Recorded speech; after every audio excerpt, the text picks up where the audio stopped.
let us begin from the saved games data.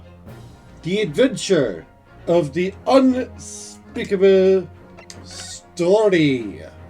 Begin the case. The Hound of the Baskervilles.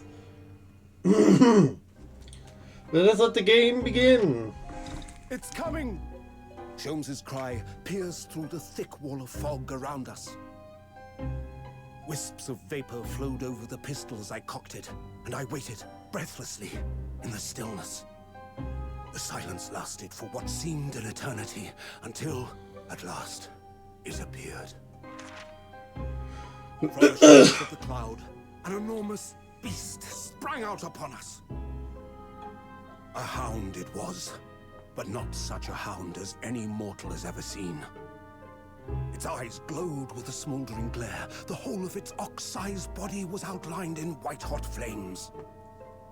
Its rumbling pant and hideous howl, so terrified was I that I began to tremble with fear. "Look well, Wilson," Sholmes declared, gazing upon the mystical beast. "For this is the diabolical hound of the Baskervilles." And this is how the case begins. How shall the Hound of the Baskervilles be related to the case? Our first 2 months in London passed by in a flash. And at the skirting courtroom experience we were first thrown into on the day we arrived in the country, and it was also Son's terrible ordeal that followed close behind, we had emerged victorious. However, there then came an abrupt end to our opportunity to appear in court, which was hardly surprising, of course, as I was something more than an amateur, an unknown student of law from a faraway land. So life in our little office was very quiet. That is, until it was shattered one day by that fateful telegram. 15th of April, 9:14 a.m. Naruhodo's Legal Consultancy. Knock, knock, knock. Well, this place is looking fancy. Fancy ever since last time. That morning, I was woken by the unreserved knocking on the door by the telegram boy. After he'd gone, Suzuo-san's behavior became very obviously strange. Suzuto-san? Yes! Suzuto, what's going on, girl? Is it time to leave for court already? Let me see. What case is it today? I don't think I'm scheduled to defend anyone at the moment, am I? I really hope not. Oh, no, of course not. How silly of me. The guy said she would make us breakfast this morning. Well, shall we go down to Mr. Sholmes' suite? Yes! Ours makes the most delicious breakfast food. She does, doesn't she? Once our bellies are full, we can leave for court in fighting fit form. You have issues. Let me see. What case is it today? Here we go again.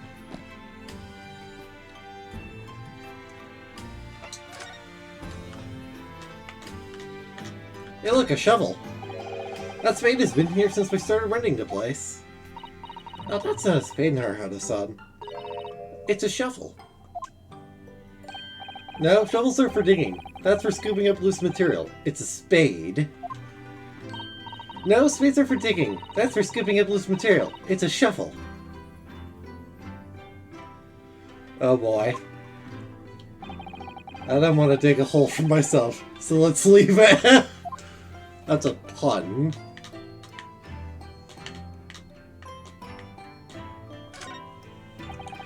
Do you know, I've never seen inside your room there, Suzuto-san. Never even peeped inside. I should think so too. The main private chamber is a place of bittersweet secrets, you know? Whatever you say, young maiden.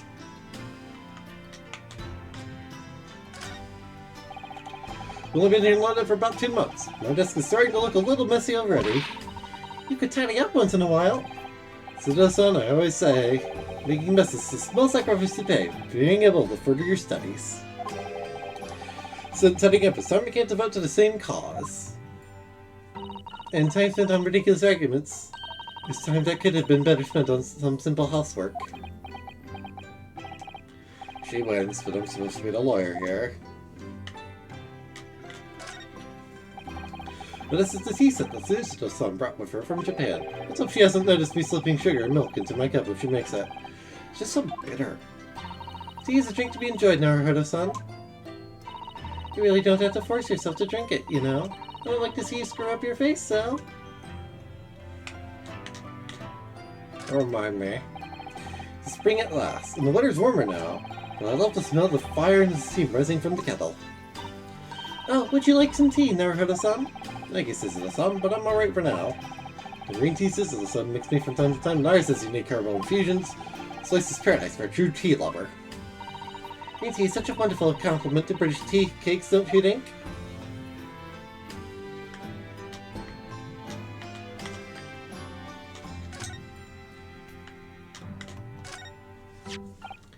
Ah, this must be the telegram. Let's see. Ah! No, you mustn't look at that. Not under any circumstances. Question mark? Oh, right, I won't. That's weird. I'm sorry, Naruhodo-san, but you can be very mischievous at times. Put the telegram away if you don't want people looking at it. That's extremely bizarre. Why wouldn't you want me seeing that, Suzuto? We were rather lucky to find that old aquarium left behind here. The prawns we put in there are doing rather well. And the anemones, too. It's a wonderful invention, isn't it? The sea behind glass, inside your room. Good example of Great Britain's greatness. Oh, clean it out and change the water isn't so great, though, is it? Alright. Well, I was just randomly Let's talk about that telegram. So, what was it about? The telegram that was delivered this morning, I mean. Oh, a telegram? I don't know what you're talking about. It's on the table, Suzuto. I can see it. Sorry, but you're not gonna get away with that. Well, I didn't think I would.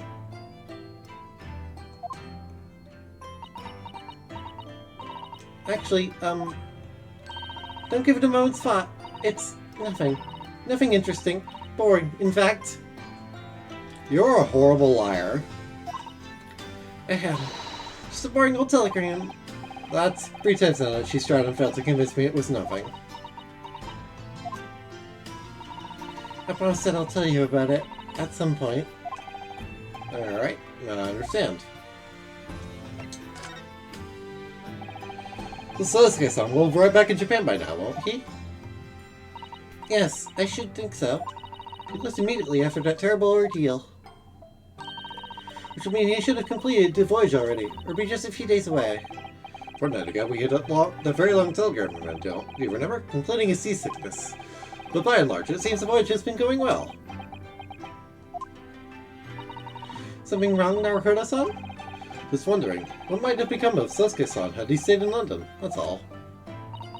You mean, as regards Lord Van Zeeks? The Reaper? Yes, I can't wondering significance would have paled into insignificance in that case.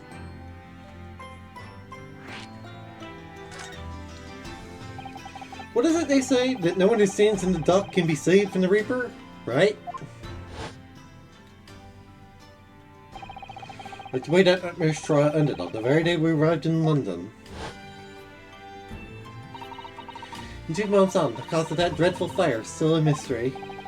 So at least Sosuke-san is safely out of the country now. Presumably that means that the curse of the Reaper can only take effect within the confines of the city of London, perhaps? Even if that's the case, it's a little comfort. I have a terrible sense of foreboding.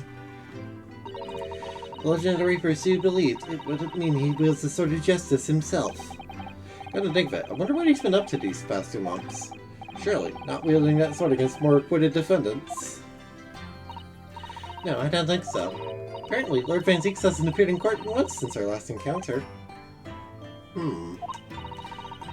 Yeah, since Sosuke-san's trial, he's withdrawn from judicial service again, it seems. Really? Just like before, when he wasn't seen in court at all for several years. So it's just been me who's had to face him in his first spate of trials, then? Just my luck. Unusual. I wonder if luck doesn't come into it. Sorry, what was it? Oh, nothing. Never mind.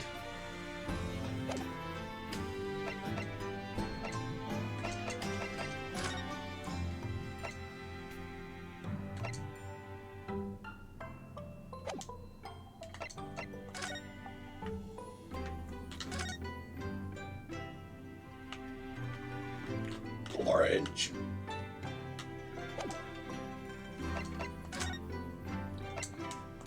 Let's go down to Sholmes.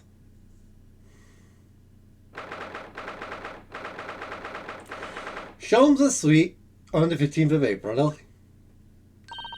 Morning, Reno. Morning, Susie.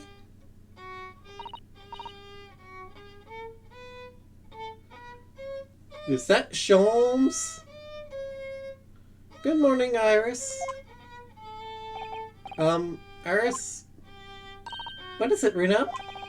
What is that terrible noise? It sounds like a cat being strangled.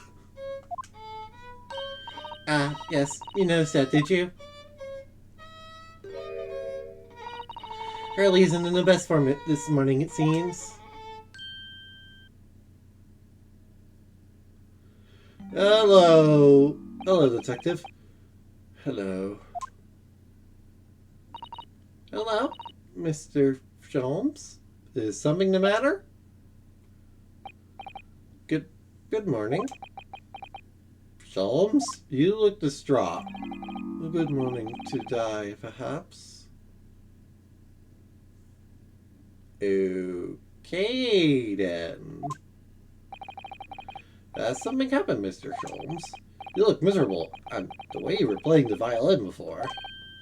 My analytical mind is dead. Music is dead. The world is dead. Damn this blanched existence! That's all it is, my dear fellow. Nothing of consequence. I'm afraid I don't understand. Well, Iris, isn't it time we ate? Some dry toast and insipid coffee for me, if it's not too much to trouble. Meow. The cat! Kitty! Oh, look, it's Wagahaya. Good morning, boy.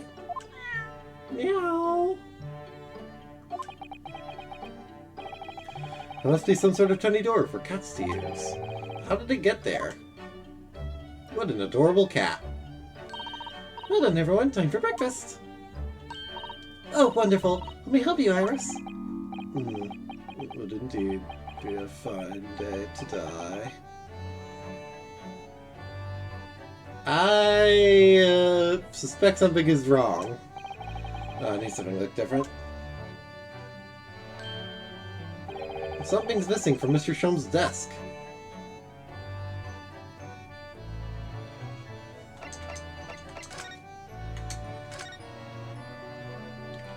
This place is huge, by the way. Putting comfortably in the grate again today. It's a very different feeling to Japanese hibachi somehow. Oh, look at that photographic print of a lady displayed on the mantelpiece. Could it be? Yes, it must be. It's a woman. Oh, how exciting. Is that supposed to mean something to me?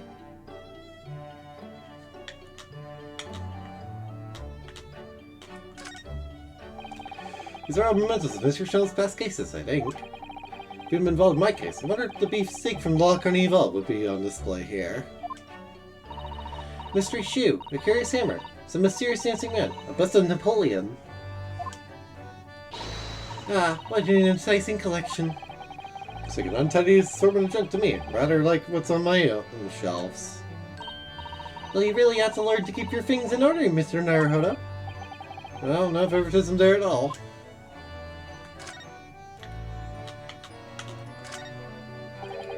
Mr. Sholmes' desk. It's completely clear. Is that an enormous machine? Isn't that an enormous machine usually on it? You can never hope to understand what goes on in the great detective's mind, Mr. Naruhodo. Why, next time we're invited, we may find he's vacated the entire suite. That's barely possible, actually.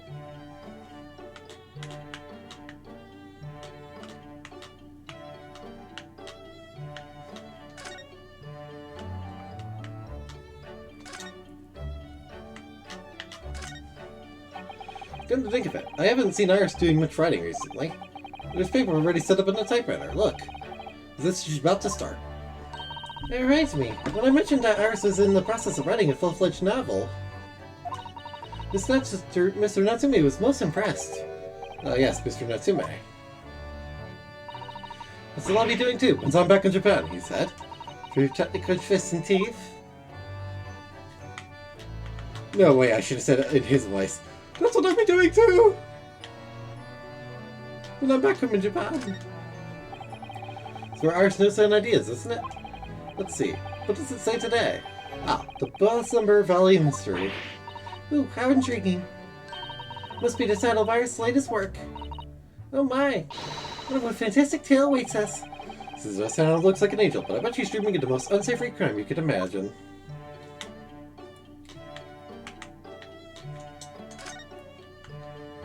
Hey Iris. What's up with him? Natsume Cat seems to settle into his new home then. Oh, yes! And I've been very attached to the little waggy. It would appear his previous owner has completely forgotten to him.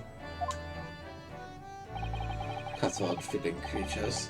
The muse is empty as the hearts of the muses. You need to get better. Mr. Natsume had known to have taken Reggie back to Japan. I wonder why he kept him in the first place. He would have taken him back if he could. But pets are strictly forbidden aboard steamships in our experience. For good reason. Terrible things can happen and the rules of passage are not obeyed. No, I don't mind, because Maggie's adorable. Aww, look at him. Yes, he really is. Oh yes, what about the door? I don't remember seeing that tiny thing in the main door before. Where did that come from? Oh, you noticed? You're observant, Bruno. Look, I used this. It's my latest invention. What is that? I call it the cat flap-o-mat. The what? Gosh, a machine for making doors just for cats? That's very specific, Iris. Extremely specific. That's right, I can make a cat flap for a furry little furry friend like Waggy in seconds. It can do in any door at all, no matter if it's made of. It's very powerful, you see. I love Iris's theme. Hold on, let me jam to it. Do do do do do do do do do. Especially when the little tech beats come in later. This is such a jam.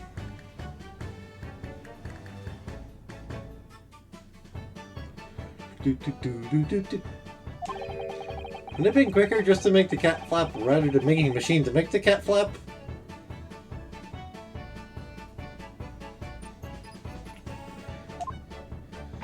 Well, yes, maybe. But now I can make cat flaps anywhere I like. Oh, I think it's wonderful. Must make one for us in the door of our office. It's upstairs, Iris. Knows how to come up with unconventional inventions, this girl. Hee hee.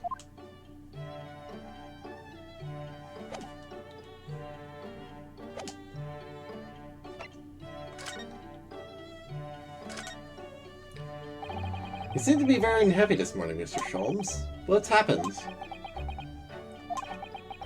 Used to be the case.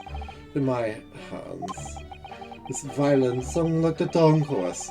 Its mellifluent tones wouldn't make flowers bloom. It would. No, the muses are unamused with me, and God's music has thrown me over. Whatever do you mean, Mr. Sholmes? For hours I have bowed, for days even. Through the night I have endeavoured to no avail. That sound, my tone, is lost. That brilliant, clear, unwavering tone. Gone forever! No more recitals of unbridled emotion! I see you've taken after Mr. Natsume all of a sudden, sir. You haven't been practicing much lately, have you, Hurley? Don't worry, I'm sure it will come back to you in time. Heed my words, Mr. Naruhodo. The causes of the arts are fickle. One day they bestow genius on a man, the next they unmercifully withdraw it.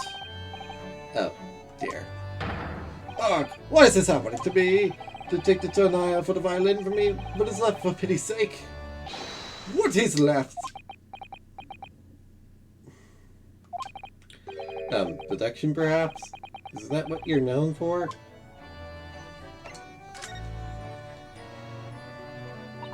Mr. Sholmes, I don't like to pry, but your desk looks rather empty today. Ah, well done, Mr. Satel. Your observational skills do you credit. No, Mr. Sholmes, they pale into insignificance when compared to yours. You struggle not to notice, wouldn't you? You mean Hurley's great analytical scope? That's at Windy Banks now. Sorry, it's at a Windy Bank? No, Windy Banks, the pawnbrokery. Pawn? What? You mean you pawned off that enormous machine of yours? It is some considerable value, you see. Quite undeservingly. But isn't it a very important machine for your work? I wish you had consulted us. If your situation had become so desperate, I should gladly plus what little income I have to you. Dear madame, things are far from desperate. But the pawnbroker is your wonderful machine. How can it be anything but desperate? Making use of a pawnbroker is quite ordinary here in London, I assure you. Yes? Doesn't sound ordinary at all. It would seem that neither of you fully understand how pawnbroking works. Oh, what's to understand exactly? I mean, I don't understand either, so, why don't you let me know? Hold on. I saw something. VR. Yes, the letters V and R inscribed on the wall. In bullet holes. Is it the initials of the Queen or something? So delightful to see in the flesh, having read about it in the stories. It was so inspiring. I fired 100 arrows in my own wall at home to make the characters of Sue for Susato, you know? Super? Perhaps there are some things the great detective does that you don't need to copy?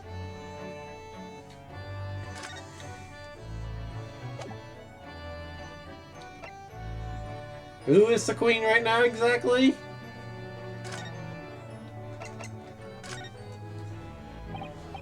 What did you mean when you said we didn't fully understand how pawnbroking works? To the people of London, pawnbrokeries are akin to banks. Banks?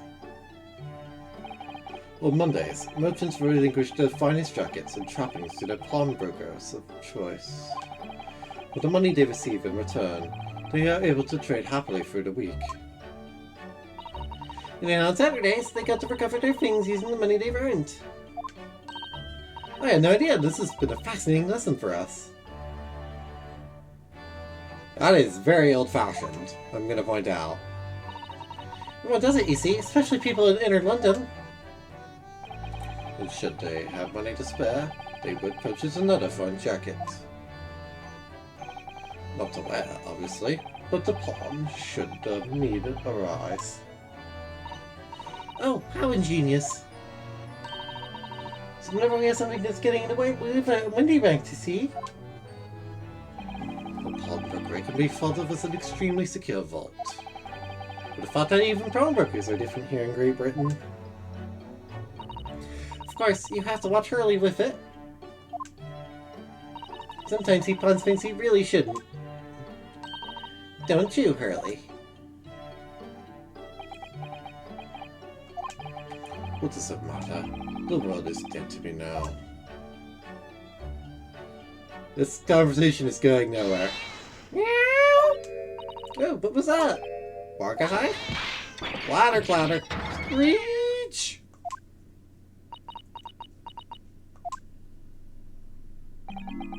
What was that? Oh no! Bark a high's taking up on your violin! I think he thinks it's a toy. No, what's he doing to it? Oh dear, Mr. Trump's precious violin. Why should I care? What? I shouldn't be surprised. The cat is more accomplished musician than I know. Mr. Jones really is in a poor spirits, isn't he? Well, anyway, I'll put it back where it lives, shall I, Hurley? Let the cat's reach, if possible, and we should assess the damage.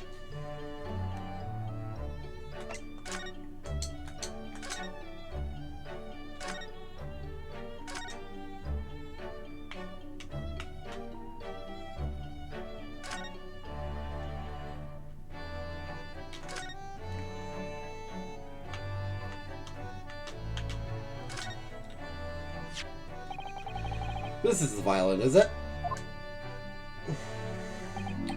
It's a Stradivarius, one of the finest violins in the world, made by the renowned Italian luthier, Antonio Stradivari. Oh, I see. It doesn't really look anything special to me. I happened upon it, covered in dust, languishing in a pawn shop down a nondescript back guy.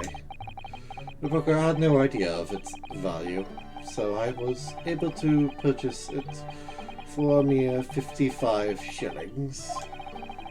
How honourable of you.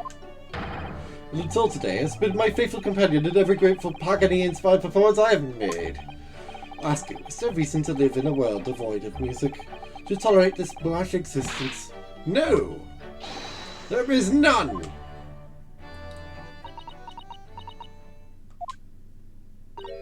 Mr. Sholmes. What, dear madame? What? My thoughts are preoccupied with fancies of release from this dull routine. Well, it's about the violin. It looks very different to normal, don't you think? What do you mean, Miss Susato? Oh, Susie's right! Yes, the tone of the wood is completely different. That's not all. I'm sure there was no crack here before. Wait, it's not even the right size, is it? What's this?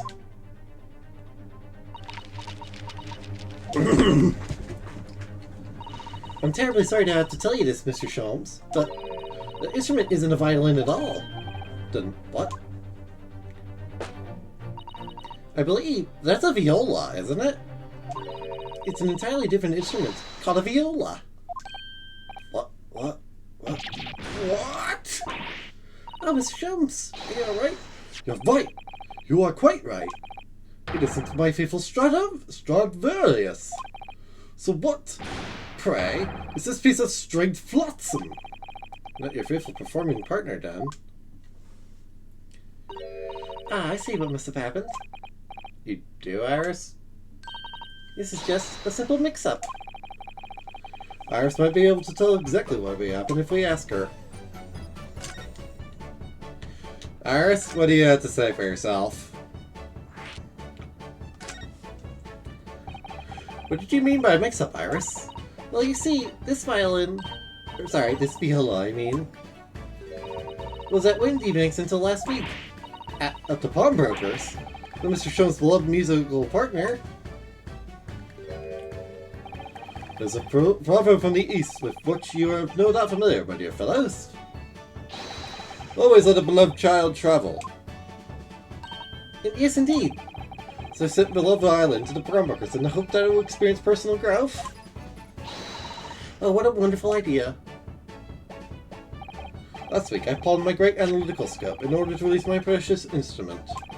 It would appear Mr. Winnebank mistakenly furnished me with this tawdry fiddle instead. My ears cannot be deceived by the hollow timbre, this piece of timber! No, but your every sense is deceived by the fact that it had just had strings. Pshaw, a fine state of affairs this is. Why was I saying, Mr. Naruhodo? Never trust a pawnbroker. They try to fiddle you every time. Earlier you told us that you couldn't think of a pawnbroker as an extremely secure vault. Come, Mr. Naruhodo. Dilly-dallying will get you nowhere. Sorry? Can't you get toast with that vacant aspect? Fessing your coffee so obtusely. Are you not a little embarrassed by your own conduct, considering the urgency with you are faced? Where's Mr. Windy Bank's burger at once? That's right, isn't it, Mr. Holmes? I see he's back to normal. Precisely, Miss Susato. For the moment's delay.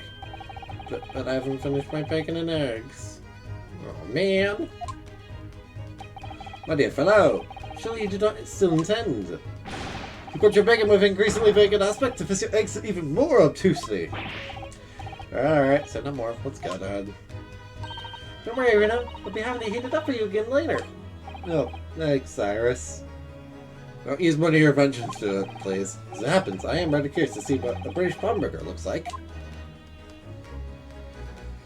Come then.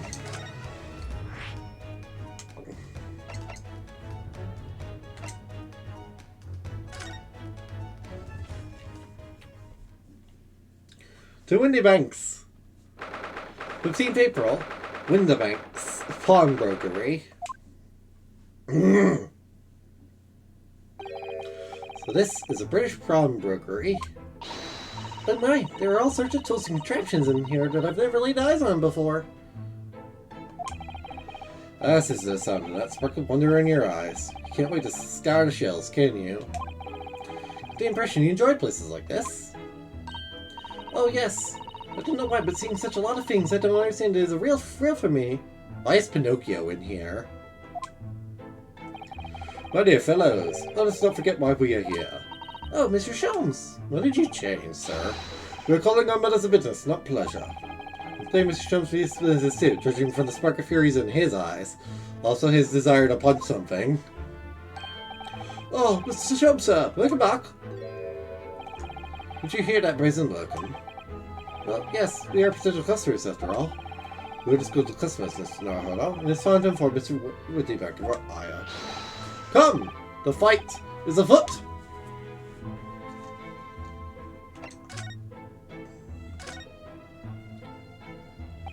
Naturally, you will recall this, which I retrieved from you some days ago. Yes? The second-rate fiddle is not my faithful instrument, Mr. Windybank. The cardinal one is different. It has holes in it. It's not even the same size. Wonderful summary of our observations, Mr. Sholmes.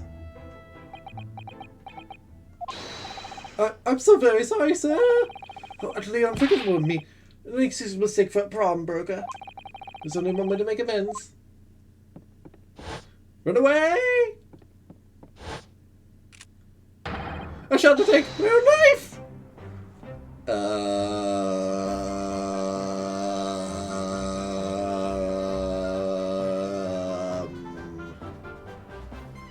Right.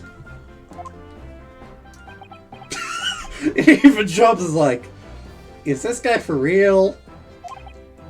I don't think that will be necessary. Do you? If I may just say one thing before I pop off.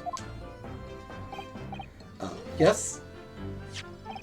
It was you, sir, Mr. Sholmes, who took it upon himself to ruin the autumn the other day, I believe. Sorry? As I recall, I entered a storeroom to fetch your violin, when I heard, here it is. You did. And when I turned to controvert you, you'd taken the viola enough, sir. However, there can be no doubt that the blame lies firmly at my own door for allowing you to leave. So I should not grumble at girls any longer. May this guilt die with me! No, stop, my dear fellow. The fault is mine. Why do you have a pistol anyways? Phew. It would appear that the fight is over. I do humbly apologize, Mr. Windybank. Evidently, my questionable disposition precipitated this tragedy. Well, you wouldn't be Mr. Hillock Sholmes without that questionable disposition now, would you? I do believe you may be right, sir. Is that a laugh or cry, I suppose? You are, it must be said, one of my more challenging customers. And even appreciate the peculiar collection of items you've brought through my door in the past. Oh, peculiar items? In the extreme, ma'am. For example, the unpublished manuscript of a pompous work, Novels of Hillock Sholmes or some such. Oh my, a new fully fledged novel? Unpublished? A story I've yet to read, you mean?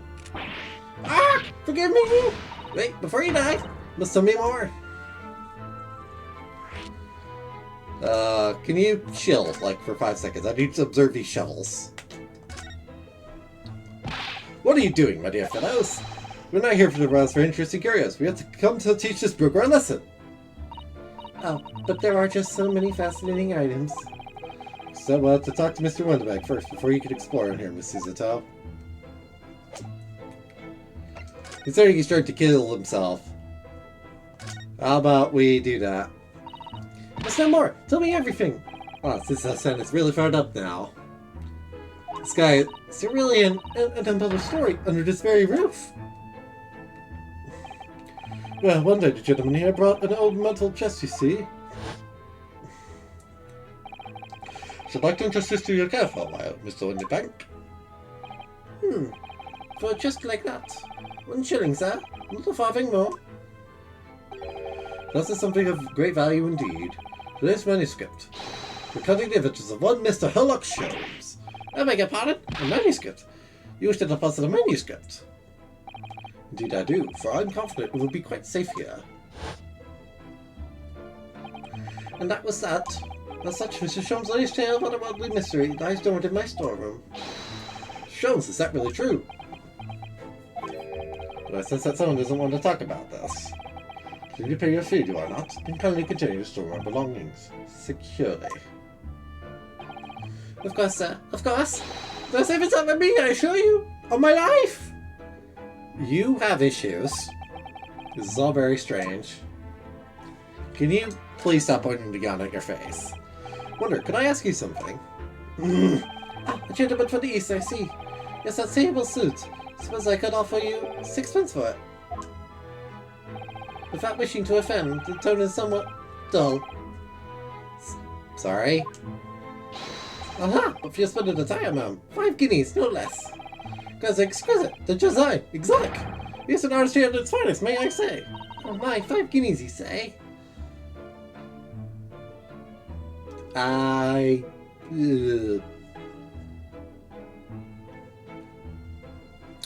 I don't know how guineas and shillings and pence and all that translate to like modern day pounds. But my understanding is like 5 guineas was a lot of money back in the day.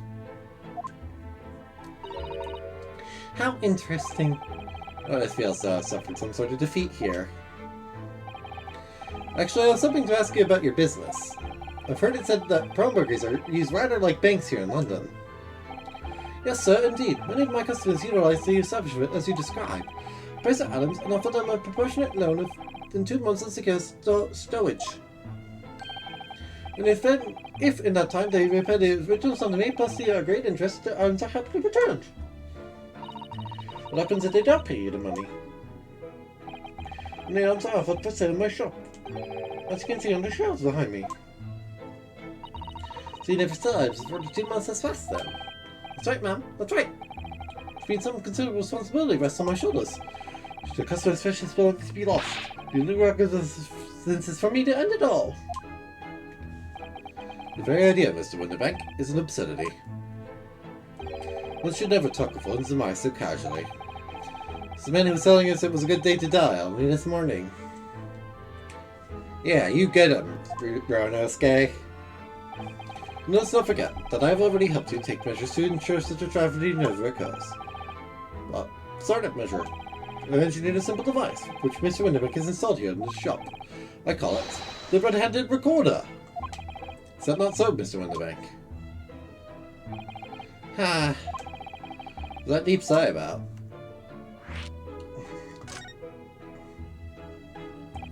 What on earth is a red-handed recorder? Use your eyes, my dear fellow. There are two just below the ceiling. I can see what appears to be a camera attached to some sort of timing device.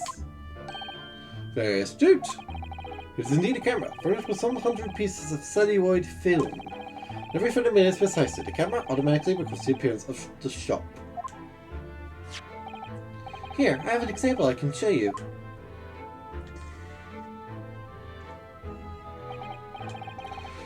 Print from the camera set to record the yes, a print from the camera set to record the activity at the shop counter. So tell us a special type of film, so let's visit it. It produces a crystal clear image, even in darkness. Dog! Really? That's extraordinary. Yes, you can clearly see the counter and the door behind it. Look!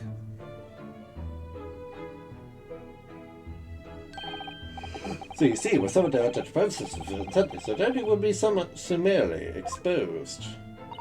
But did you not say that the photographic prints were taken at 30-minute intervals?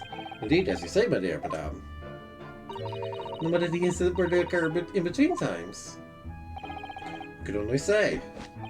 That would be a cruel twist of fate. Must confess, your devices have been giving me some cause for distress as of late. Beg your pardon, Mr. Windybank? Should I know anything but distressing? Are you showing us the word? It's the cost of the film, sir.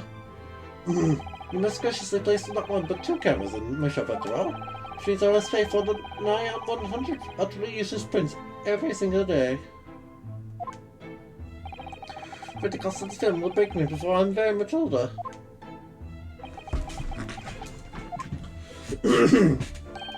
Nevertheless, a small price to pay to ensure the safety of my preferred pawnbroker, no?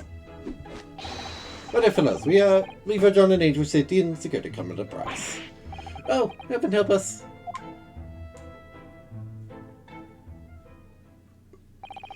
Hello, Mr. Sholmes, let me return your precious violin. Now that is the right thing. Ah, the very thing! Thank you, Mr. Windybank. Perhaps this might mark the end of the peculiar items you try to pop, Because if anything would have happened to one of them, this would be the only answer.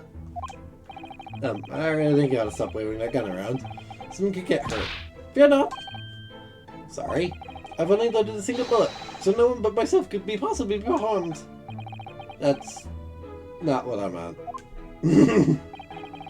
A good day to you then, Mr. Windybank. It's been a pleasure as always, Mr. Sholmes. What an odd fellow. So, Mr. Naruhodo, now we can explore at last.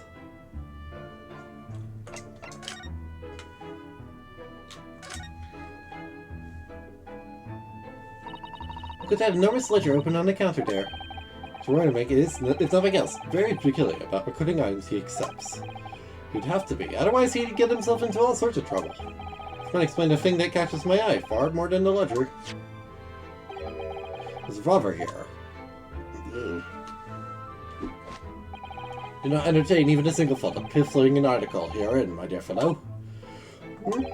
I assure you, Mr. Windybank would not hesitate to draw that weapon with a speed belying his portly size. Oh, you don't mean he... Blow his brains out? Indeed. No arguments for his blunder. Oh my. In any case, of course we would never do such a thing. How could you even suggest it? I was looking at that. And what do you suppose this very enormous machine does? Seems to have 2 little windows for looking through. Allow me to enlighten you, my dear fellows. What are you looking at? It's a stereoscope. A stereoscope. Fascinating. It's the aptly name, I'll show you. Look for the eyepiece and see for yourself. Oh, I should be delighted to. Excuse me a moment while I just have a look. Before you do, there is something I should point out. My dear fellows, in order to see the image properly, stereoscopically, as it were, you will need to be cross-eyed. However, that is beyond you. It is of little consequence today. Right then, I'm going to try it.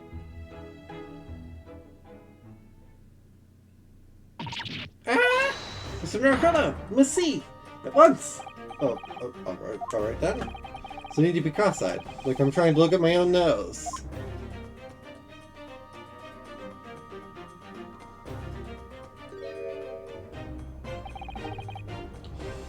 What the? I don't believe it.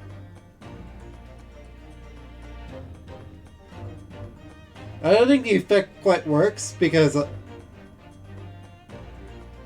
through a computer screen.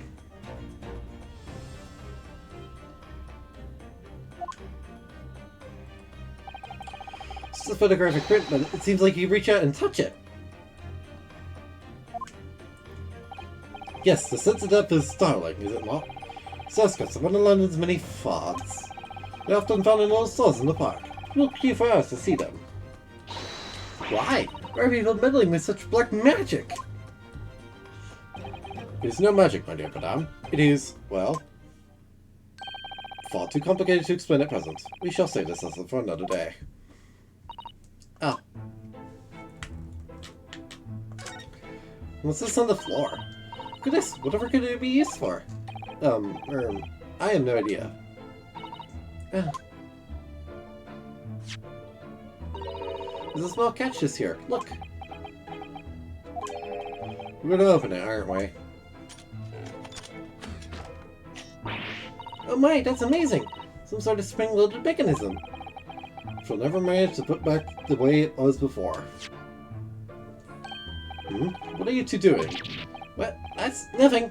No, nothing at all. Or this is nice. It seems to have a pair of little windows to look through. So I've seen something rather similar to this elsewhere.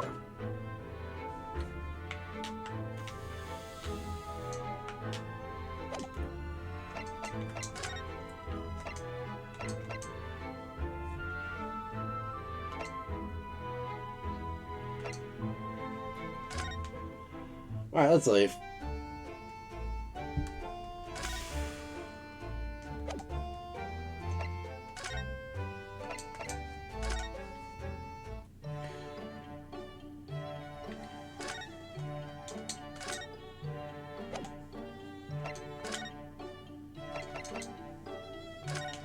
I need to actually look around a little bit more.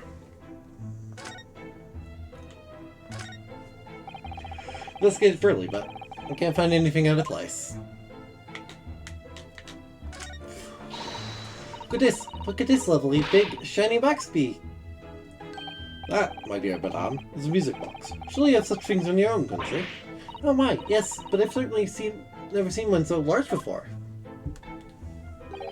Shall we listen a while?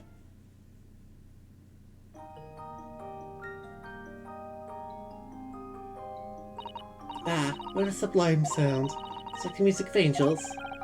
Heard anything like it before in my life. But I was sending with the court record at the moment. Take a system to the larger variety, commonly found in public houses and restaurants. There's a middle desk inside which the notes to be played are recorded. So whoever listening to this one another, any music you care to imagine can be played. My goodness! What a simply delightful machine. Indeed. Pretty popular news way recently with the development of the gramophone, of course. Ah, sounds like technology advances at such an overwhelming pace. What am I even looking for? What an assortment of things there are on these shelves here. Crockery, footwear, clocks, and watches. Almost anything you care to imagine. Those are forfeited items, offered by sale but a pawnbroker. What does that really mean, though? When you pawn, or colloquially pop an item, you loans your money against its worth. Stores the item for an agreed period of time, after which the loan must be repaid. If not, he is free to display it in a shop for sale at a price of his choosing. Yes, now you sign it, and noticing little price tags underneath everything. Simply by paying the agreed interest on the loan, one can extend the period of safekeeping. So you may pawn up like obvious without fear, my dear fellow. Treasure University in the front? Never! Advise my student spirit!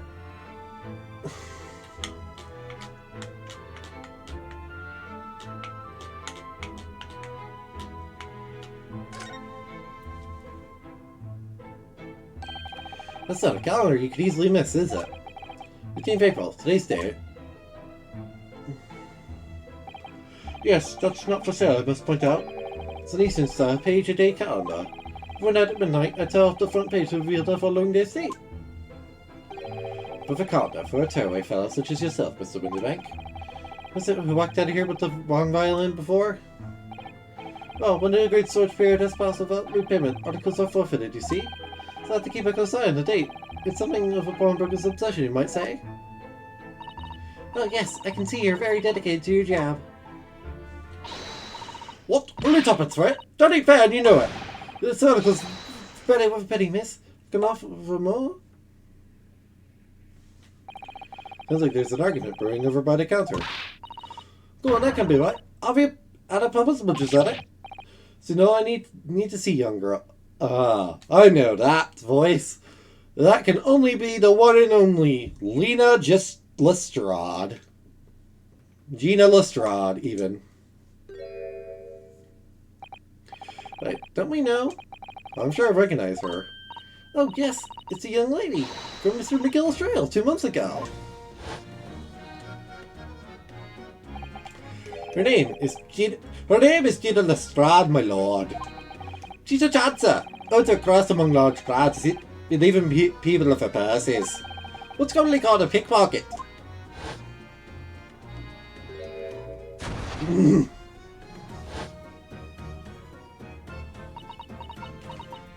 Hello, Gina.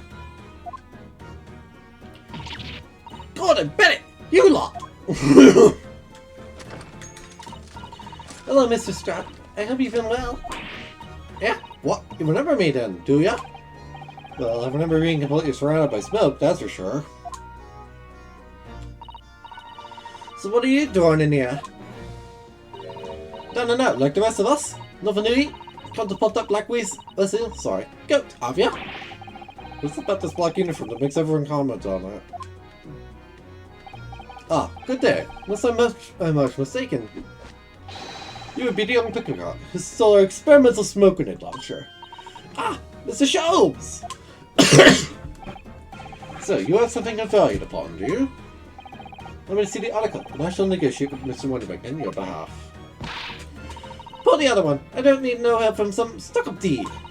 Get out of my business. Go on, I'll make trouble for you.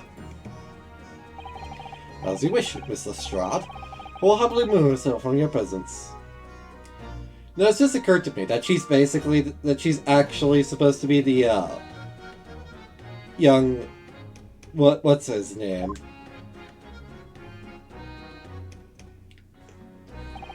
He's really done it. He's gone.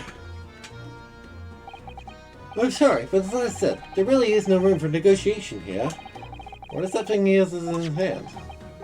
Kind of metal disc? And you, go on, leave me alone. Oh, Miss Lestrade, just pretend we aren't here. We can't be offended in the slightest. Did not work. So Sam can really stand her ground when she wants to. Whatever.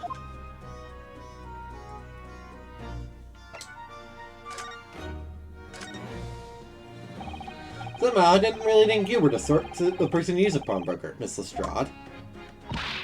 Yeah, well I am, alright? I'm a Londoner, just like everyone else. What's the problem, is it? No, not at all. It's just that, well... Oh, I get it! I know what you're thinking! That thing probably don't even belong to her. Probably got in the dive, didn't she? Yeah, I can see it written all over your chivy chase! I might have been thinking something along those lines. Ronosuke, you're an idiot. Not going to deny it, Mr. Naruhodo? Alright, then I'm just gonna come out and ask you straight. Do you pawn things that you steal from other people? Well, I don't know how to best answer that, really. Suppose, sometimes. You're not gonna deny it either, Miss Lestrade. But not this time, alright? I swear! Nothing belongs to me! The disc that Mr. Windybank is holding. Perhaps we should see what he has to say about all this.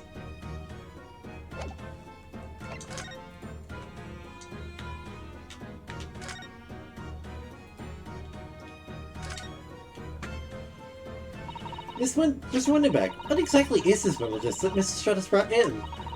Seems to have hundreds of tiny little bumps on its surface. It's a music disc. Ah, this is a music disc, you see, for use inside a music box. In a music box? What? You don't even know what a music box is? Tisk, here's a lot on TGAAC, eh? I don't know what a music box is. I've just never seen one of those the discs before. Which use it on the melody can cut the tune to be played on the music box. You simply insert the disc and set the machine going, and beautiful music plays. It's so incredible. Tell us, what tune is on this disc? Well, I'm afraid I couldn't tell you that. There are so many different types of music box, you see. British made, German, Swiss. But no way of knowing which particular machine this disc is made for. Ah, I see. That's it in a nutshell. Whenever any customers want an item like this, even if a young lady forfeited it, really I'm already offering more than I should at a penny. That's a packet of lies. You told me you did. You said it was, well... Who? Never you mind. It just ain't right, that's all. This is worth good money, I know it is. Well then, you'll have to try your luck at another pawnbrokers, won't you? Ah! She's been in here before, of course, this little Tante Di Marleon. I see. You brought some dubious article out of her every single time, I might add. Dubious? What are you trying to say? I'm an honest customer, me. So, is there something dubious about the list she brought in today? Well, if only if it were that simple. Sorry, what do you mean? What she actually brought in was a storage ticket. Ah, a storage ticket. So, Mrs. Stroud has actually come to redeem an article from you today, is that right? Yeah, that's right. But good luck because a lot of stuff what she needs storing. Alright, yes, that's definitely dubious. The article would have been forfeited at midnight tonight, but she gave me the ticket for it, and we paid both the loan and the interest. I was obliged to return the article to her. But what was the article? Do tell us, Mr. Winterbank. The little scamp is wearing it, ma'am. It's the overcoat that she redeemed. Oh. What? What's wrong with that? It fits on it. I mean, it's mine, so of course it does. So, what about the disc then? How does that come into all this? Ah, the disc is something else. It's a new article to pawn, if the girl and I could agree a price. I'm confused so far. You said that Mrs. Stroud brought us in a storage ticket today. It's really quite simple. Yes, the child brought me a storage ticket, and the money owed on it, as you say. With this heavy black coat, which you returned to her care, as I understood it. That's right, yes. Rather unsurprisingly, as soon as the little ragamuffin put the thing on, she went rifling through the pockets. Oh, you mean... What? Don't you know through the Sarah, lady? You are the exact opposite of a lady, Gina. I see, so it came out of the pocket, from the pocket of the overcoat, did it?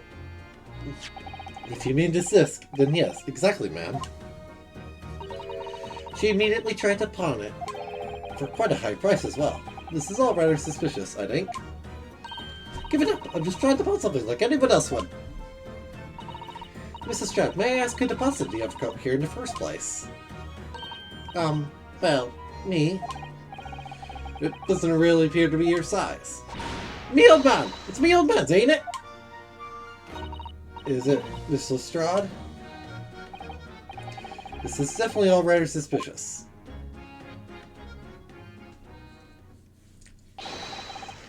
Out of my way, please! Who the hell are you? What's this picture, postcard English gentleman?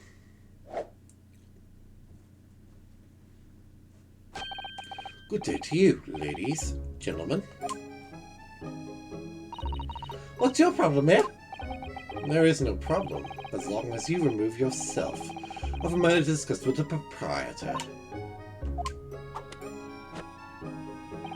And if you intend to make a problem of it, I shall see you outside, little girl, for the hiding you deserve.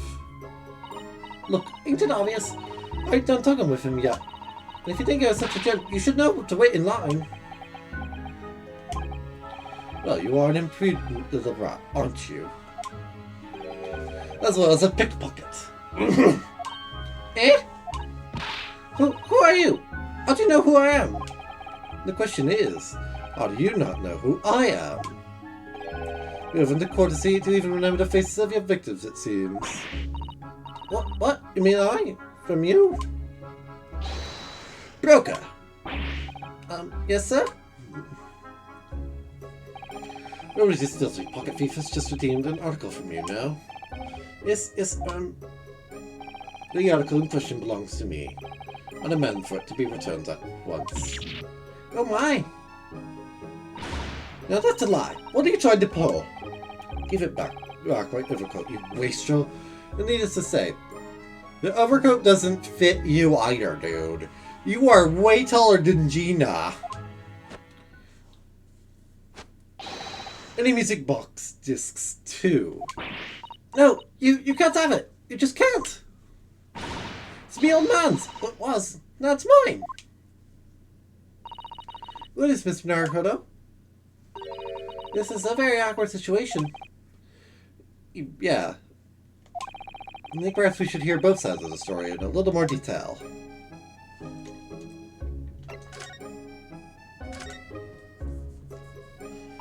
Mrs. Strad, is what the gentleman is saying...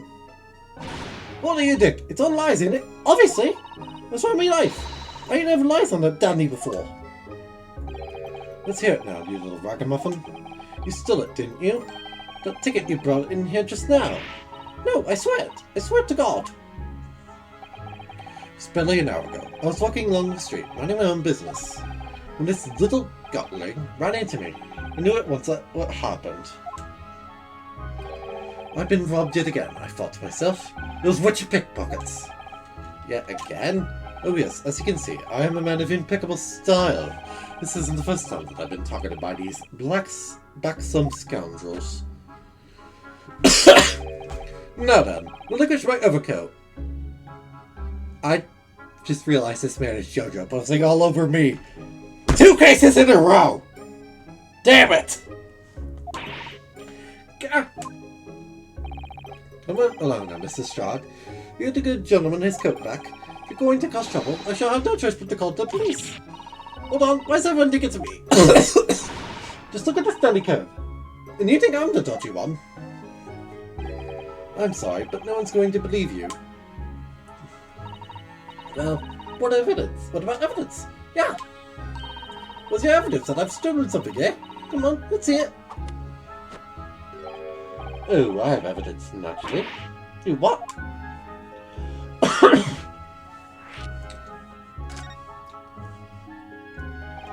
Evidence that the article Mr. Strad redeemed actually belongs to this gentleman. Of course, we need only consult Mr. Winterbank's ledger to know the truth. We'll be able to look up the name of the person who deposited the article in the first place. Yes, brilliant! I'm very sorry, but I'm afraid that won't be possible. Oh? I never ask customers' names. That's a strict policy of mine. But why not? Well now, as you can imagine, some of my customers have circumstances to consider. Get rid of them prefer to maintain anonymity. I see. But then how can you know if an article belongs to the person asking to redeem it? Well, it's quite simple. Good sir, might I trouble you for the watchword associated with the article in question? Of course, it's... Professor. Yes, that's right. And all the evidence we need. This gentleman is the rightful owner of the article. Without doubt. A watchword. Interesting.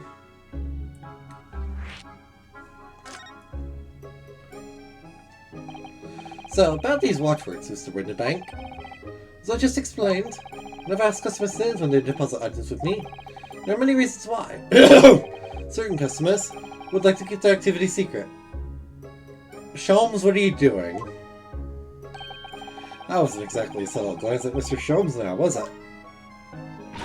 Your detective said no dark secrets. None at all. Yes, well, anyway, that's why I always ask for a watchword whenever I accept a new article. In many ways, it's like the secret combination of numbers used to unlock a vault. You deposit a description and a watchword. You can identify each item. And of course, when I get a storage ticket to the customer. So because they're doing something, I ask for the ticket and the watchword. Someone tells you the correct watchword. You return the article? That's right, sir. Yes, just as soon as the requisite fee is paid. And I supplied you with the information you require already. But the avoidance of doubt. The article in question is an overcoat. Posted 2 months ago, on 15 February. With a watchword of Professor. I'll perfectly correct information, sir. But, ow. Really, this is beyond a joke now. There's no further room for doubt.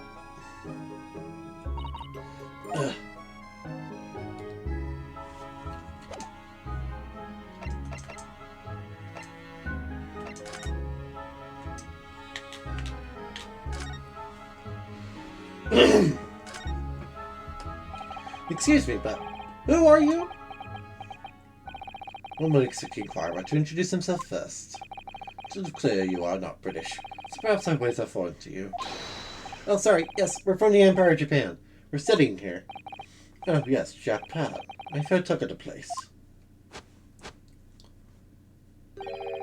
Its inhabitants live on some fiery brown-colored soup, dressed up with exotic spices.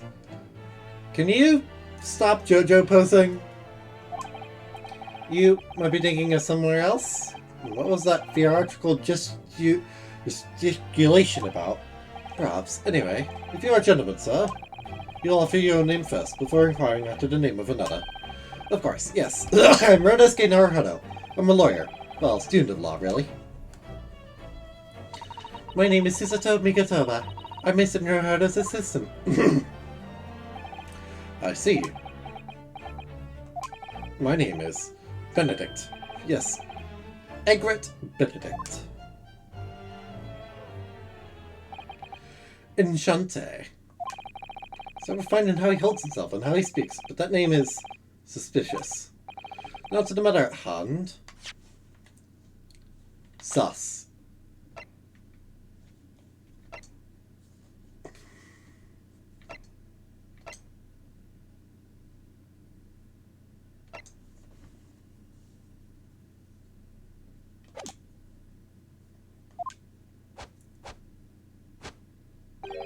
My overcoat, return it at once.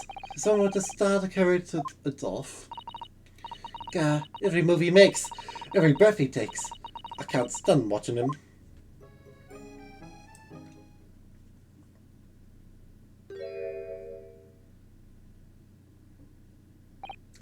So let that be an end to the matter. And thank you for your custom, Mr. Egret Benedict, sir.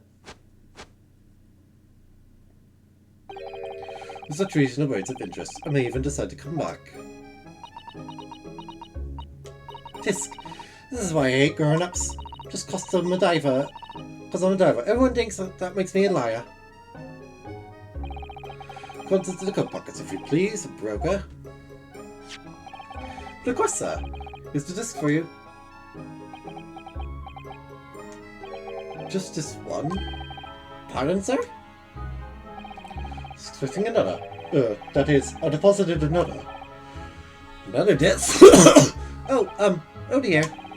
Regret to inform you, sir, that it was deposited with me was merely the overcoat. The disc happened to be in one of the buckets, but I was completely unaware of it until now. So, Gallery, you're hiding more of what's rightfully mine, are you? Says who, eh? I don't know nothing about it. Very well. Then I shall bid you farewell. Say goodbye to style. Wait a minute. That disc is mine. Ugh! What do you think you're doing, you little tramp? You've drawn blood, you filthy animal. Oh my! Yes, there's blood on the disc. It's all those sharp little bumps. That man must have scratched his finger on them. For the first, alright? I mean, it belongs to me old man. So you're not having it. Like, you take it. I ain't going to it. They'll have it off me again. So keep hold of it. Mrs. Strahd, why is this so important to her?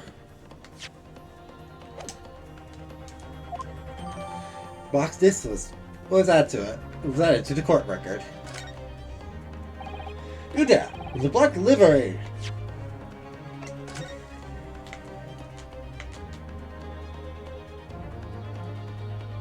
Oh. Oh, there's a little scrap of paper stuck onto the reverse side of the disc. Look, in a scrabbled word or two. Looks like somebody's name. Fort McGilded. McGilded? It couldn't be! But it is, Mr. Naruhodo. A name I shall never forget, as long as I live. But why? Why is his name on this?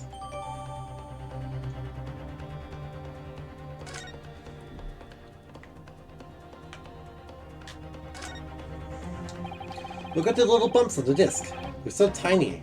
Yes, the protrusions are called pins, and they're plucked the teeth of the column to make notes. Just on the edge, there's a small amount of blood. Yes, the blood of the mysterious Mr. Edgar Benedict. Mr. tried to grab the disc from him, but scratch his fingers, it seems. You've been reading some daikon radish and accidentally catch your finger. Oh, just thinking about it hurts. Keeps me off eating radish.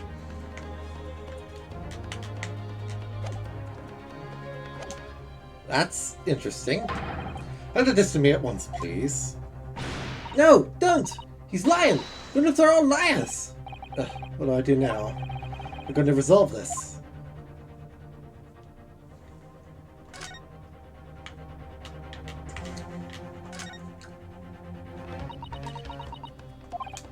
Oh, Mrs. Strahd is really looking daggers at that mysterious gentleman. We need to do something to calm things down before she loses control and attacks him again.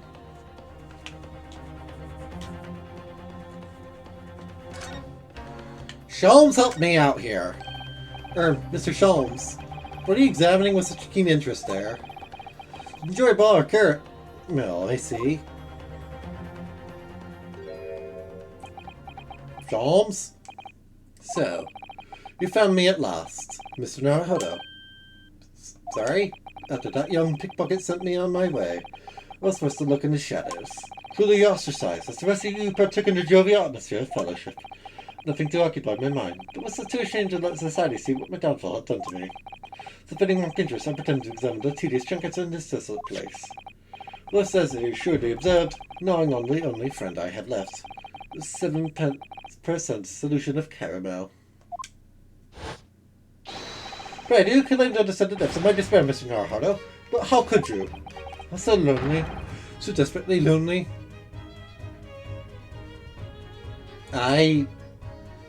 Sholmes, I need your help, you stupid man. Then why on earth did you rejoin the conversation? Things have come from that, the worse you know. Yes, I have heard much of your conversation. Or rather, my craving for human contact is about every word that was of it. You really were sad, weren't you? Poor Mr. Sholmes, I feel simply awful for you. It seems that my inferences are correct. Oh, surely you're not about to tell us you've solved the entire case once again? My dear madame, sometimes I wonder. Were my genius for deduction to become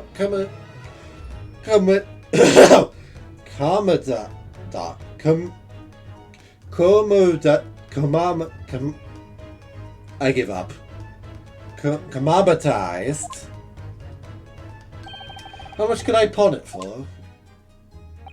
It seems Mr. Sholmes has had nervous flashes of inspiration.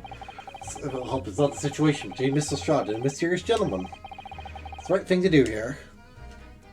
Here we go. Listen to the deduction. Well, Mr. Strahd, it would appear you found yourself in something of a predicament. Disc! Where the blue blazes have you been, eh? Pardon? When police in trouble, two gents are supposed to be there to help. Straight away! No, or later. Harsh.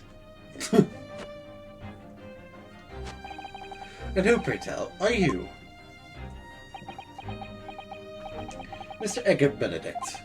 You have, in my eyes, a veritable encyclopedic array of curiosities about your person. Nevertheless, there are two immutable conclusions I have drawn. I beg your pardon. The first is this.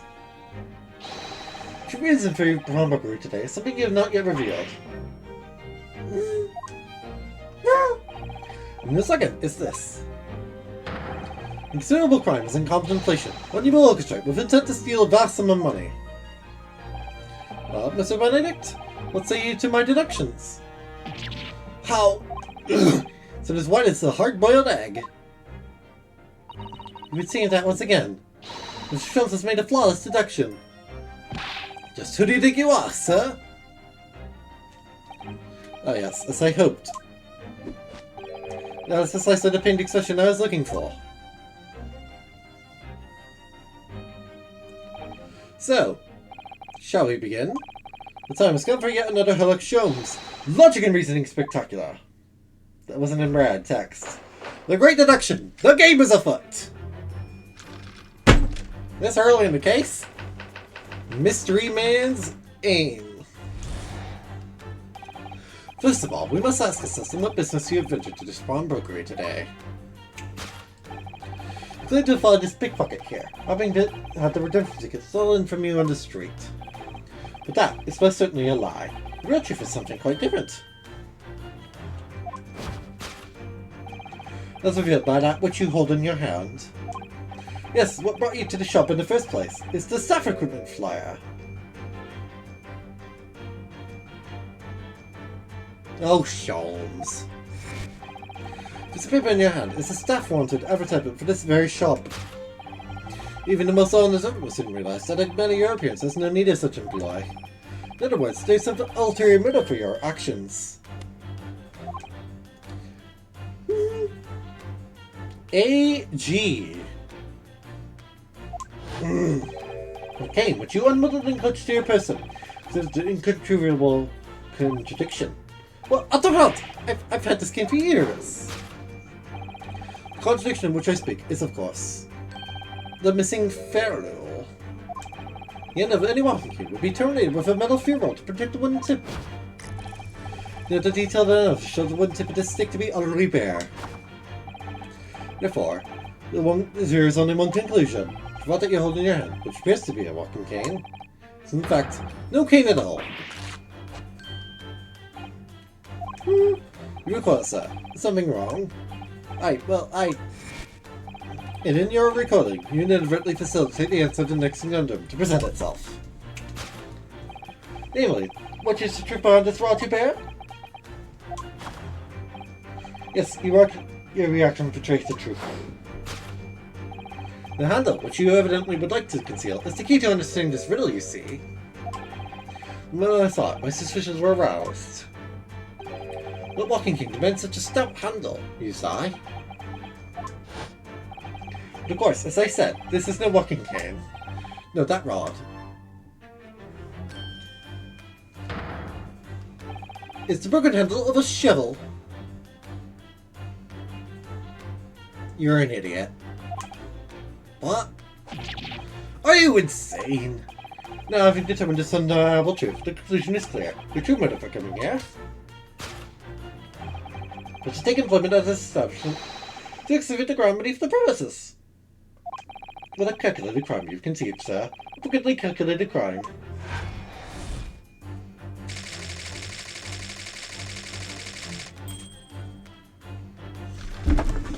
Sholmes, you're an idiot.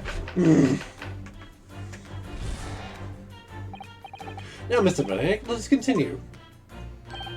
For me, explicit detail this elaborate crime you have in the planning. This is utterly absurd! This that I, a gentleman, intend to excavate the ground beneath this pawnbrokery with a broken shovel, 100 deep as I could expect to find there. Some long forgotten treasure, I suppose? Say such a fanciful theory, what possible reason could I have to do as you say? Oh, but there is an ample reason. As you are the only too aware, Mr. Benedict. Ah, your fear of difficulties is more telling than I could have hoped. What? Let us consider what motive a man to infiltrate a shop such as this. You covertly dig beneath its floor. The answer is revealed by the council notice on the counter which your eyes were inadvertently drawn. Look as notice of public works to be carried out, but in the local area. According to the Intelligence plan of the upcoming sewage works, beneath the shop was a sewer that joins another, one that runs underneath the bank to the opposite side of the road. This madness has entered the sewers now, has it?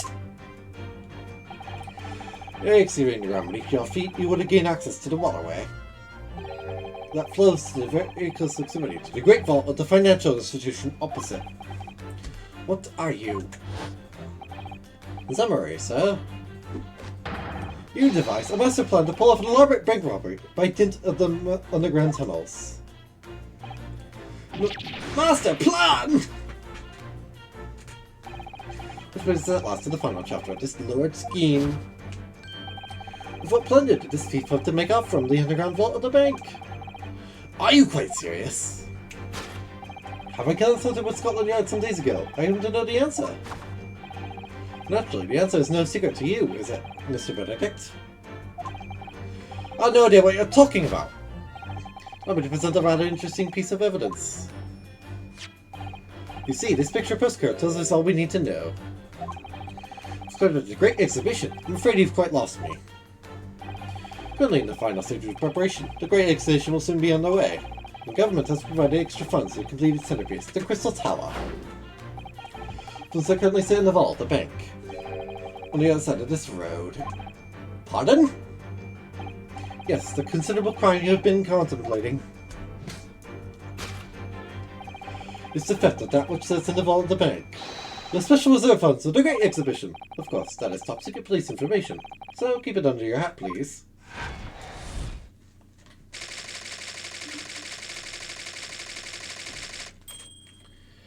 I need to correct you, Mr. Sholmes. This concludes the Sholmes' great deduction of this pawnbrokering puzzle.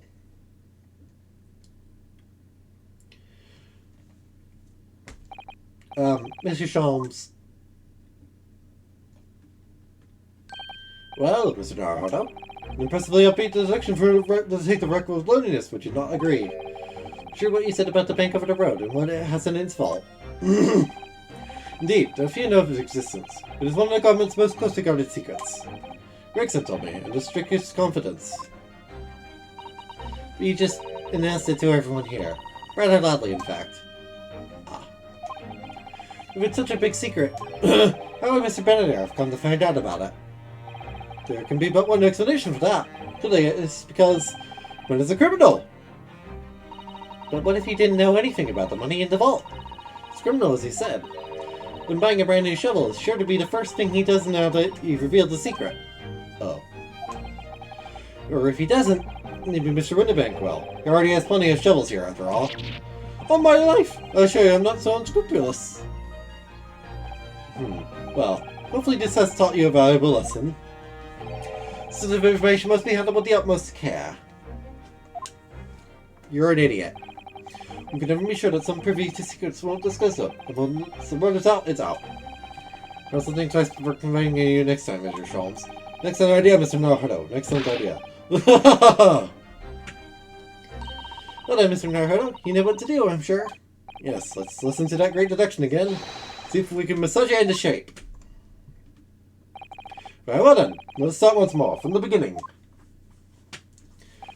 The Felix Sholmes' magnificent logic and reasoning spectacular.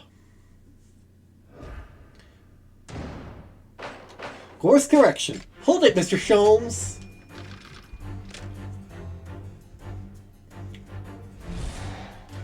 Bum bum bum bum bum bum bum bum bum bum bum bum bum bum bum bum bum.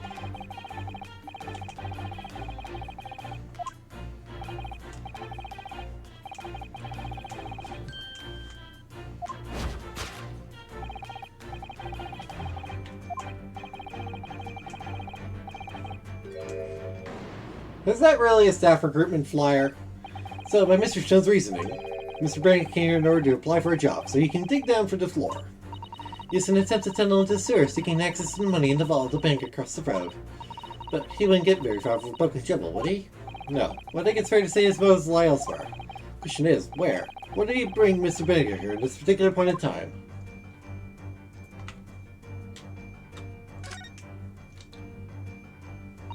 Certainly is a flyer from Mr. Winterbeck's shop. Let's see. When the bank wants you, pawnbrokers is required. I'm catching right advertisement, that's for sure. Seen the same flyer up here inside the shop, I think. Perhaps this one bank is always in need of more staff. You came here to apply for a job? That's just too hard to believe. Why do you have that? Oh, look at all the scribbled notes on the back of the flyer here. I don't believe it. What is it? Listen to what it says. Name, Keenan Lestrade. Height, 5'2". Green cap, scruffy waistcoat, grubby white shirt, blue satchel, ragged. See the description of Miss Lestrade. Goodness. So you didn't sketch her. How at all? Although if you showed it to her, she'd fire that smoke grenade launcher in his face for sure. Look, the details of the shop have been written down here too. Winnipeg's Pawnbrokery, Baker Street, redemption deadline, 15th April. Today's date. Why would Mr. Bank have all that information scrawled on the back of that piece of paper?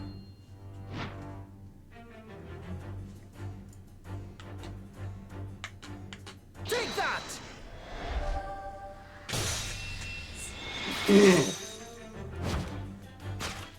Yes, what brought you to the shop in the first place is the info about Miss Lestrade.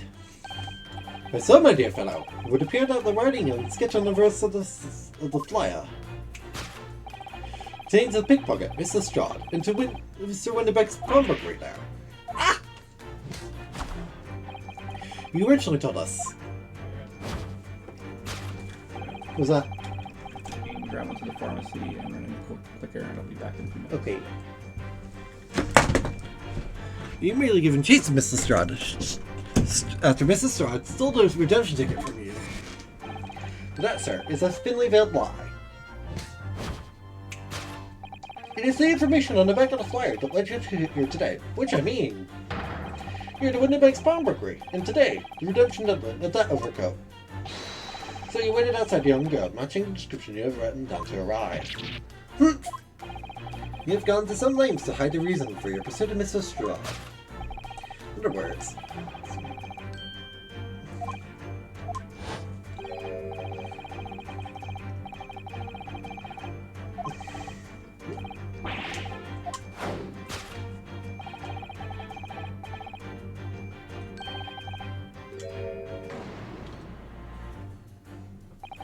well, what's a fair rule? This metal cap commonly found on the end of a cane, Mr. Naruhodo. Ah, goodbye. That makes a nice clicking sound on the pavement. Yes, exactly. Jones is right. It appears to be missing on the cane. Doesn't actually look broken, does it? No, it doesn't. That gentleman certainly did recoil when Mr. Jones identified the cane as suspicious. Words. There's something sacred about the cane that Mr. Bennett, rather we don't know. I can point it out for you. Look at that initialing. A.G., eh? Look here, Miss Susato. Some letters on the handle.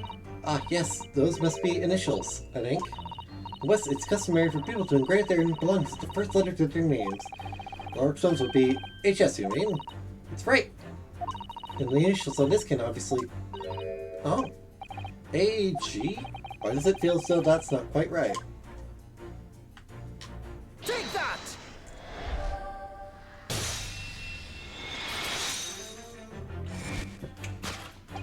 The construction of which I speak is, of course, the initialing. Just a astute observation, wouldn't you say, Mr. Eggert Benedict? We are led to believe, sir, that your initials are E.B. Yet in the most possessive manner, you have in your grasp a cane bearing the initials A.G. An incontrivable contradiction indeed, would you not agree? No! You're wrong. This cane isn't... You said before that you had that cane for years. Grr. So don't try to tell us you just borrowed it from a friend or friend in the park. In short, do you hold to yourself to a gentleman, you have withheld your true name. Recoil, sir.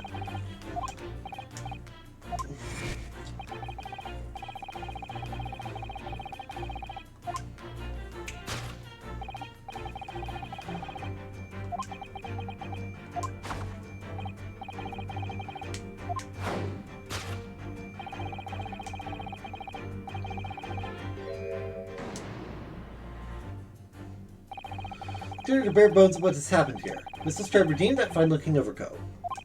Now a mysterious man has appeared, introducing himself with a fake name, claiming that the overcoat belongs to him. We know that he actually identified Mr. Stride from a written description, which suggests that everything else he's told us is untrue. What we need to do here is somehow prove that the overcoat cannot possibly belong to him.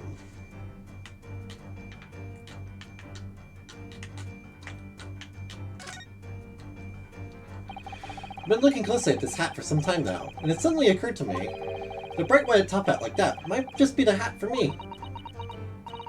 You like it, do you? I think I do, don't I?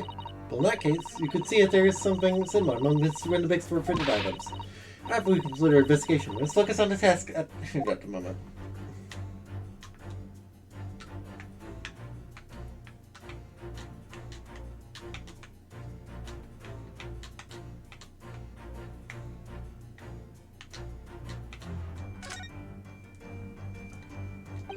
It is a rather strange handle for sure. Yes, certainly unusual for a gentleman's cane. Expect to see such a cane being twirled charmingly by its owner as he skips merrily down the street. You do? Ah, something just occurred to me. We have a shovel back in our office, don't we? Yes, you're right, and its handle is exactly the same as shapes as canes. Here we go. Now I'm starting to wonder if it's not actually a cane at all. It's a spade. They're curiously compelling, aren't they?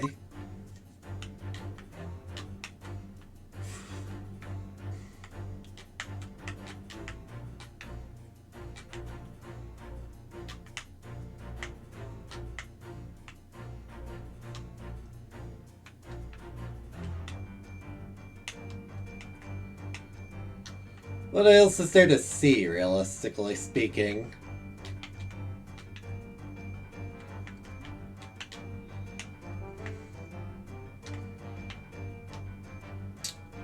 Take that! That is bullshit. Anyway. That hat looks so sus.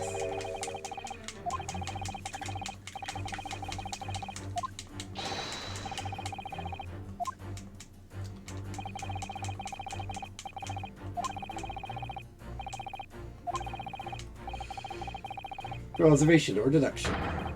There. Yes, a lot.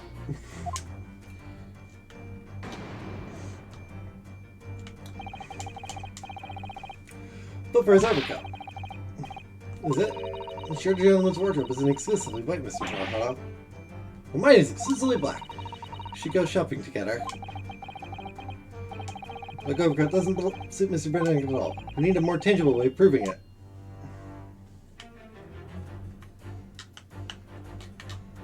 Ah! Take that!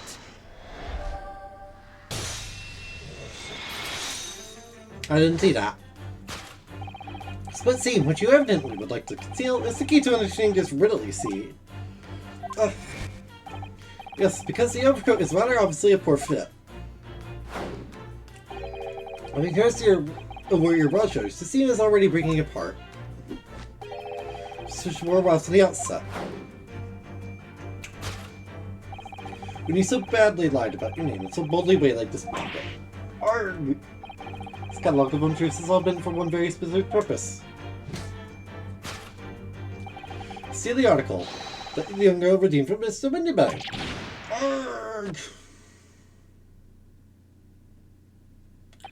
But what really irks me is this. The considerable crime I initially imagined has been considerably curtailed.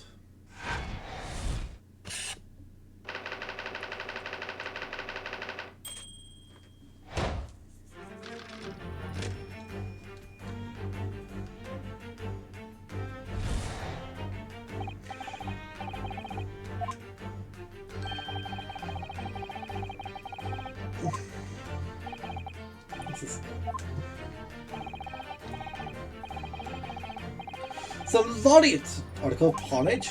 Forgotten that I redeemed the article in the proper manner, easy to watch for it.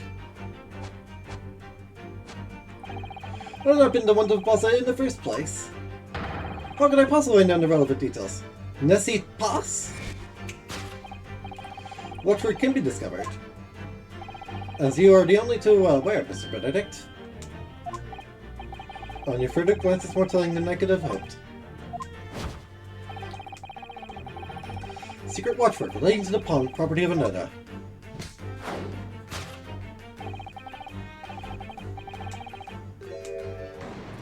Nope, he was drawn to the board. The deduction must have changed rather dramatically now, I think. Talk of tunneling into sewers. Stupidity, because it was all sound very exciting. Anyway, now this mysterious gentleman did know the watchword. Professor, if you didn't know that word, Mr. Windybank would have never allowed you to redeem the article. Looking at it another way, if you did know that word, Mr. Windybank would allow you to redeem the article, whether it was yours or not. Question is, could this gentleman have found the watchword out somehow? Yes.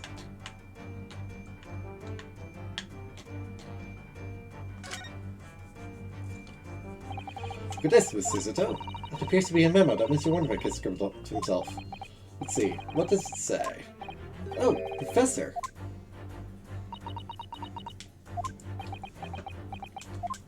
Mr. Windybank must make him know the watchwords his customers give him, right before their eyes. An alarmingly clear script as well. Oh dear. I don't know where to look. Who knows what other secrets I might see? Take that! This notelet, actually. Nothing is revealed, but it's notelet on the counterweight that your eyes were inadvertently drawn. Yes, the broker here follows the same procedure whenever a customer collects to redeem an article. Good one for the watchword, and notes down the response uttered on a notelet he has to hand.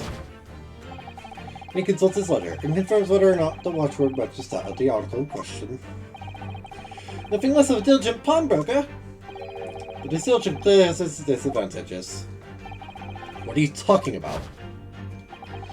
Recently apparent that you were present at this shop before your accusation against Mrs. Lestrade. In all likelihood, you followed her inside, and then observed her talking to Mr. Windybank. You recommended note the watchword, as is his common practice. You observed him writing the word Professor on the notelet beside the ledger.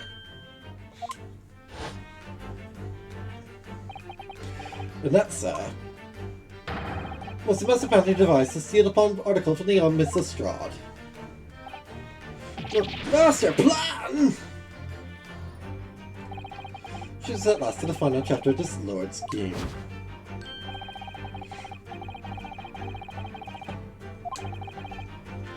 Serious? Which is a wordless music box disc. Actually, very good reason to make them yours, didn't you, Mr. Benedict? Allow me to present a rather interesting piece of evidence.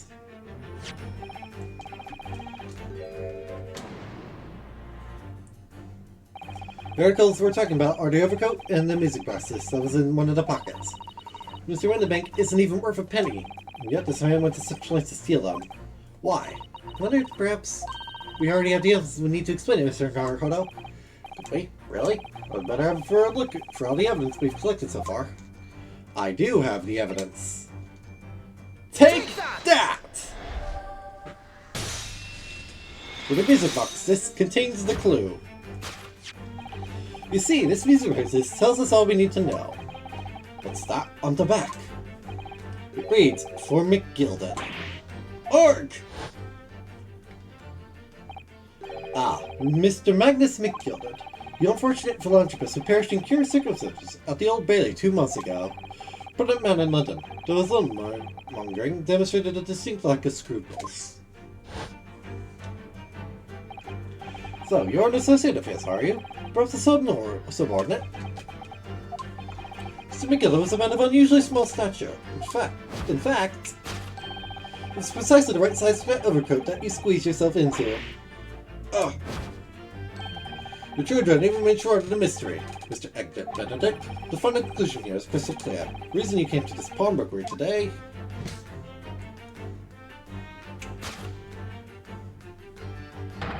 was to retrieve an article left behind by the late Magnus McGilded. Arrgh!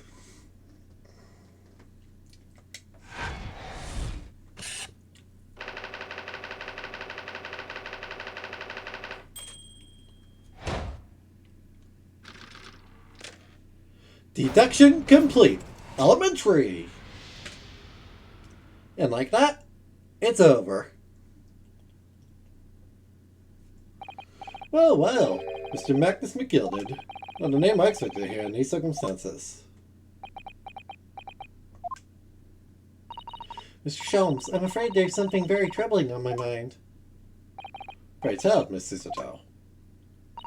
Well, according to what Mr. Wonderbank told us earlier, today was the final day on which the code could have been redeemed, was it not?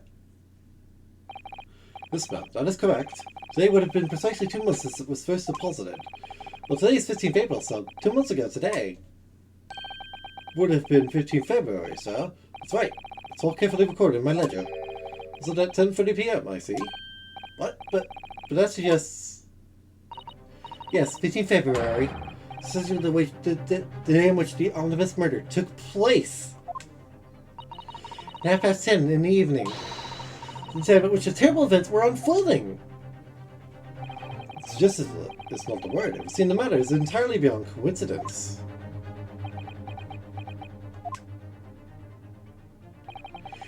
You're of course at liberty to make whatever outlandish deductions you choose. However, I must insist you hand over the music box disc now. Be a terrible shame for you to return to your native land in the box. What'd I do? No.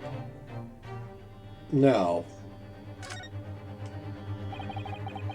Things that a man must protect at all costs. It's maybe one of those things. Then again, maybe not. Mr. Winterbank! This is my shop! I can't allow any harm to come to my customers. If that were to happen, should I have to take my own life? Mr. Winterbank, no! Alright, that's enough. Gregson! Inspector Gregson! Inspector? That's right, Sunshine. The alarm was raised on one of our dedicated emergency lines. So we got here as fast as we could. Now, what's all this about, eh? Oh, praise be! You're here at last. 6 months away from forfeiting my own life in my very own establishment.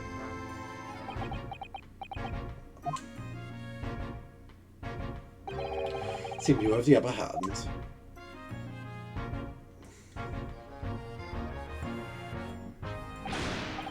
Right, you lots have some exciting to do. I don't appreciate being bothered with some petty oggy-boggy. Petty? Mr. Winterbank very nearly met his own with his end. Yeah, by his own gun as far as I can tell. Oh dear. And the whole of Britain could meet with its end. But I'll get to the bottom of this case I'm supposed to be working on. What? I wonder if it's the case, Inspector. Spare no detail, Gregson. I might have said a little too much. No matter, it's nothing to do with you lot. Anyway, sir, you're gonna have to come with me down to the station. But of course, Inspector. Ah! It's getting away! Get after him, lads! This is the big officer too. Sir!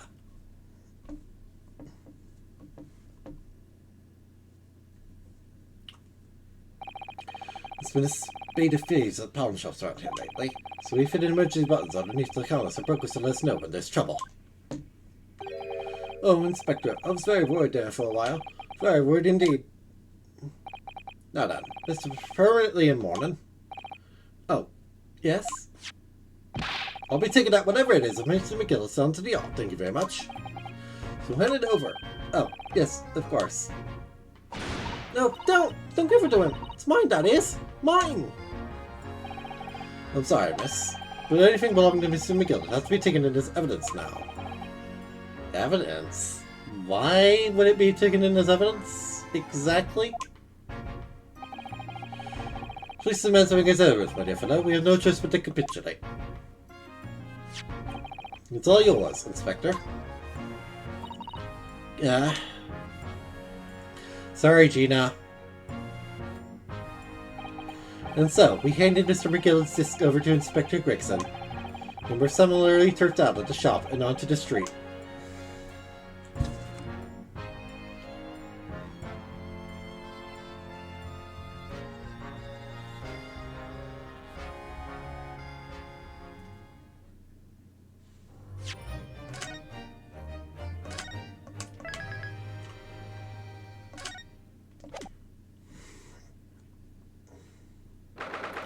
'15th of April, Baker Street. See? That's why I hate grown-ups. All they do is feed you a pack of lies and take stuff away from you. Why is your accent suddenly Irish? Really, Mr. Straw, tell me, is that overcoat keeping you warm? What? Oh, why? Surely you were given that. Yeah, indeed, let me keep it, after I looked daggers at him for long enough. He went for the pockets and then said, go on then, have it, before telling me to escape the scrapper. Always pissed off giving people a look you ate them. Can't help feeling that it's going to get you into serious trouble one day. What I really wanted was that nice shiny disc of mine. Music box disc? But Mr. Winnibeg's think it was practically worthless. I'm gonna go and have another bash. Give him a long and odd stare. Not, Mrs. Strahd. Shan't enter Winnibeg's again today. Why not? That's not fair. Can't be helped, I'm afraid. Police are investigating the scene now. I'm taking a statement from Mr. Winnibeg. But this is fine. I had a ticket for this coat, and it was in the coat's pocket. And there should be something else on all. That's what the rotten cook said, ain't it? He didn't mention someone about another article, didn't he? Well then, that's mine too. Whatever it is. It's really fishing their luck. Mr. Strahd, I think it's time to admit defeat. You've had your haul for the day. Yeah, and it's all your fault, Sholmes. So what are your plans now? Will you dine with us this evening? Eh? I was a bit delighted to cook, I'm sure. And I might entertain you with a modest violin recital.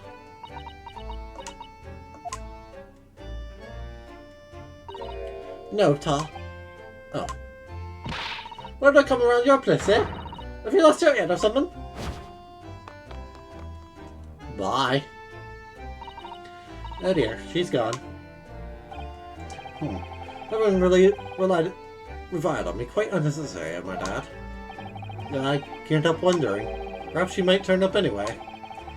Interesting. When she said a chance to come down, I think there's a good chance she'll decide to come. Very well then. Inform Iris to set a place for our potential guests at the dinner table this evening. One more thing. I should be glad of your company later too.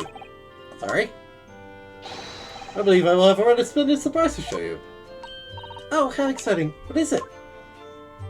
You shall have to wait and see, Miss Hotel. Till later then.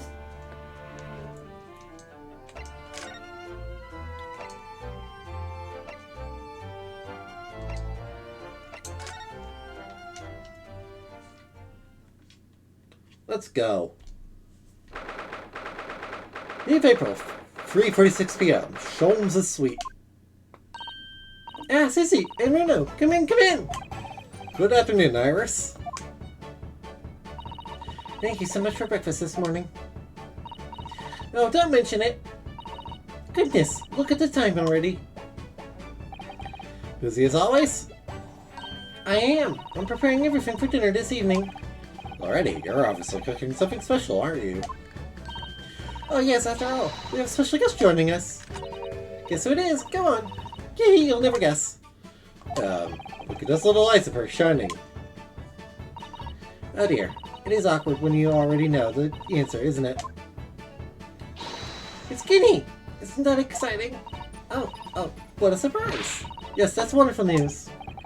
Iris seems overjoyed at the idea. Some pickpocketing takes from a real professional.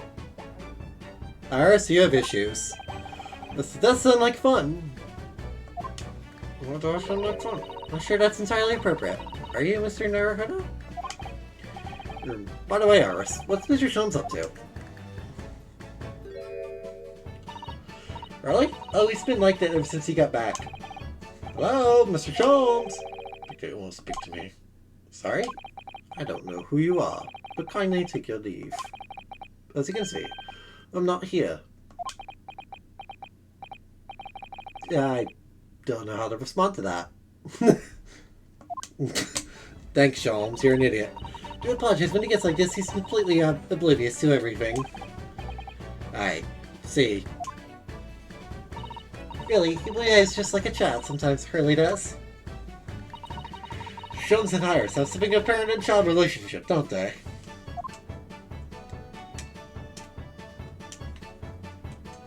The game paused. So Iris is clearly the parent here. Come to think of it, wonder where her real parents are.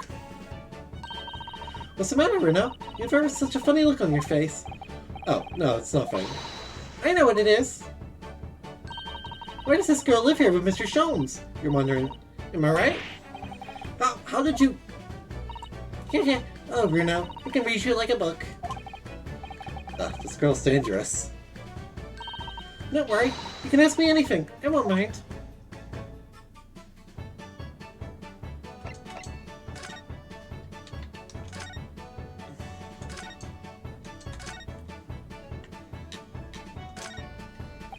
Now this really is Mr. Sholmes' official performing partner then.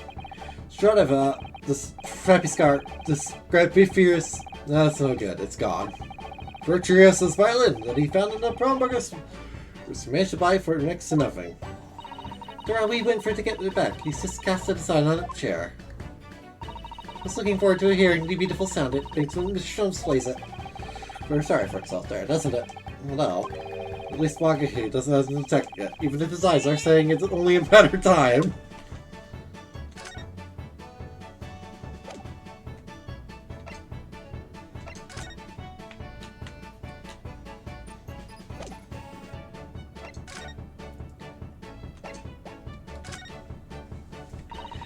I'm sure you've been wondering why it is that I live here with Shirley, haven't you?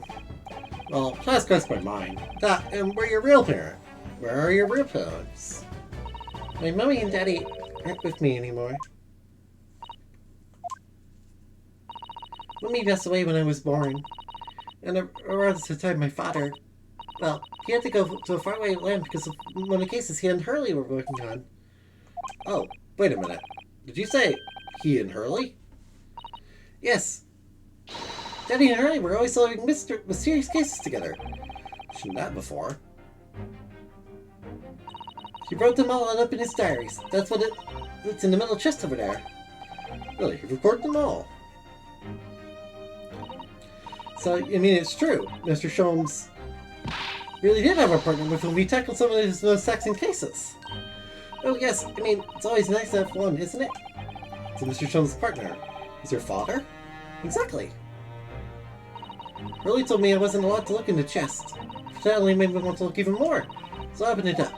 And found your father's memoirs. Yes, so that's Hurley. Who wrote these? Then it fell off his chair. Then he told me. That's when I found out that the author of all those accounts was my father. Father was Mr. Sholmes' partner.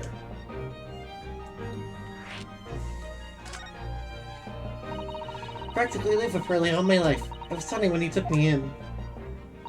So, it came as quite a shock. When Hurley told me he wasn't really my daddy, I mean... Must have done. Wonder why Mr. Sholmes chose to tell you, and at such a young age. Hurley says it's because he wouldn't have been able to hide it from me. Oh? Well, having lived with Hurley in all these years, you might say that his ways have rubbed off on me. Some things I can just see. Especially lies. I almost know when people are lying before they open their mouth sometimes.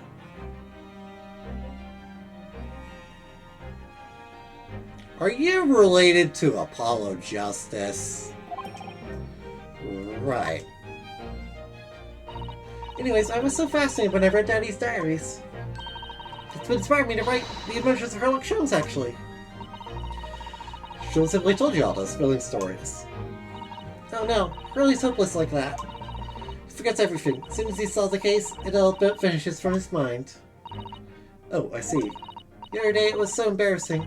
As usual, he totally forgot about the case he just solved. So the very next day, he gathered together all the people involved and proceeded to solve the case again. He's got a check for everyone. Say that again. Father's surname, don't you, Iris? That's right, Wilson. Daddy is Dr. John H. Wilson. Heard that from Saris, he's a doctor of medicine, you see. That's what prompted me to study and study so that I could earn a doctorate as well. Father, he went to some distant land and is a doctor by the name of John H. Wilson. The court will now hear the trial of Ernest Naruhodo. Kindly sit before the court the name of the victim of this case.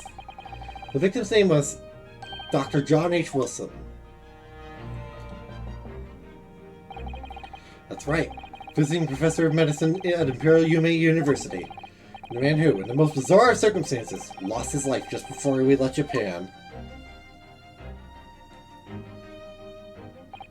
Miss Suzuto. Yes? Perhaps we shouldn't pursue this conversation any further at this time. I think that would be for the best.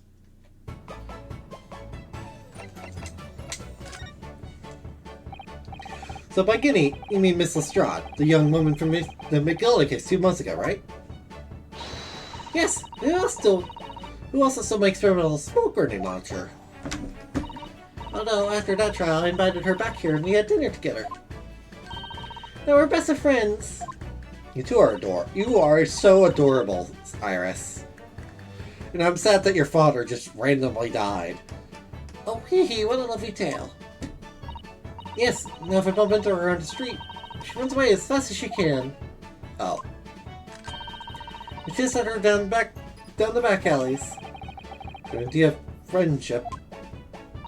And then I let her have the latest color smoke grenade I developed. Oh. So many beautiful colors in the world. Guinea wants me to make a whole rainbow. Means you let Mr. Star keep the smoke grenade launcher, have you? Yes, that's right. Got bored of it anyway. Hurley's reacts the same way they shoot him with it now. Poor Hurley. Oh, I can't wait for Guinea to arrive. It's been too long since she last came over. So excited! She does actually come. Ah, my dear fellows. I'm glad to see you. Hey, Mr. Shums! Why ever did you not make your business known to me before? You're an idiot. Well, no matter now. So, how the devil are you? We've been with you for most of the day. Goodness, really? You tell me, Mr. Trump, so your violin unscathed? My violin? What are you talking about, dear madame? Oh, never mind that now. Something far more interesting to show you. Behold, my dear fellows. Oh, another music box disc. No, not another disc, Mrs. Suzuto. This is the one Gregson demanded we hand over as evidence. Mr. McGillen's disc. What? Oh my! Then, what's it doing here? No, tell me, Sister Naruto. It had blood on it? I think that, though I have an identifiable turn for detection. There will be even more death at larceny! You're, an idiot. Ooh, that would be wonderfully exciting. I'd be your pickpocketing assistant. Iris, you're even more of an idiot. Rita would be our go-to if we ever got caught. Right. Plus, Susie has such a beautiful handwriting, she could write all of our menacing crime notifications.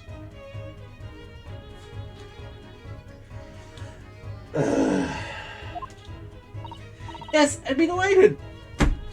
You are all idiots! I'm just gonna pretend this conversation never happened, I think.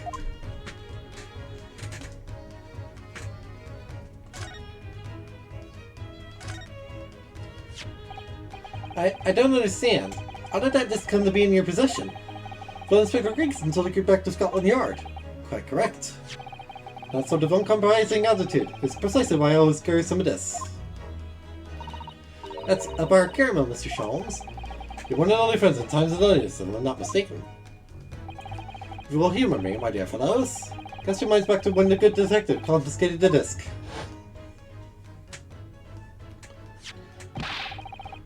Whatever it is, Mr. McGill sounds a yard, thank you very much. So hand it over. Yes, of course. If the police demand something as evidence, my dear fellow, we have no choice but to capitulate. It's all yours, Inspector. I did this in my hand, did I not? Yes, you did. But I still don't understand. So precisely that moment that I summoned my one and only friend into action. Into a pair of bras like this. That's amazing! The disc and all the minuscule protrusions have made an image in the caramel. Indeed, this caramel is quite exceptional. Developed it myself, you know. Suitably soft for making impressions, but resistant to melting. The result of a precisely controlled solution. How extraordinary! Carrying a pair of these on one's person frequently proves very useful indeed. Take a house key, for example. Simple press, and its unique form is duplicated. No one's property at will, and never without high sucrose nourishment. Yes, it sounds illegal. From the image, able to create this. I confess I was most curious to know what manner of music it would issue for the system played.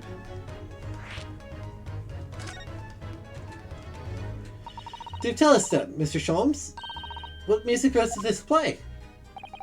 Well, unfortunately, I have no idea. No idea? None whatsoever. Are you familiar with the workings of music box, my dear Fidos? No, I'm afraid not. Goodness, you don't know, Runa?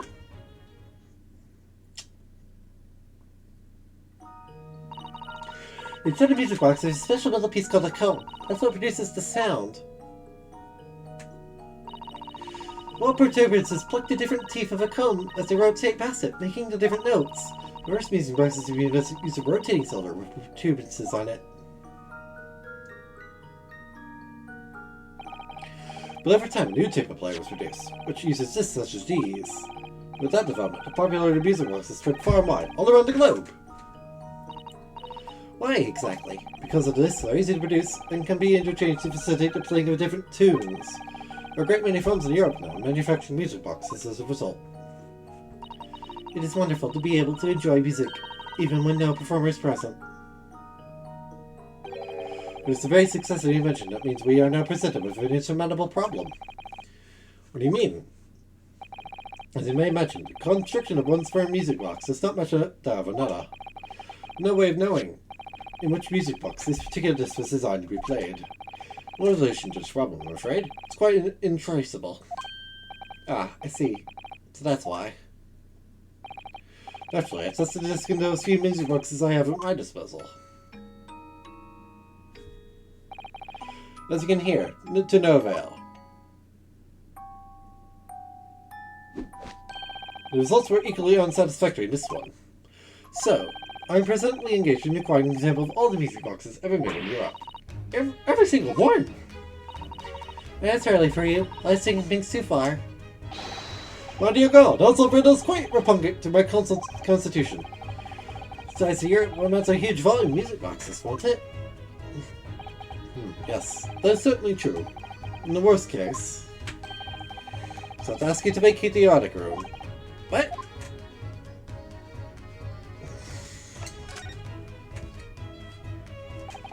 My action's been gilded. Not a name I expect to hear again so soon. Yes, it's only been 2 months since that grisly case.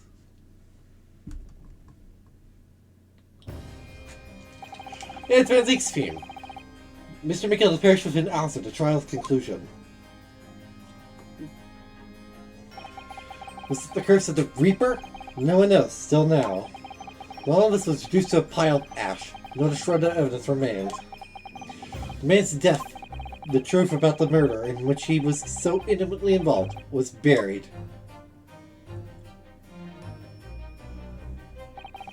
The note was successfully established Mr. McGill's innocence in the trial. Newspapers still claiming that it remains an unsolved case.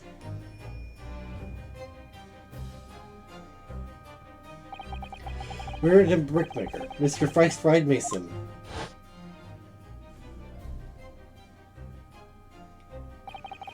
And yet, the truth of the matter remains a mystery. We still have no idea what really happened that night. And although Mr. McGill was found not guilty through my defense, I still don't know if that was the right judgment or not.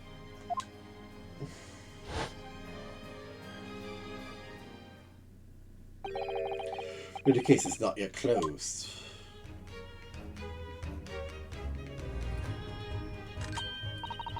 It's time I start getting things ready for dinner, I think. Ginny will be here before long. Thank you, Iris. Oh, well, you must let me help you then. Of course, Susie.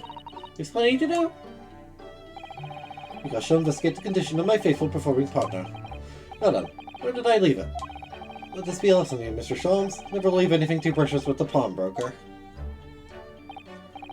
Yes, maybe you're right. But that reminds me of something Mr. Windybank said before. He said that he had a manuscript of viruses in the pond, didn't he? Did he? Yes, he definitely mentioned it. Mr. Strom's latest tale about a worldly mystery lies dormant in my store, where's yours, I believe. So you heard about that, did you? Expect you were as incensed as I was.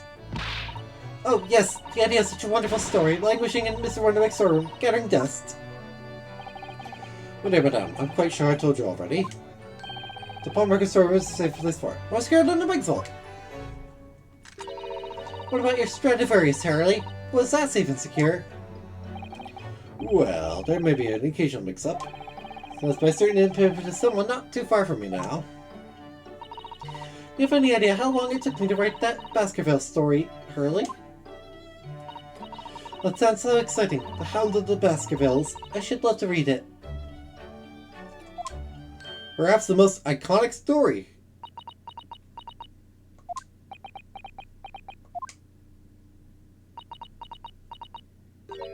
Eh? What's going on here? Why does it feel like an icy chill just swept through the room?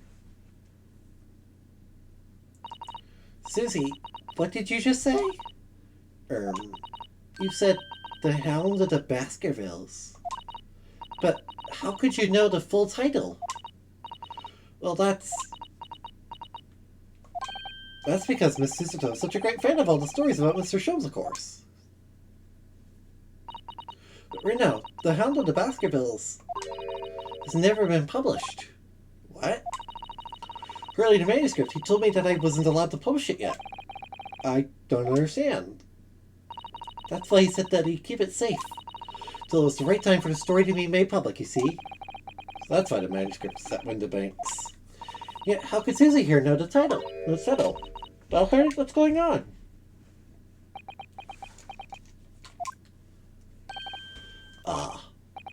What is it, Mr. Sholmes? It appears a guest has arrived. Gina! Miss Lestrade! This was a bad idea. I knew I won't like them. I'm going. No, wait! Miss Lestrade! We've all been eagerly awaiting your arrival. Haven't we, Iris?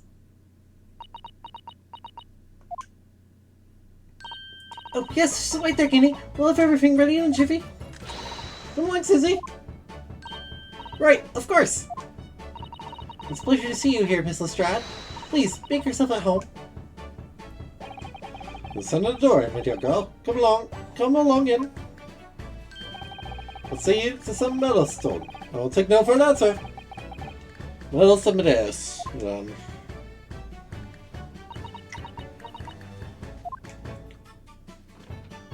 Kitty! Meow!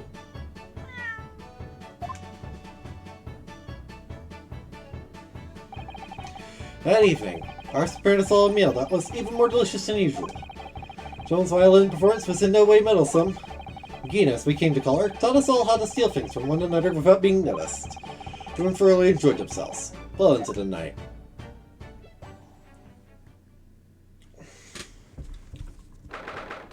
15th April, 9:34 p.m. Naruto's Legal Consultancy. That was a very enjoyable evening, wasn't it? Oh yes, Iris' cooking was truly divine. Melissa, I can still hear the enchanting strains of Mr. Sholmes' violin even now. Best of all, but I conceal the glasses from his lordship face next time we're in court. Please don't do that. Naruto-san, could I consult with you about something? I wonder. What's the matter, Susato-san? Please tell me. It's about the telegram I received. Ah, the one that arrived first thing this morning, I suppose. I've been summoned. What? Summoned? What do you mean? The telegram was from the Lord Chief Justice's office. Bushronger is asked to see me. Lord Chief Justice? When? Tomorrow morning. But then we have to start preparing at once. Oh, no, that won't be necessary, Naruto-san. I've been summoned alone. That's sus. Alone? What on earth for? I have no idea. I suppose I shall find out tomorrow. What's all this about? Whatever it is, it's making me feel very uneasy. Oh, who could that be, I wonder? Iris! Good evening, friends! Ah, Iris. Hello again. Guinea! And Gina, too. Yes, Guinea's gonna stay with us tonight. She's gonna sleep in with me. Isn't that right, Guinea? Well, yeah. How lovely. Let me make a pot of tea.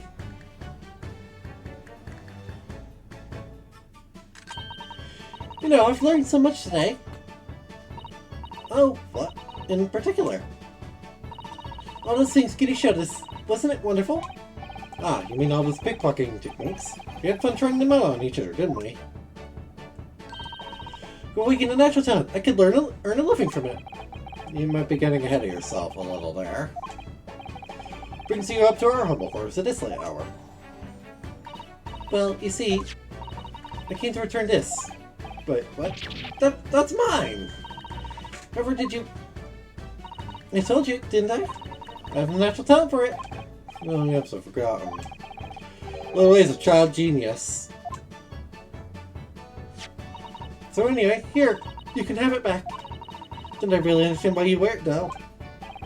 Ah, thank you. Alright then, good night. Yes, good night. So this is your office, is it?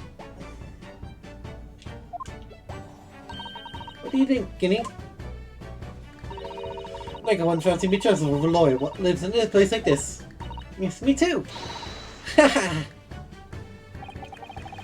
Zoa's here. Still has something that she'd like to talk about. Suppose she probably wants to talk about the manuscript. Yes, she probably does.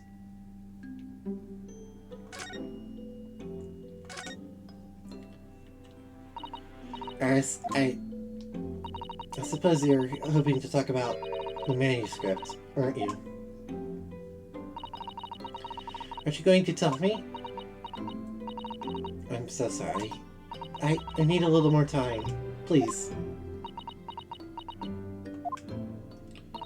Alright, I understand. But whatever made you feel awkward?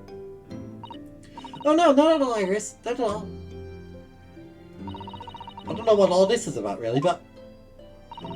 It's a story you made up, isn't it, Iris? This mental script or whatever you call it? It's not exactly a story that I made up. It's something I read in Daddy's diaries. Daddy's? That's right. I don't suppose I mentioned it to you before, Guinea, but... Daddy was Hurry's assistant once. His partner. Eh? He solved all sorts of strange and mysterious cases together. Is that right, mister? Apparently so. I was as surprised as you are now. Daddy wrote all the details of every single case down, you see, in his diaries. So I studied them and write my stories based on what actually happened. So, where's your old man now, then? He had to go away on urgent business to a faraway island, and he'll be gone a very long time. So, I've never really met him. Oh, right. Come to think of it. I don't know anything about Gita's parents either. Guess we should ask her.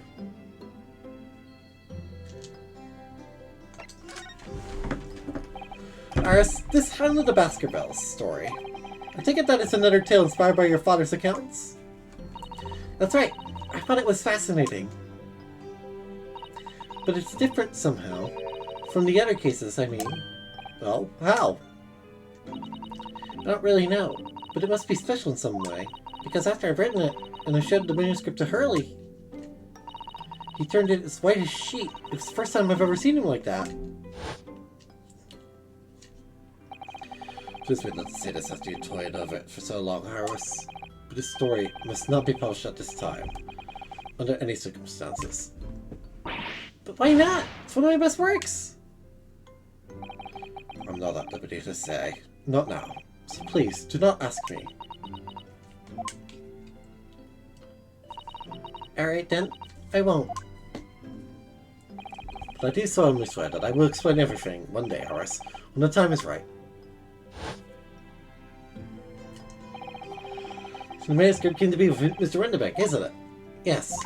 Curly said it had to be somewhere very safe. That really gets my goat, that does. He's treating you like a child. To me, that's what it is. Keeping secrets like that. Mr. Sholmes isn't trying to be mean. Eh? He said he wasn't at liberty to talk about it. I'm sure there must have been a very good reason. I think so too. You'd not have to trust him for your own good. But he can pull the walls of my eyes. Sholmes is lying to Iris. I put my life on it. What? Really, he's lying to me?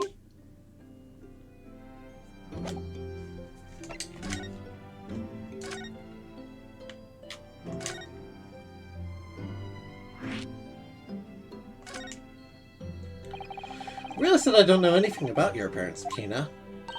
I ain't got any, have I? Never did have. Oh. Look, the East End's full of orphans like me. No one wants nothing to do with us from the minute we're born. Not even our mums. But we all stick together. The older ones look after the little ones and make sure they get by. That's why you're a pickpocket. Nah, Steven's my life. I love it. Get a kick out of it every time I lift some pompous idiot's purse. And that's how we all afford to eat. I'm like Robin Hood, ain't I? That's how I see it. Oh, Gina. Do think about it sometimes. What it'd be like to have parents, I mean. Let's thought it'd make everything right. But I haven't listened to what Iris just said. Sounds like having parents ain't always easy either. Oh. I mean, if you know you never had them, you don't feel like you always wanted to meet them. It's true. I do want to see Daddy so much. And you never will. Oh, Iris.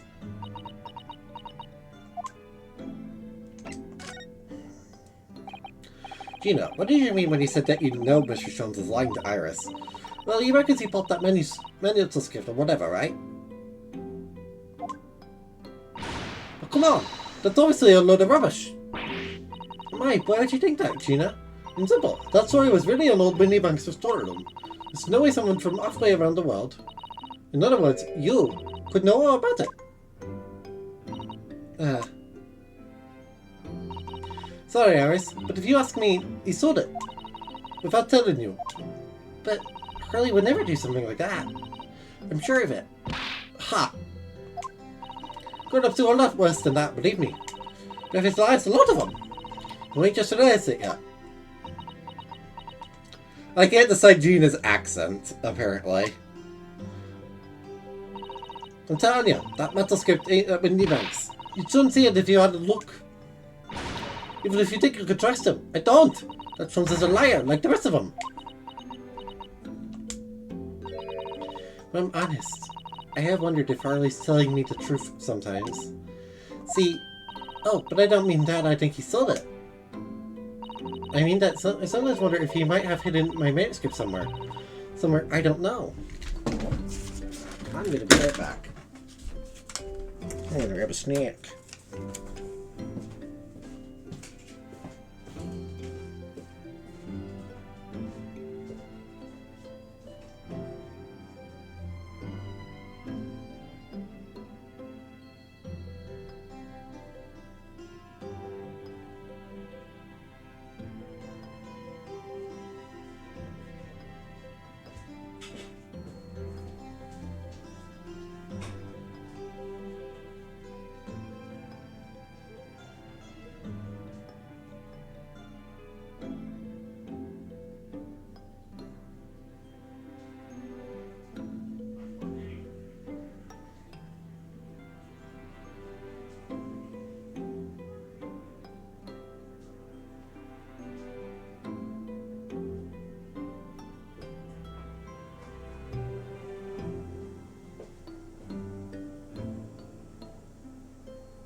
Turn with drink and food.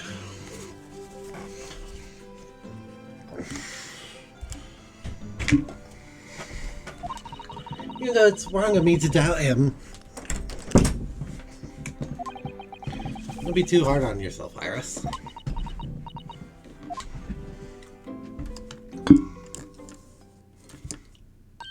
Oh my goodness, look at the time. Come on, Jenny. We should go back downstairs. Yeah, alright. Please, don't mention any of this so early, will you? Oh, of course not. Good night then, Iris. Good night, Gina.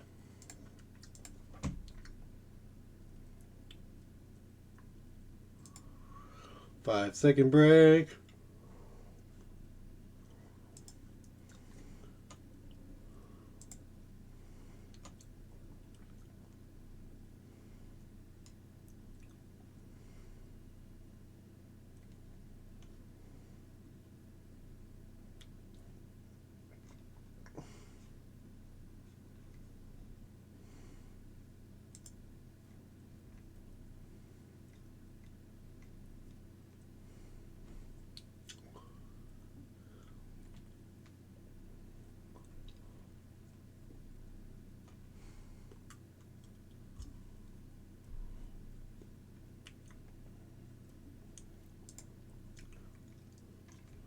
I'm just taking 5 seconds to stretch a little.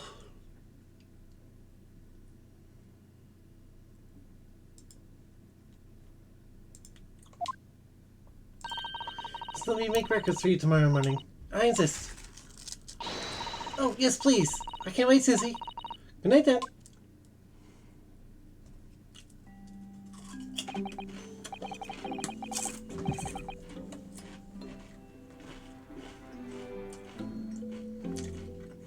Hold on, let me finish my chip. Alright, so sure is easy to forget, isn't it? She speaks just like an adult. Indeed, though, she's still just a child. Turned in for the night, too. Our son.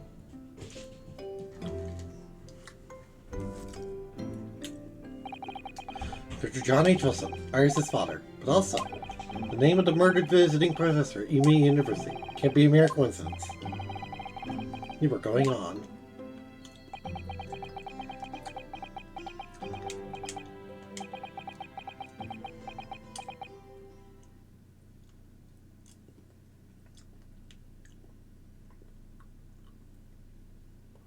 Mr. Naruhodo. Mr. Naruhodo. That voice. That's Mr. Sholmes. What's going on? It's the middle of the night. It's Mrs. Strong. She's gone. Gina. She's supposed to be sleeping in Iris' room, but her bed is empty. Well, she's an independent young woman. She probably decided to go home, no? I think not. From speaking to her before she retired, I see the distinct impression that she was looking forward to a breakfasting with Miss Scissordoe. Now, I don't believe the girl's gone home, but I've been waiting for over an hour now. Over an hour? Oh. If you'll indulge me, look out of the window, my dear fellow. What's this about?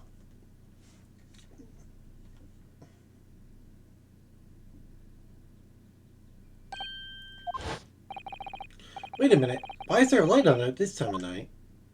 It's Mr. Winterbank's pawnbroker. That's Mr. Winterbank's pawnbrokery. Mr. Winterbank's. Oh no!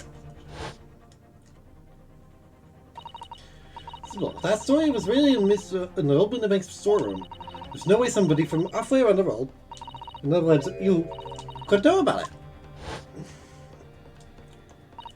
Sorry, Iris, but if you ask me, he sold it. Without telling you. Could Gina have gone? Seems you have some knowledge of the situation, Mr. Naruhodo. Sorry? Oh, no, not really. Well, anyway, we must investigate. At once! This is a tell. Oh, for Pete's sake. I was hoping I could investigate that stupid letter, you know. So good day, 1:14 a.m., Baker Street. The door to Winterbank's... It's open! And the lamp is burning.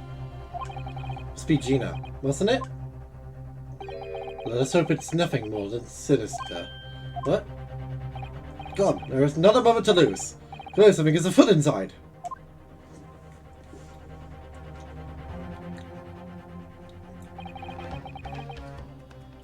Oh, that's not good. That right there, that's not good at all. There's no one here. Oh, yes. There is. Bang! Ah! Mr. Sholmes! Mr. Sholmes! What the? Sholmes been shot? Maybe Mr. Naruhodo. But after them! Go! Right!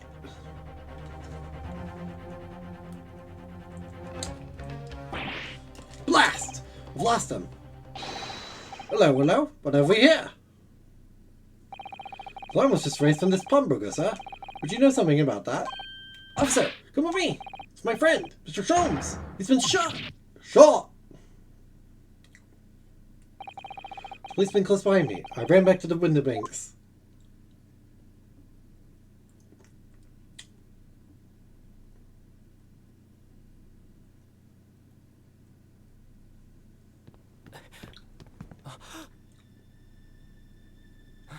Mr. Sholmes! Mr. Naruhodo! How bad is it? Never mind me, but there's much at stake. Behind that door. In the storeroom. Hurry!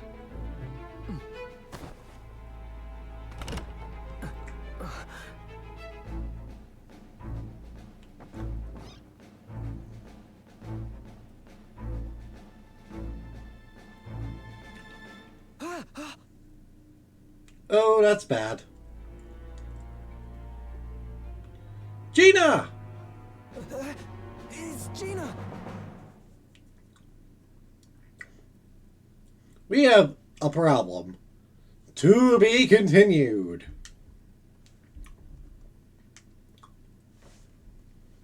But now we have a big problem on our hands.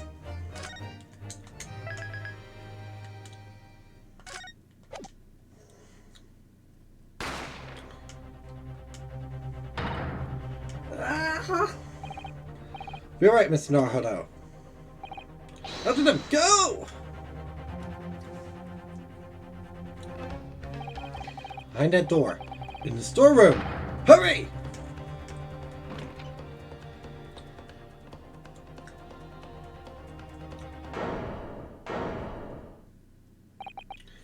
It's Gina? But that doesn't look right now, does it? From that moment, when the bank's pawnbrokery became a crime scene, everything that followed happened in a whirlwind of activity. Arrival of the police, the preliminary investigation of the scene, and the questioning. It was just before dawn, before I was allowed back to my lodgings at 221B.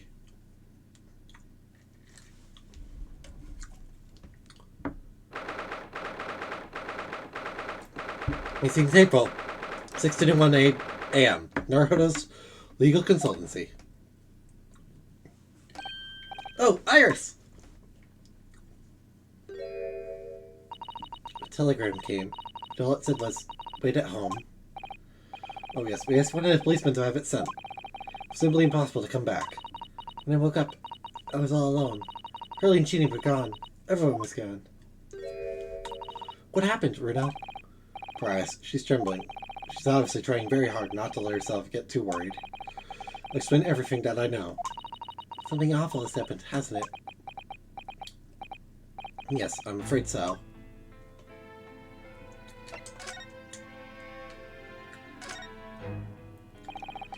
Sorry to have to tell you this, Iris, but Mr. Windenbag is dead. He was shot. We discovered it in the early hours of the morning. Oh, yes, I had a feeling. You did? I saw all those police carriages pulling up outside the shop, so I knew something must have happened there. We entered the Windenbags in the small hours. We disturbed a gang of 2 thugs. They ran out onto the street, and I chased after them, but they got away.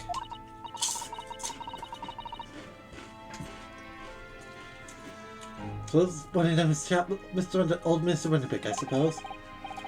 Well, no, but it's not what the police believe at the moment. Oh, why not? It's a prime suspect, you see. Gina. Guinea? But why? Well, the thing is... No! She didn't want to do something like that. I know. None of us think she did it. Why did they have her? They have arrested her.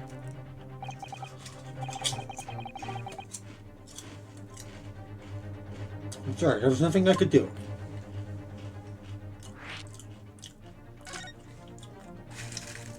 I don't understand why they arrested Ginny. It's not fair!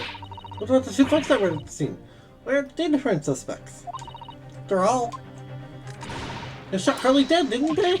No, I mean, Mr. Schultz isn't dead, Iris. This is also horrible. Thing is, they're doing the victim down on the floor in the storeroom where he keeps all the deposit articles. The door was locked from the inside. Let's see. And I wasn't alone in there. Tito was found next to him on the floor as well. Oh no! According to the detectives who investigate afterwards. Don't tell me. There's no one else in the room? Yes, exactly. How did you know? That's the only explanation. Yes, the only explanation indeed.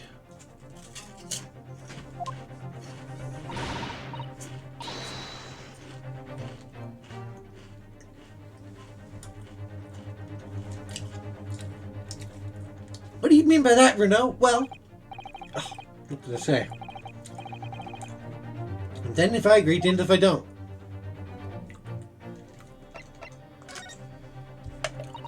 So where's Charlie then? Is he still in there investigating the scene? Really have to have some breakfast. It's not good for him to miss meals. I don't want you to worry, Iris, but I had some news about Mr. Sholmes. He was taken to a hospital this morning. What? Well, when he entered Windybanks, a gun was fired, and he took a bullet. Hurley? Was shot? No. It's alright. His life isn't in danger. Really? Are you sure? Where is he? Which hospital? He's at St. Sinas. They're taking him there. I want to see him. At once! I'm sorry, Iris, but you can't. Why not? That's not fair. I'm a family member. I should be allowed. No, I mean, nobody can see him at the moment. He's not allowed any visitors. We're preparing to operate, you see. To operate? Oh, poor Harley.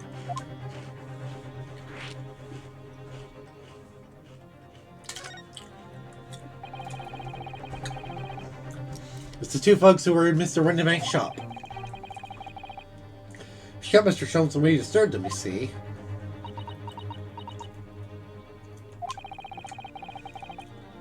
Speech block inside the shop at the time. We went to totally blank, I'm afraid. I just froze. Go! Well, I ran into the street, but, well, they were long gone. Shouldn't have hesitated. I'm so sorry. It's my fault. I let them get away. I think that's a very good thing. Sorry? Well, if you'd seen which way they went and chased them after them, you might have been shot as well, Bruno. Good point! But for everything else, I couldn't bear that. Oh, Iris.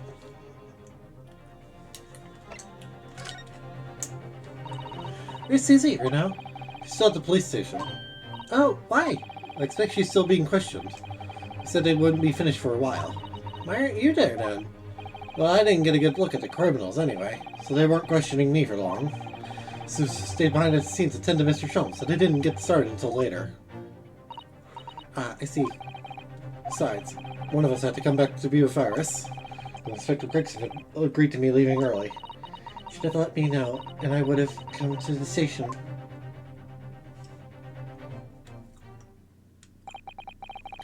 You need to go out again now, Iris. There's not much I can do at the moment.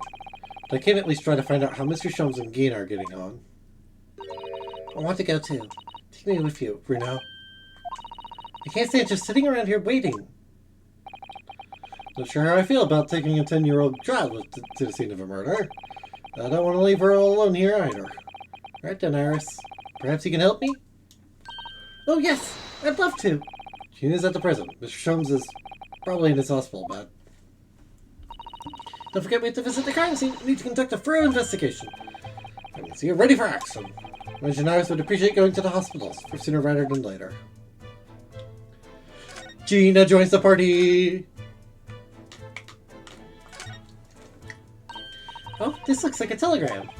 It is, but you mustn't open it. No any circumstances. Alright, I won't. Hold on. Let's see. What did I just say? You mustn't open it. Don't worry, I won't. With special concoction I developed, I'll be able to see through the envelope without having to open it. No, that's not a lot either. Oh, I'm sure it's something important. Oh, geniuses sure can be mischievous.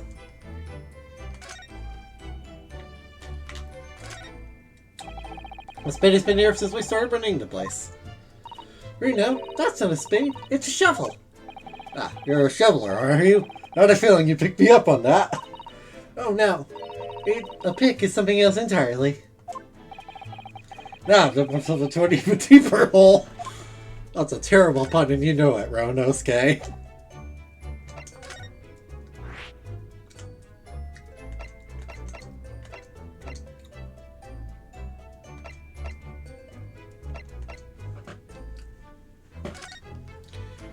Alright, let's see how Sholmes is holding up real quick.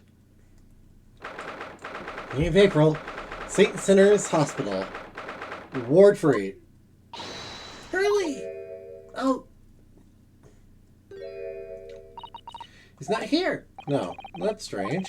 Nurse definitely said he was in the bed by the window, didn't she? Oh, I know what's probably happened. He's being a big baby, and the bullet wound wasn't that bad after all, so he's been sent home. Not so sure about that. Baby or not, there's no question that it was a fairly serious injury that Mr. Sholmes suffered.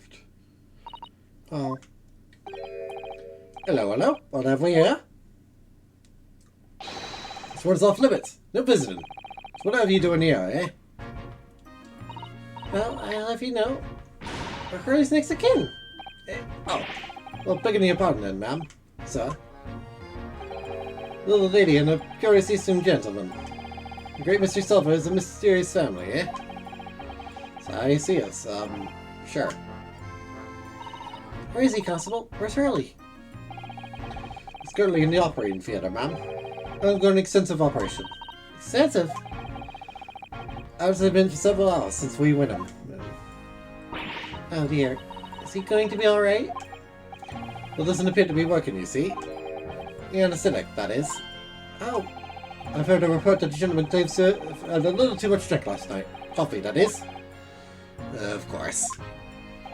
Anyway, I think it would be fair to assume that he won't be back here for some hours yet. See, thank you, Constable. Perhaps we should leave and come back later. Oh, poor Hurley.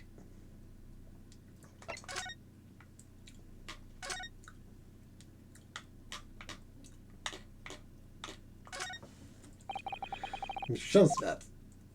Poor Hurley. I know. Looks stiff as a board, doesn't it?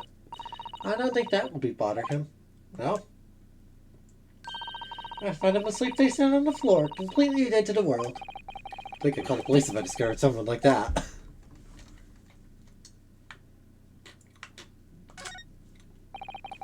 These are. Do you have any idea, Harris? Oh, haven't you ever seen carriages before? Let me explain. They're for people with leg injuries. To help them walk, you hold one under each arm, you see? Ah, right. Thought they were weapons of some sort. Why would there be weapons in a hospital? A fighter had been injured in a battle contest and been brought here along with his weapons. That's surprisingly plausible. And also very stupid.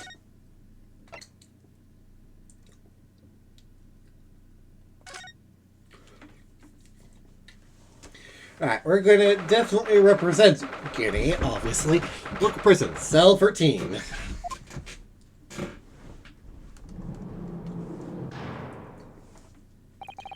Hello, Gina.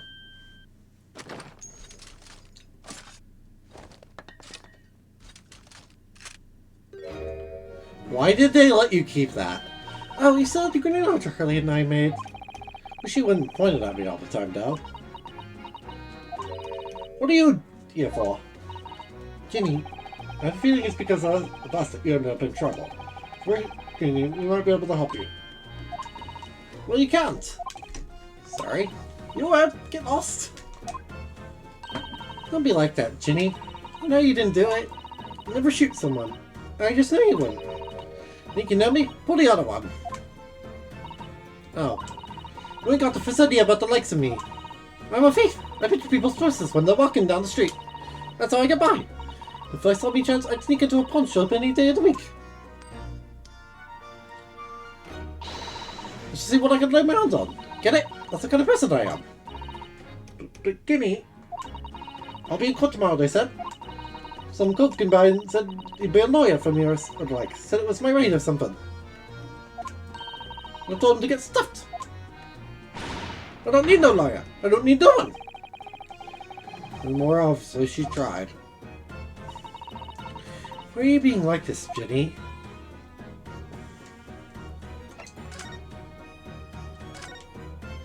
I don't understand, Gina. Why did you send a public defender your way? You want me to sign some papers, representation papers or something like that? It's all going to be rigged anyway, the whole trial. They'll pin it on me because I'm a kid. That's what grown-ups always do. Why do you think that? Because that's how it has been for me, growing up in this black slums my whole life. If you do what the grown-ups tell you, you'll get your mate dragged up by the coppers, or worse. I've had it happen to me before, no? It's all that nice stuff to back of it. Can't trust no one, that's the point. As soon as you do, you're gone to grass. Dead. Gina, listen. If you'd like, in tomorrow's trial, I could... Forget it. Ginny! Do you trust Bruno? Nah, I don't. Look, I'll ask you nicely now. Just leave me alone. Will you tell us what happened, Gina? Last night, at the pawnbrokers. There's nothing to tell. Figured it'd pay me, so I broke into the place and started going through the storeroom. The old bloke walked in on me and all the rest. Why, Jenny? Why would you do that? I mean, obvious, the place is full of stuff I could sell for a shilling or two. Never did easy, you know. It's a lot of work. And half the time you don't even get nothing. Is that really why you broke into the place? What? Are you sure the true reason wasn't something else? Oh, give it a rest. What'd be the point anyway, eh? Nothing I could say would make a blind bit of difference. Please tell us, Ginny. We'd believe you, whatever it is. Believe me? Don't be daft. You can't believe nothing. Everyone lies all the time. You know what? When it comes to liars, I'm the biggest of the lot. I've told some unforgivable lies, I have. What do you mean by that? What unspeakable lies?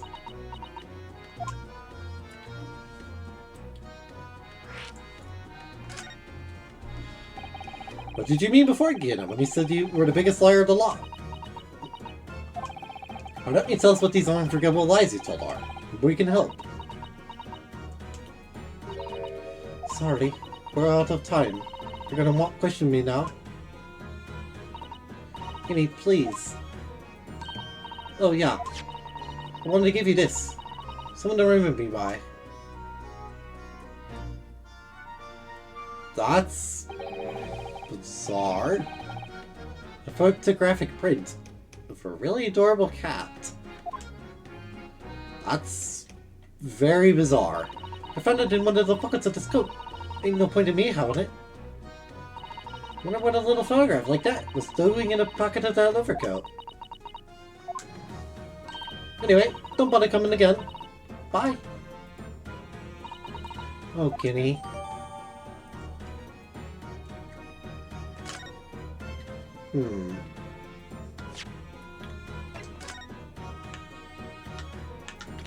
Ah, hello there.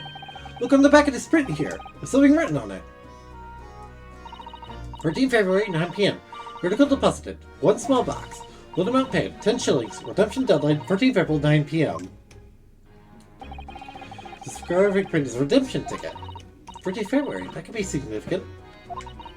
2 days before the murder on the omnibus, wasn't it? Small box. This doesn't tell us much about it, does it? Weird, if Mr. McGill still had a ticket, then presumably never redeemed the article. So do you think the box might still be present somewhere in the shop? Ah, yes! You Mr. McGillis was like, we need to investigate.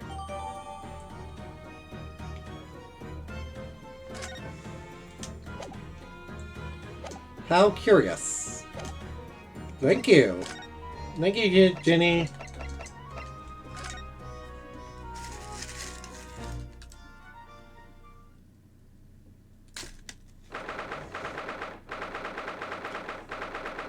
th April, Winnipegg's Pawnbrokery.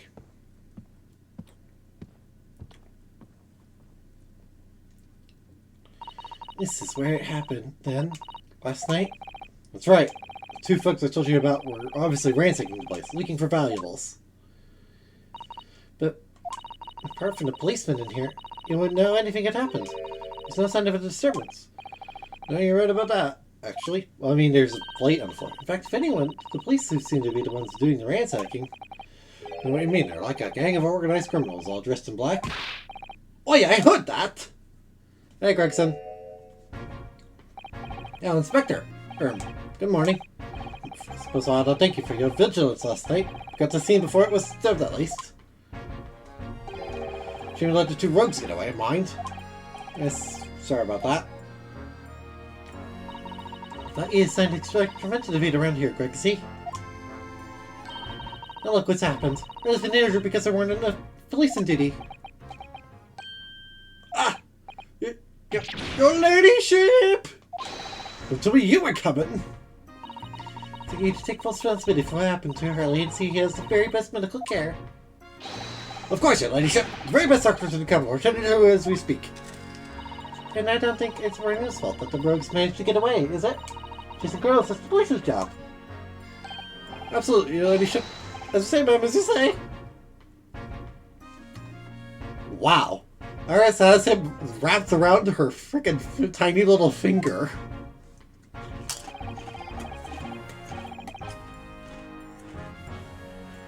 Nothing like is fully blameless. Everyone's in agreement about that. You do believe it? It's a completely different person for us. Talk about a personality change. Oh, where are my manners? Are you first to your ladyship? Perhaps you'd like some juice? You mind refreshing fruit juice? Oh, why? Are you thirsty, Grexy? I have some of my special herbal tea with me. Would you like some? No.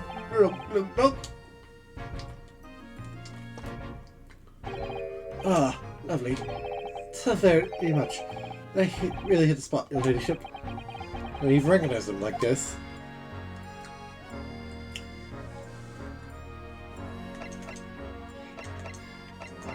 Alright, I'm gonna look around a little.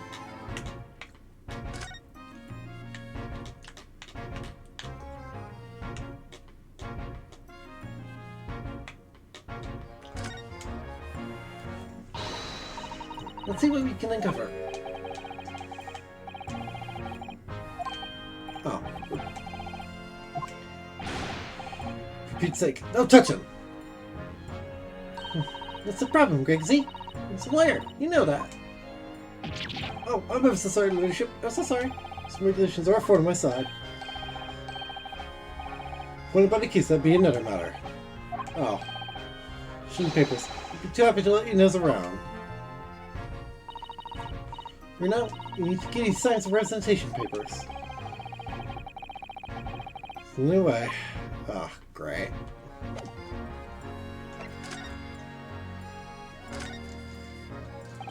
So, how's the investigation going, Inspector? Nothing to it, really. Very simple case, this. Some very definitive evidence. We're just about to charge that diver we arrested last night, in fact. You know, you're going to charge her.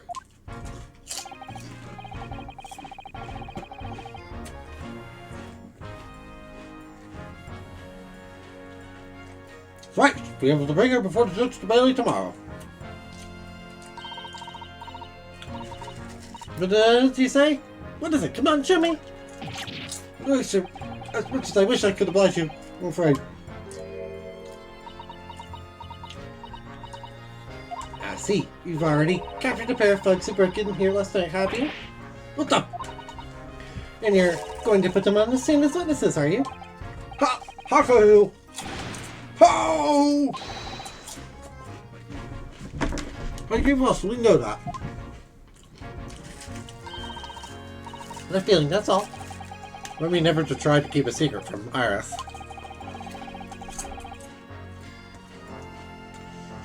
You're the two men who shot Mr. Shums, have you? Well, yes. Pretty quickly by the lights on the beat. At the prison? She should be. Let's assume she hasn't lifted the key from the jailer, of course.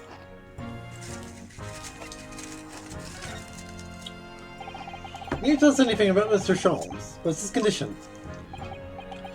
Not liberty to divulge that information. Scotland Yard matters are strictly confidential.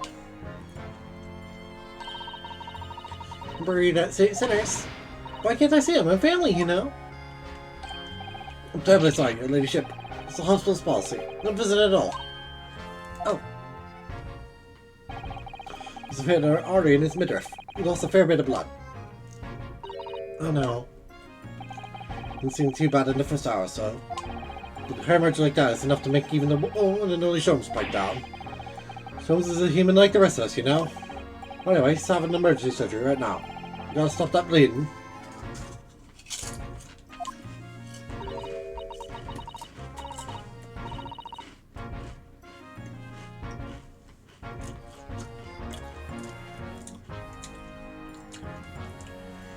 But he will be alright, won't he? They'll be able to make him better? Of course, your ladyship. He'll be as red as paint before you know it. Really? How do you know? How do I know? Because, of course. Oh yes, because his struggles. They're great destructor. That's right.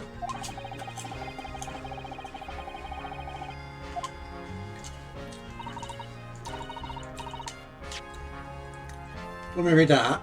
Sorry, I was eating. We better pray to doctors are very aggressive about seeing to make someone well again. Oh dear, please don't die, Hurley. What I hear is out of the operating theater. I couldn't help noticing, Inspector. What? Up a fit, Sunshine. Well, there seems to be a marked difference between the way you talk to me and Iris. But so, Sonny, I'm a copper. We don't go into favoritism. That's right, you do treat us differently. The Adventures of Sherlock Holmes stories, that's why. Oh, come up in now, don't I? Inspector Tobias Gregson. Oh, well, yes, because you're an acquaintance of Hurley's. Iris? Whatever, really.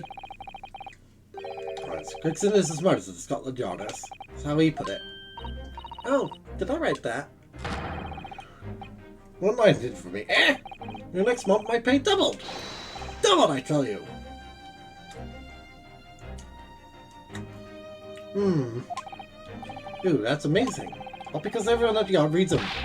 Read all them Sherlock Holmes stories. Sherlock Holmes. You didn't set up a fan club for me. That explains everything. It was around that time you became such a toady to me. You blame me, all it takes is one bad word from you and Sholmes could change his tune about me. So, no. The great detective would say. It's getting overrated these days. Think what happened in my salary if that came out in print, eh? I mean the Willies. It's really nice to see I've lost a word about it. That would never happen, Gregsy. Well, when the new Rance magazine comes out, my hands are trembling as I turn the pages. And for you. Here, have some milk tea to settle your nerves. Glug, glug, glug. Ah, lovely. Thank you very much. That really hits the spot, your ladyship. Tea Tuddle.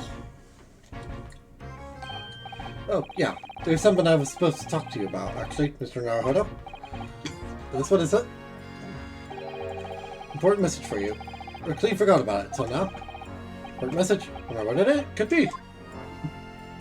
What's the message? Give me your message, sir. You're gonna tell me what this important message is, Inspector? Yeah, it's about that young lady normally by your side, your assistant. Your Sassy, is she alright? She's at the station, isn't she? Being questioned, I believe. Nope, not anymore. She had to head off. Head off? Where? To Lord Strongheart's office, of course. He summoned her. Ah, yes, of course. I had forgotten about that. We saw her there in the yard carriage after we finished questioning her. But she asked us to tell us she didn't have the fare for the return journey and to go meet her there. Good enough. Using Scotland Yard as a blooming messaging service. Well, thanks for passing on, Inspector. Since you had to go to see the Lord Chief Justice. She didn't tell me. You better head over to the Lord Chief Justice's office to fetch her straight away.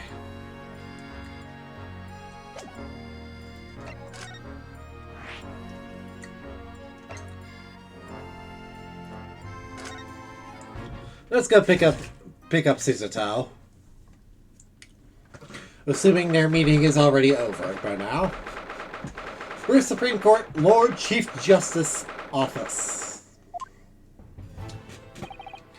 Yes, no matter how many times I come here, I always get the same sense of oppressiveness somehow. You think the place is impressive? I think it's normal. I'll sell. I mean, look at that suit of armor over there. You can't take that seriously, can you? Remember there's something about you. So everything is clear. Got tomorrow's arrangements, I trust? Yes, thank you very much. Here they are, Caesar's son and Lord Strongheart. I wonder what they're talking about. They both look very serious. Very good. There's nothing further to discuss. You may return to your lodgings. Not yet much to do with preparations for your return to your homeland.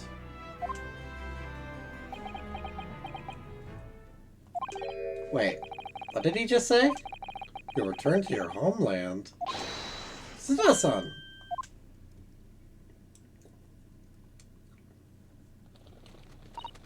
Oh, John Woo! Oh, Mr. Naruhodo. What was all that about? Ah, Mr. Naruhodo. Thank you for coming to collect your colleague. What's this all about? Why are you talking about Miss Suzuka's return to her homeland? What are you doing behind my back? And tomorrow?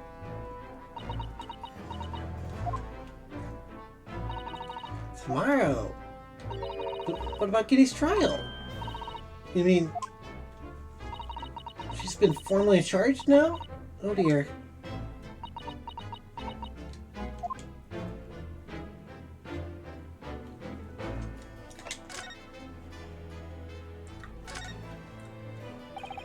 Suzuka, what's all this about?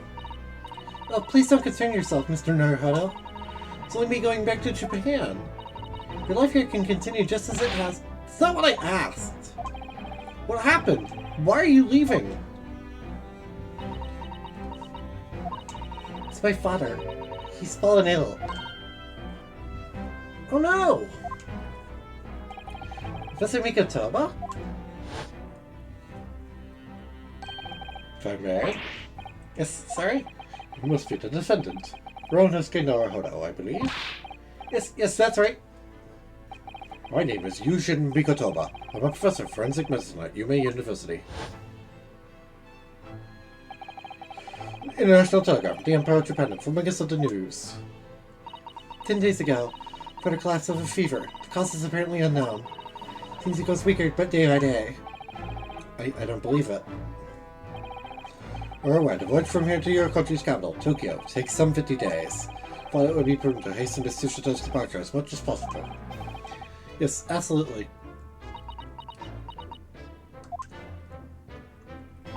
I will leave London first thing tomorrow morning. Can't believe this is happening.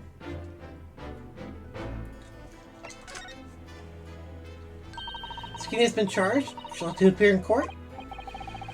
Charged a few hours ago. And the date of trial is already set for tomorrow. No, not even 24 hours later? Gina. Ah, to the strong girl, the murder of the baker, street pawnbroker, yes. All two turns speak with case. Pickpocket was clearly disturbed while we instruct the men in a panic. Though the yard is overstretched as it is, without wasting the time on these open and shut cases. Stop wasting time. Kitty would never do something like that. Mr. Naruhodo. Oh, yes, Strongheart? In the first of your fine services today, I shall overlook this young girl's insolence. No recognition of admitting a child into my office. leave now. Of course, Lord Strongheart. Criminals will tell the most popular lies in order to evade justice. The police can ill afford the time it takes to unravel the untruths. No more crimes are perpetrated. We have far more serious matters with which to contend. This matters to Gregson mentioned something like that yesterday. Yes, Inspector Gregson made a similar remark yesterday. It's a concern of yours. I'm sure I need not remind you of that. Bye, Dan. 3 minutes precisely into my next meeting. You must excuse me. Just one more thing, Lord Strongheart, which is it's Lestrade's trial. What if you might permit me to defend her? A timely suggestion. Sorry?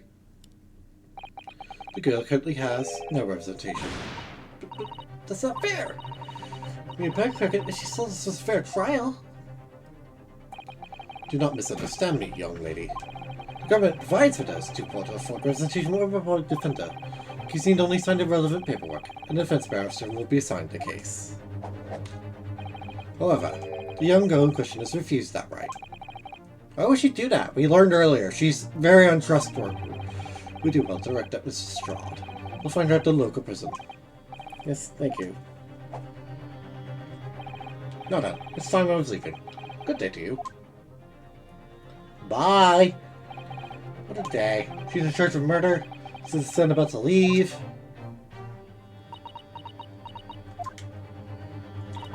Come, Mr. Naruto. Paris, you must make haste. But Susie! You're leaving for Japan tomorrow morning, aren't you? Don't you have packing things to do? Rose judicial system and personal circumstances are no consequence. My sole purpose remains to help you in whatever way I can. Thank you, Miss Suzuto. Heads of luck. I think we ought to visit Gina first. Yes, I should like to wish her well before I leave. Yes, that sounds like a good idea. Let's go! I'm honest, this has completely thrown me off. I'll just have to do what I can as a lawyer.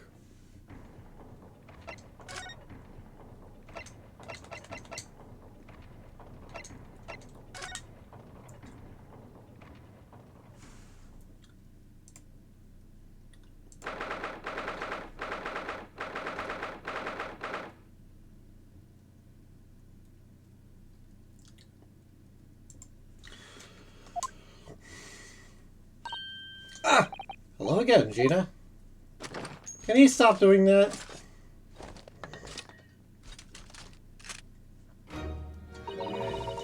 Leave off here for now. And the muzzle darker than not, you're shutting my faces yet again, obviously. I think I need to improve the way you load your ammunition into that thing, don't I? Look! You can come as many times as you like, but I ain't got nothing more to say to you.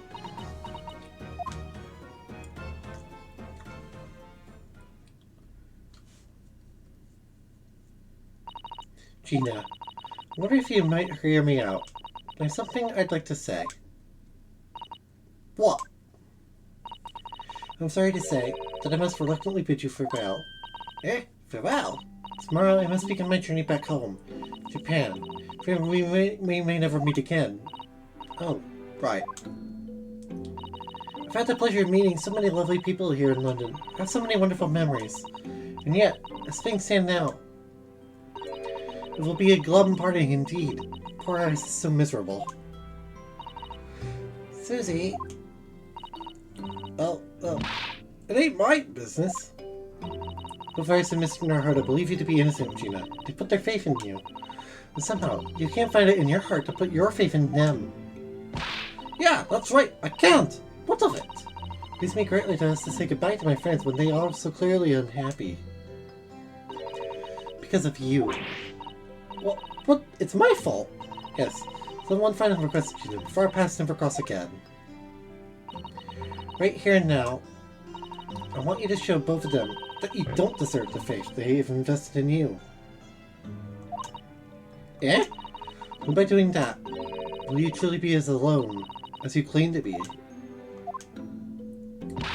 What are you talking about? What do you expect me to do, eh? Just that everyone lies. So prove it by admitting one of your own untruths. But what you said before, Ginny, you said something about unforgivable lies. Still, Mr. Naruto, and Iris the truth now. It's my last request before I leave. My last request as a judicial assistant. No, I can't. These lies are. They're obviously weighing very heavily on Gina's mind. Gina, I could be wrong, but... Is it something to do with what happened 2 months ago? Something about that trial? The one in which Magnus McGillen was acquitted? The case of that mysterious murder that took place inside the omnibus. You were called as a witness by the prosecution. Is that what this is about? Yeah, you're right. Because in that trial, I lied. I lied like you wouldn't believe. Will you tell us about it now?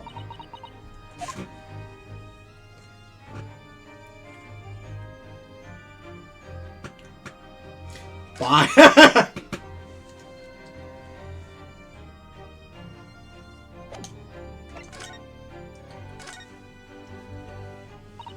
Like he said, it all happened 2 months ago. The cops got a hold of me and shoved me in the witness stand. Based on your testimony, Mr. McGill was declared innocent. Yeah, well, the thing is, I lied about a whole bunch of stuff. I was pretty sure about that. What sort of thing did you lie about? I was hiding under the seat that night. That was the truth. Switch back in that little cubbyhole. I couldn't see a thing. And then... I heard that loud thud, like someone falling on the floor. So Mr. McGill discovered you? Yeah. Pulled me out from under the seat and sat me next to the dead man. There wasn't much light to see like, but when I looked at me hands, I had the clothes blood all over them. So scared, I couldn't even speak. On your hands, in other words, it was keen out the witnesses on the road, roof deck saw through the skylight. And Mr. McGill started asking you questions, I suppose. Who you were, and why you were hiding under the seat. Yeah, he did. Only, that's not all. What do you mean? He threatened me. Threatened you? How? Made me swear. But what I'd seen and what I heard. But what he was going to do after the cove was found dead. He made me swear I wouldn't tell no one about any of it. If I did that, he said he'd let me scupper before the coppers showed up.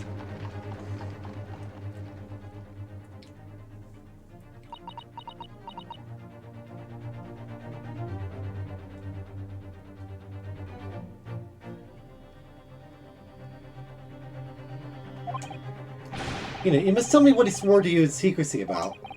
We saw what you heard, everything.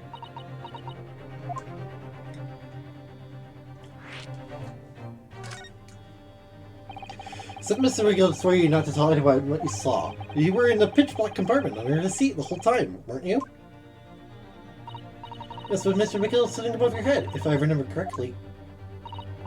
Yeah, that's true, but it was when I heard the foot of the cove leading the floor. A little scream, see, couldn't help it. The girl heard that and dragged me out by my arm. That's when I saw it. It's on the floor next to the old geezer, what had been stabbed. A disc, all bright and shiny. Disc? Do you mean... Yeah, that's it. The one with the D took off with the window bags. Well, it's there, on the floor of the omnibus? Not for long. The Gilda spotted it straight away.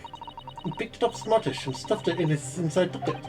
So that disc was the omnibus 2 months ago, the scene of Mr. Mason's murder. And the bookkeeper told me I wanted to mutter a word of it to no one.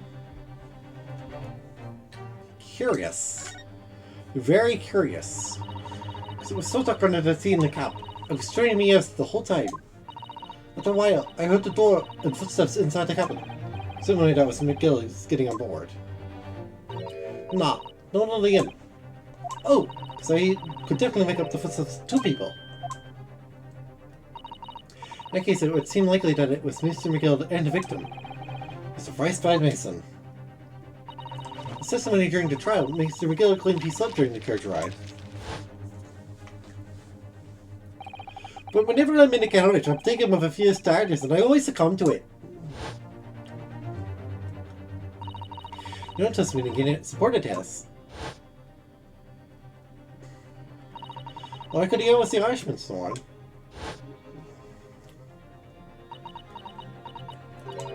Yeah, that wasn't exactly true. None of them was asleep. I could hear them talking the whole time. No voices. What? What were they talking about? Sorry, I don't know. The sound of the horses in the wheels was too loud. It still tells us something. Stringfield and the victim knew each other. Good, it was like, as I suspected.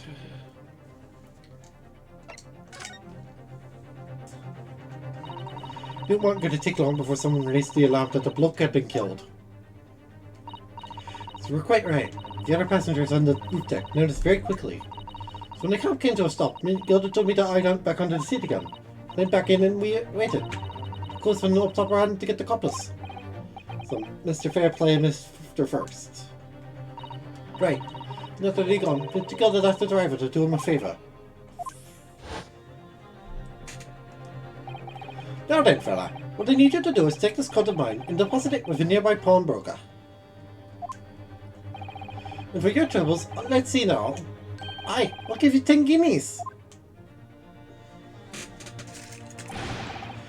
Pawnbroker, you mean on Baker Street? It was Windy Banks. Cutchy snapped up the money and ran off to pop this coat as fast as he could. Well, then there was no one left in the carriage. We gilded open the box under the seat. Let me get out of that. Not without conditions. I see.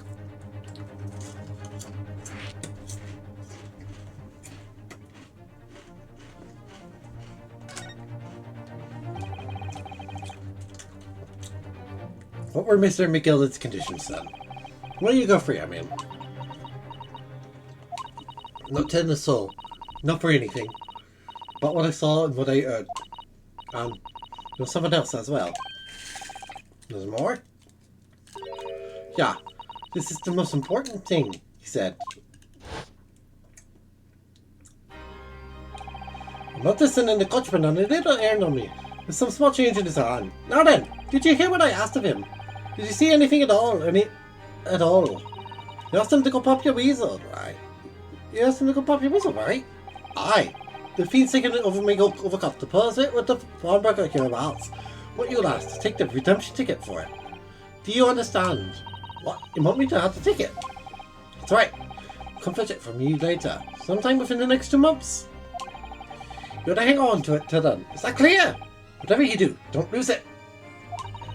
Right then.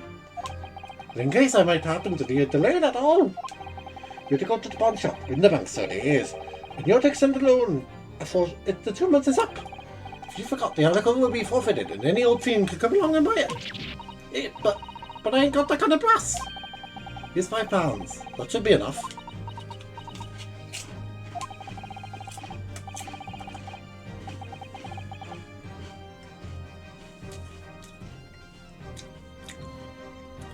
We understand each other, lass.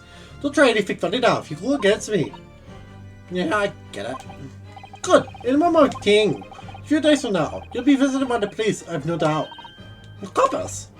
Alright, I'll come asking you to take the stand in court. Let's just raise a witness. So let's just have a wee chat about that, shall we? That you might say, and what is it that you want?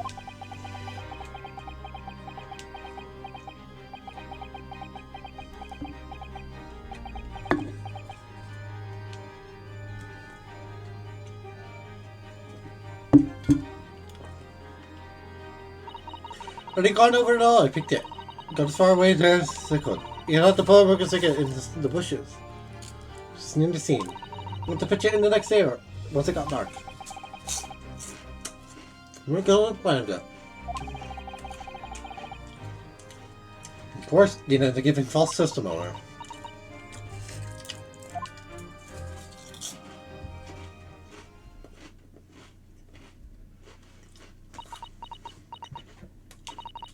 You ready to string me up, eh? I died in that big old courtroom. Told some corkers. Thing is, he said he would make it so he couldn't live in the East End no more. That's what he threatened me with. What a wicked man. Knew everything what went in the back slums. He knew we had no one to look after us. And he's all we just looking after her, getting by together. See, Mr. McGilda would have... Or not, he could have had the Lord of the straight out of there if he wanted. And then where he could have gone, eh? No, that's where. So, I didn't have no choice. Thank you, Gina. Telling us everything. But, I'm for it now, eh? Go on, leave it. You must be leaving. Well, you can make amends by doing me a simple favor. A favor? What? So the resignation papers for tomorrow's trial. Eh? So while you're representing you in court, you can rip it up later. We need that paperwork, or we can investigate. Police won't let us. Investigate what? The scene of the incident last night.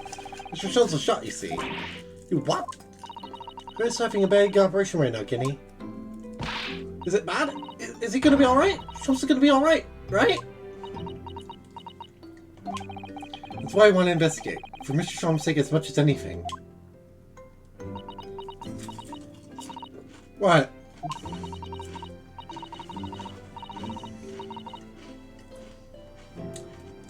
What you're saying is, if I send that bit of paper, everyone's happy, is that?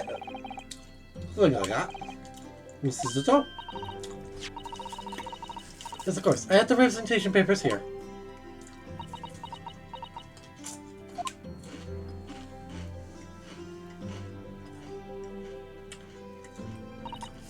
I don't need no one to stick up for me, though. No lawyer enough of them.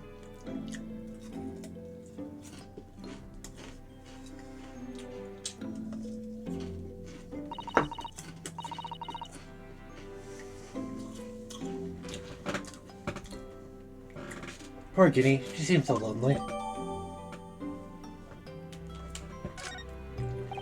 Well, at least this should be we can investigate the scene at Winterbanks now.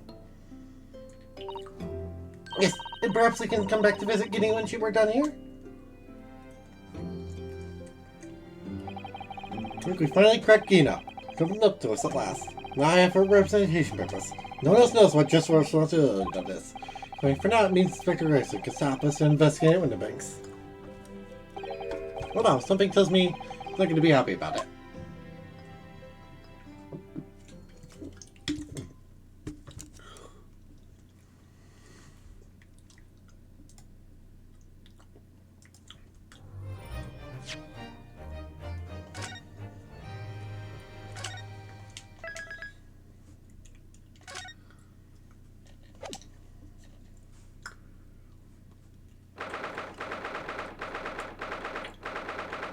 '16th April, 1:26 p.m. Winterbanks Pawnbrokery.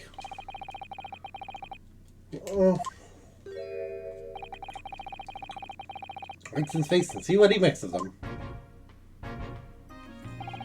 Well, again, Inspector. Come in, please. What is it now? You should go home and get some rest. Here you are, Grixie. Here are the representation papers. Your ladyship! How? Can you believe it? How difficult you get that 7 little burger bash just signed that. I salute you. That's good work, that is. Previously here as well. About some tea. It's a special blend designed to relieve fatigue. Look.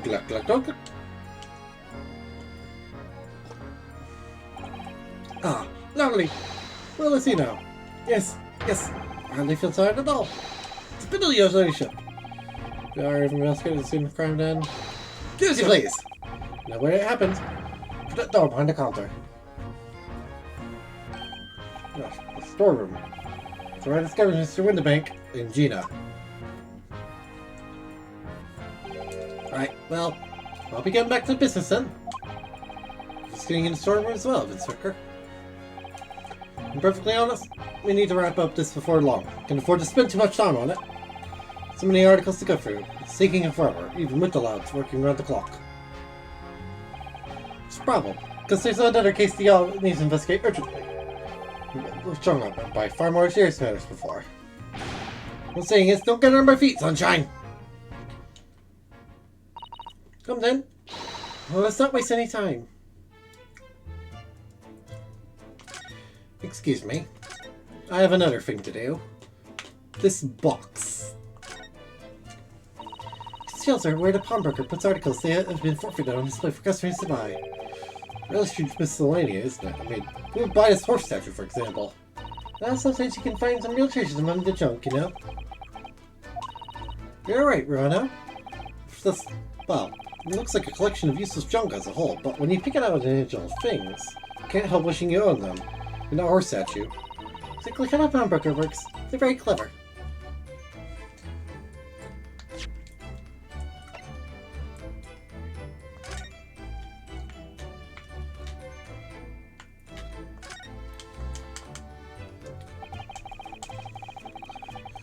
Right out of redemption ticket. It's writing it very neatly, but still, perhaps he ran out of paper, so he had to use anything he had on hand.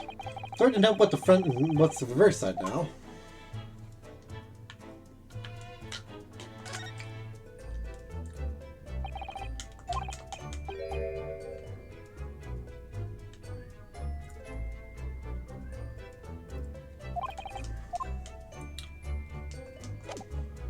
It would still be in the back. Ah, look here! Oh yes, a bullet hole. I can see the bullet still lodged in the wall. Certainly Mr. Winterbank wasn't practicing with his revolver in his spare time. Ah, well. Mr. Sholmes likes to practice in his drawing room whenever he can. It's very patriotic like that. Sorry? It's in there in the Adventures of Sholmes, you know. Isn't that right, Eris? It's never heard something like that? Partially in jest, perhaps. In jest? Well, he doesn't do it often. It's quite a dangerous pastime. Do it often. Shouldn't even do it once. Forget that now, Bruno. Let's examine this bullet. Around the bullet hole. Is it blood? This is just what's saying in the calendar. Aha! We won't be able to hold that. What? It's set blood to get the blood pumping us there, Bruno. You are 10 years old. I have a feeling I'm not as bloody-minded as you, Iris. I'm afraid the sight of blood makes my blood run cold. There you have it, you see? When it comes to blood, we are all different types. Yes, what a scientific observation. So you need this? Oh no, what's that scary-looking thing? Really, and I haven't actually come up with a name for it yet. As soon as you see it in action, you'll understand what it does. Watch!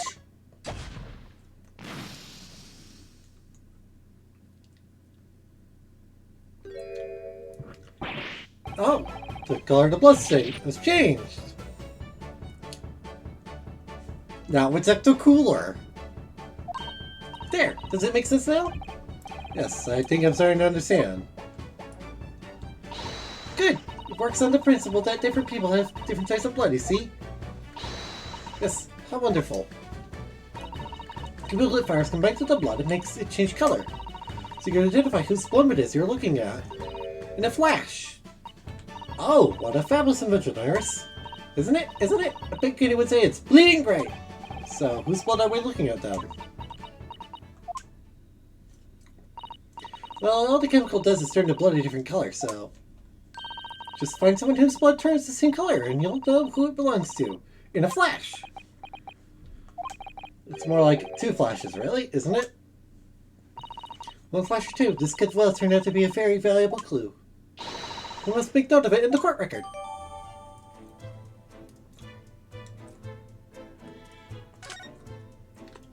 Let's keep testing and adding the results of any other blood analysis to the portfolio. As long as I have a reagent left, sure. That's useful. New mechanic added. Color. Green. Greer. Fairly sure this contraption was here yesterday as well. Here we are, though. I'm not confident I can get it closed again. Oh yes, that's a folding stereoscope. Really, this is stereoscope. Pretty sure that you were supposed to be able to see in 3 dimensions. For that, I used the great big contraption over there. Yeah, well, that's for use in public houses and places like that. She's a carousel with all sorts of pictures inside. This little thing is a much simpler design for use at home. There are special shops showing prints you can use in them. I have a little collection myself. If I could make money out of these in Japan, I would be keeping my toilet sparkling clean anyway.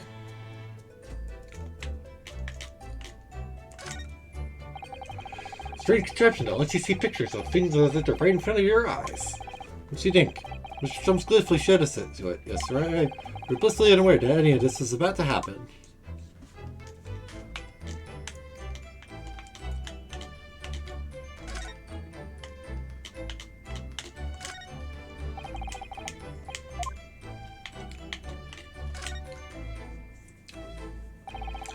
Your collection here, and Mr. Wonderbake's notes. And, what's this? It looks as though someone has left a photographic print here behind. Oh, look on the back. There's some writing. Yes, sir. Oh, show us, Susie. Show us.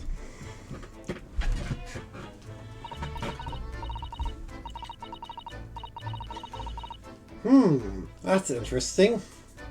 15th February, 10:40 p.m. Article deposited, 1 gentleman's overcoat. Amount paid, £1. Redemption deadline, 15th April, 10:30 p.m. It's overcoat pawned for £1. Clearly it was a very fine coat.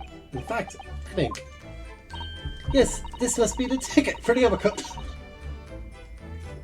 Coat that Judy redeemed yesterday. Still wearing... belonged to Mr. McGillen. Be hammered on the back of a photograph though. Just use whatever piece of paper I happen to have on hand. This photograph of a cat. Very familiar, doesn't it? Sure, I've seen this exact same picture of someone else recently. It's unfortunate for the game that I've already done that. Oh, yes, you're right. Very recently. Same as the one Game gave us earlier. Of course, I was forgetting that. She gives us that print. What are you for, Mr. Rowe? Get it out! Alright, Cock's turn. I already did that. So they're exactly the same. No, they are not. Look at those cats. They are in different poses.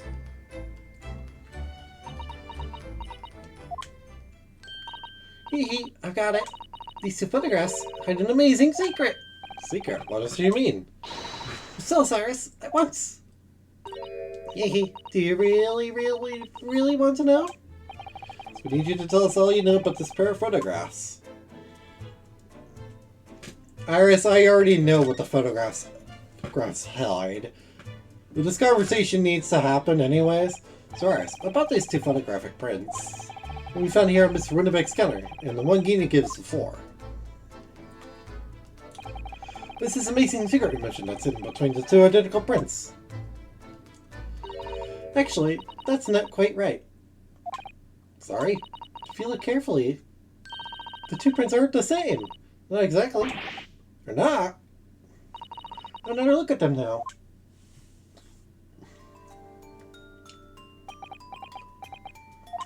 Can you see that they're just slightly different from each other? I think so. It's very subtle though. But what's the reason for the subtle difference between the two prints?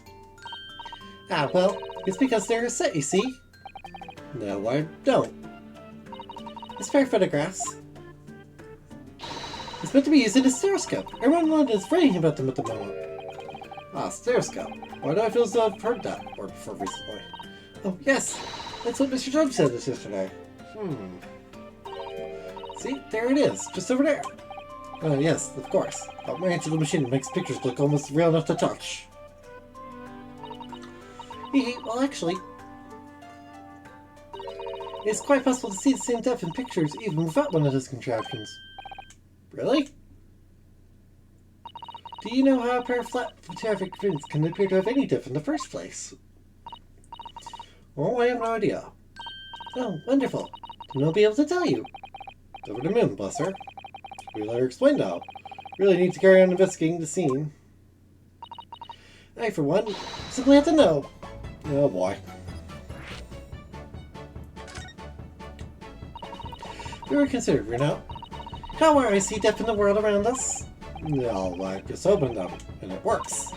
The reason it works is because we have two eyes. Two eyes. Shocking. This is a big delay. Try closing one eye at a time. I think you'll see straight away. And see with your left eye. And what you see with your right eye are ever so slightly different. You get a different view of each eye. It's the position of objects seems to shift slightly. Exactly, and in your head, your brain uses that shift to estimate depth as it merges the two views into one. That's how we sense depth in everything we see. Ah, my brain really is amazing, isn't it? That's so much without telling me. Oh, I think I see. It's a pair of photographs. This is a left eye view. And a right eye view. Is that right? Oh, well done, Susie. You're so quick. So if you can persuade your brain to merge the two pictures together in your head, be able to see depth in the prints? Yes, Rena. You can understand. Function is to act as your brain and allow you to do just that. Yes, but as long as you have two images, two eyes, and one brain, you can actually do it yourself without needing a stereoscope at all. You can, really.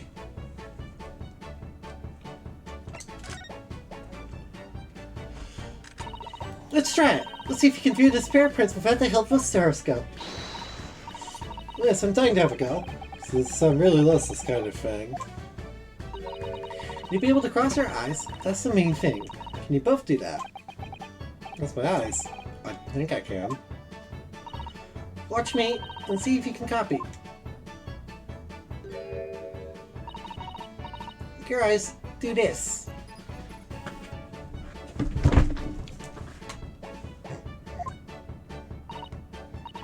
Let me try. Are you ready, Mr. Naruhodo?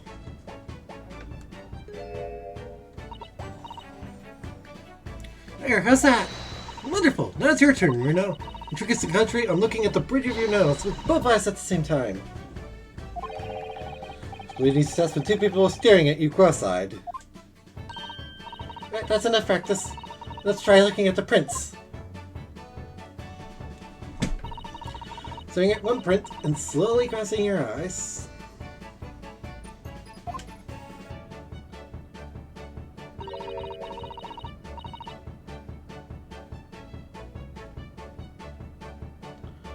That's really...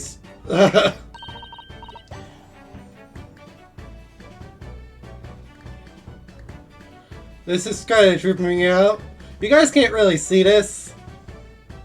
This is an effect that only really works if you actually do it yourself.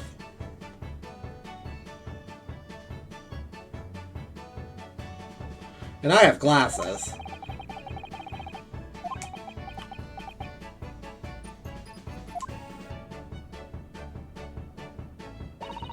Print split in two images for you? Next step. With this, and try crossing your eyes again.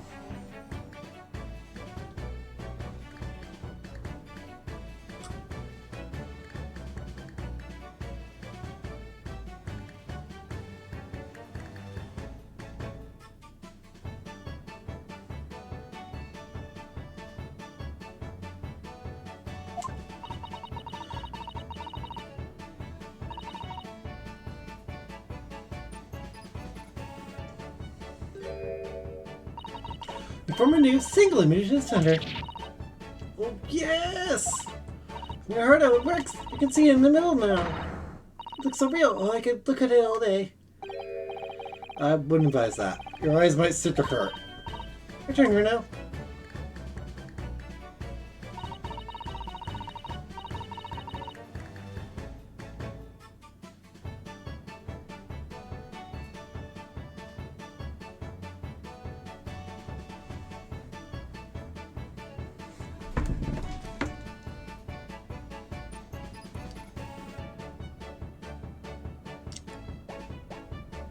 I can't really focus on doing this for too long.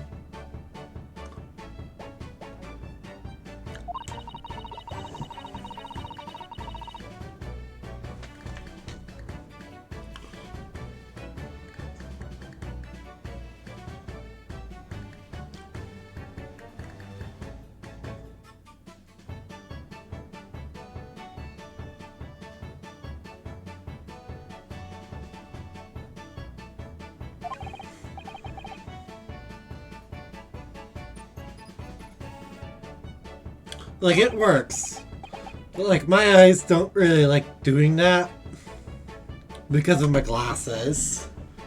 So it doesn't really work for me because my glasses keep my vision. Really. There, imagine. So now you know how stereoscopic images work. Well, I didn't know how.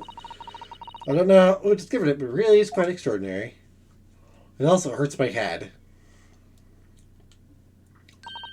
So what do you think of these stereoscopic prints then, Bruno? It's only amazing, but it isn't easy to get the knack of viewing them properly. Now, some people find it easier than others. That's why contraptions like this exist, for people who find it tricky. Oh, yesterday, didn't we? Quickly, you press this little knob here. It's a pair of photographs in this stand at the back end. It's amazing, even though I know roughly how it works now. One seems to agree with you. Stereoscopes are very popular at the moment. Find one of those floating contraptions in lots of houses in the capital currently. They're so affordable. Truly, there's no need to go around staring across at pictures if, like, you hate them. It's much more satisfying to be able to see the effect of your own eyes. Well, I think so in any case. Pictures, I'd never referred to them until yesterday. Certainly learned a lot about them. I wonder if it's knowledge that I'll ever actually need.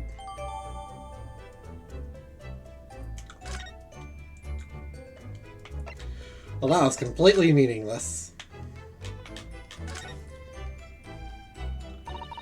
That door is the storeroom, isn't it?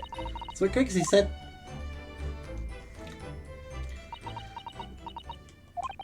Yes, and that's where I saw the dreadful scene last night.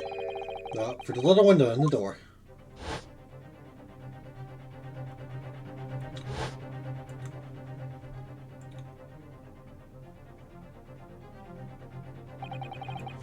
The window make face down on the floor. Gina beside him. In case legal representation, you have the right to examine the scene, Mr. Naruhodo. We must make a thorough investigation. Yes, of course, and we will. Find that door. That's the real scene of the crime. Don't worry, if there are clues in there, I'll find them.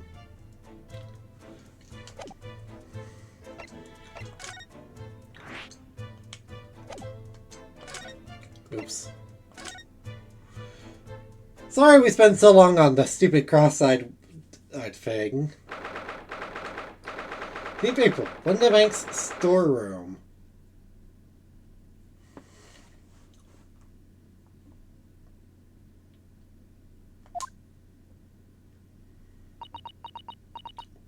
My head now hurts because of that. Poor Iris. She's slammed up completely. Well, to find it's difficult. After all, Mr. Winterbank's lake was taken in this very room only last night.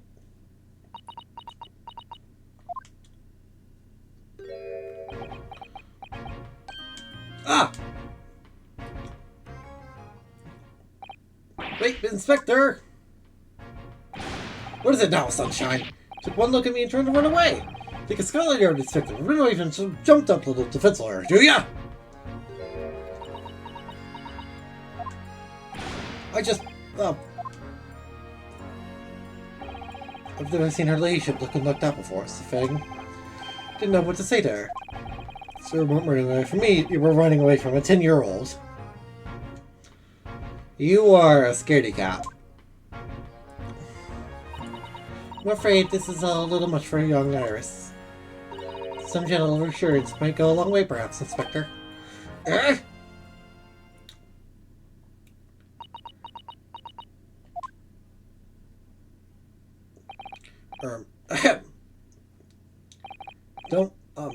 Don't trouble yourself unduly, your ladyship. I mean, at least you're not dead, are you? You're trying too hard, Gregson. I don't think that went very well. Why? Look, I'm in the middle of an investigation here, Sunshine, and I told you not to get under my feet. And he's back to normal. We have investigating to do ourselves. Yes. I'd like to hear more of what the social nuts instructor has to say. Oh, really? Inquire into how Sholm's operation is going. But first, I have bloodstain to look at. So mark the position of the body with chalk line.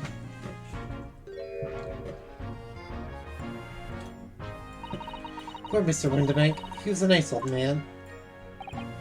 Well, he was shot just once, through the heart. It was likely to fell dead instantly. Wouldn't have felt the fin.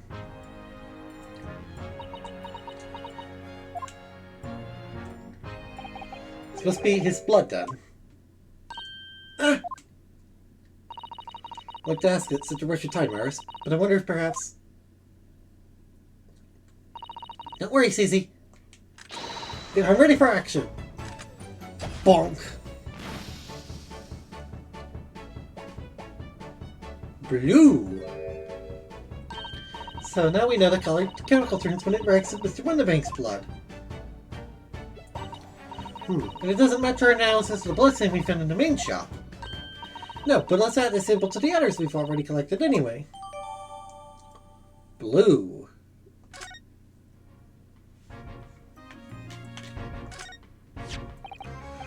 This is a revolver. A real one. And quite possibly the murder weapon. Used to take Mr. Winterbank's life. What's the matter, Susie? You really look like you're about to faint. What's just that? I've rarely seen a gun in the flesh. And I've had issues with gun in the past. But anyway, we saw Mr. Winterbank with this yesterday, didn't we?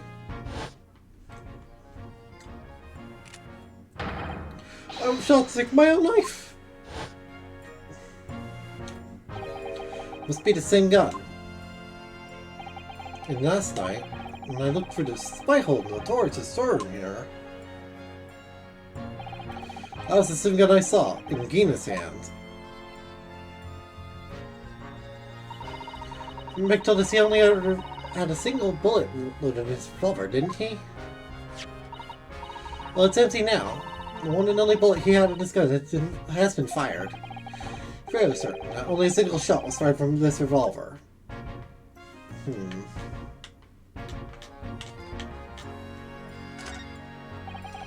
All these articles that have been deposited. He was stuffed full of them. Can't believe how many there are. Bicycle, gramophone, musical instruments, even some enormous paintings. Look! They're in people's lives, quietly gathering dust here and here together. Something very peaceful about the atmosphere in here. At least there would be, if not for the chalk outline on the floor and the policemen shuffling around. What's happened to you about that, Sunshine?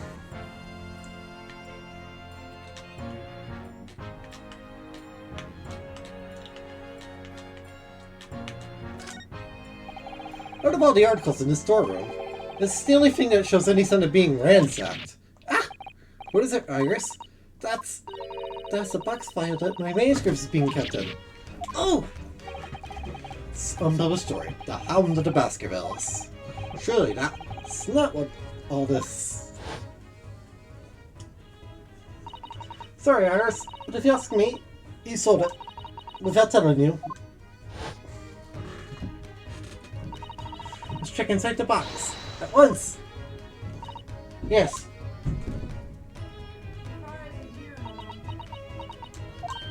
Ah!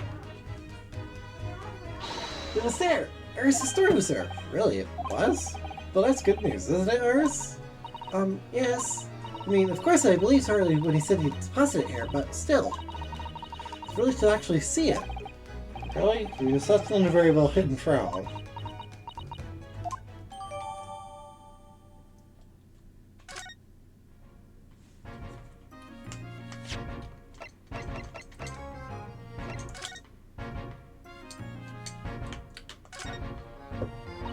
Mr. Naruto, I don't know if you've noticed, there's something rather troubling here.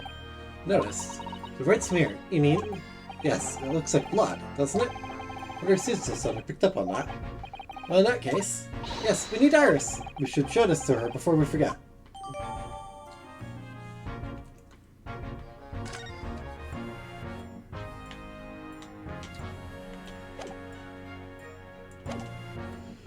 Hold on, I need to back out of this room.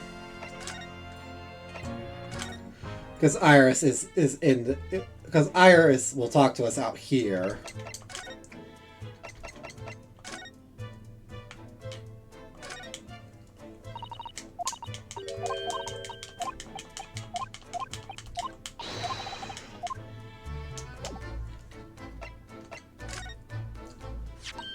Oh, that looks like blood! I'd say it's from a gloved finger. Almost certainly a glove made of leather. But don't worry, Reno. You can lead the rest of me. Funk!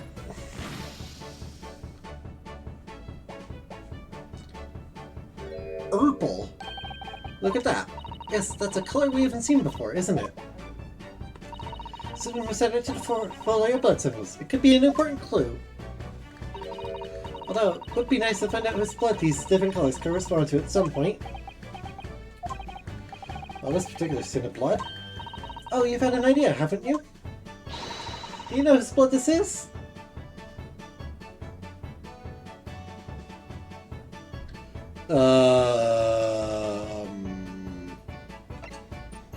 I hate to say it. I think it's Sholmes. Yes, I have an idea whose blood it is. Not from the color it turned, but with a little deduction. That's right, I think it's clear.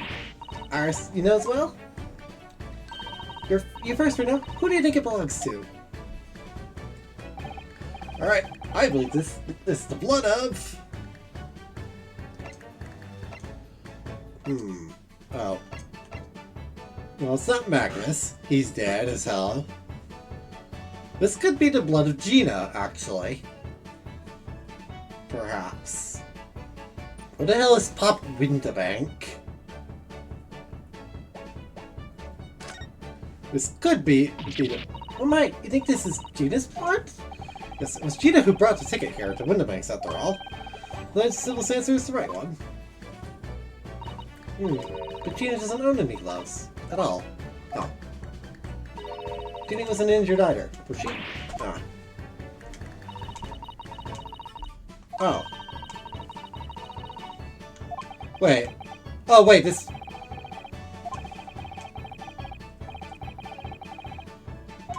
Bleeding at the time. Bleeding at the time of this exact incident.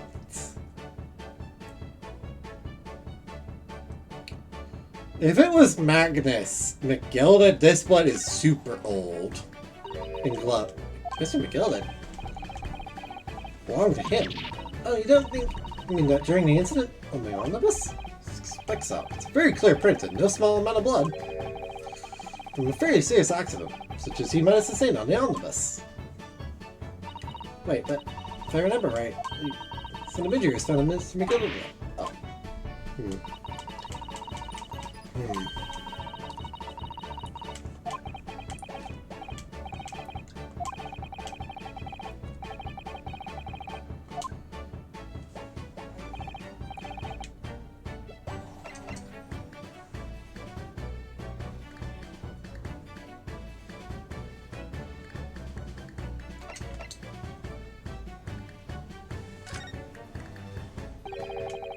Rice-fed Mason? You don't sound very sure of yourself, the way you tread off there. Well, it's 2 months ago now, that case. And of course, I never met the victim, so I'm struggling to remember his name. Definitely fried, though. Fired, though. I've been saying fried. I mean fired, but I mean fried is also correct, I'm pretty sure. The victim of the omnibus case? Yes, his name was indeed Mr. Frice. Fired Mason. Fried is not correct. But that would mean this bloodstain was left on the ticket 2 months ago. Yes, I think it was. Gina brought the ticket here to Winterbanks yesterday. She just assumed that the bloodstain was already on it at that time. We had blood from the time that Mr. Mason was killed 2 months ago. Something else is coming back to me now. Mr. McGilda was also wearing leather gloves that night. No excuse. What good-hearted soul wouldn't rush to help the blood of being from stomach? I was about to start worrying about me gloves now, was I? I was about to start worrying for me gloves now, was I? We start to give the man a hand. It really does look like a leather glove thumbprint, this mark. We know Mr. McGilda had no injuries at the time, anywhere in his body. We can conclude that any blood on the gloves belonged to the victim, Mr. Mason. Mr. Naruhodo. You sound just like Mr. Sholmes. Mr. Quirky slip-ups, I hope. And I didn't make 3 slip-ups, 2 slip-ups, but they didn't cost me anything. Yes, I think you're right, Reno. Very well. Let's make a note of this.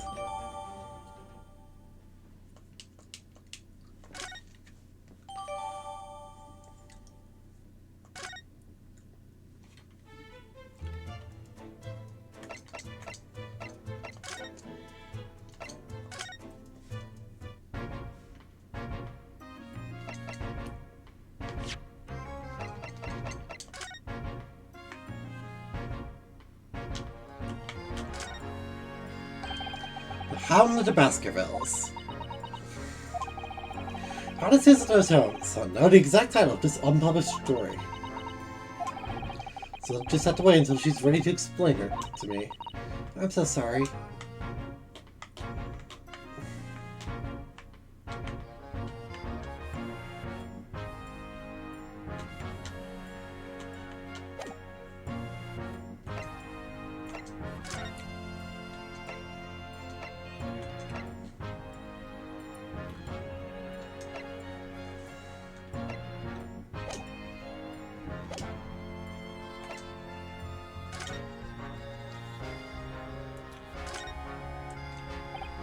So, Inspector, what do you make of the crime scene here? Sure, you got eyes, haven't you? Use them! Is what it looks like, nothing more, nothing less. Iris, could you lend me a hand? So, Gregsy, what do you make of the crime scene here? Yes, your ladyship, do allow me to humbly explain. Last night, shortly after the hour of 1 o'clock in the morning, Scotland Yard police attended the scene. One and only door to the storeroom was found locked from the inside. From the inside? The lock appears to have been broken now, though. Was that the police officers doing? Quite right, ma'am. Quite right. We took the liberty of smashing the door in, as humbly as possible. As you can see, the victim was discovered prostrate on the floor. That's nice. So the aforementioned body, we discovered the vile gutter child. Are you taking me, Kitty? My friend, you know, Inspector. Mrs. Strahd, the hapless girl, is curled up on the floor, dead to the world. Still alive, you know. When I saw her, she appeared to be unconscious. I'm afraid to say, she had the gun that was used in her hand. No.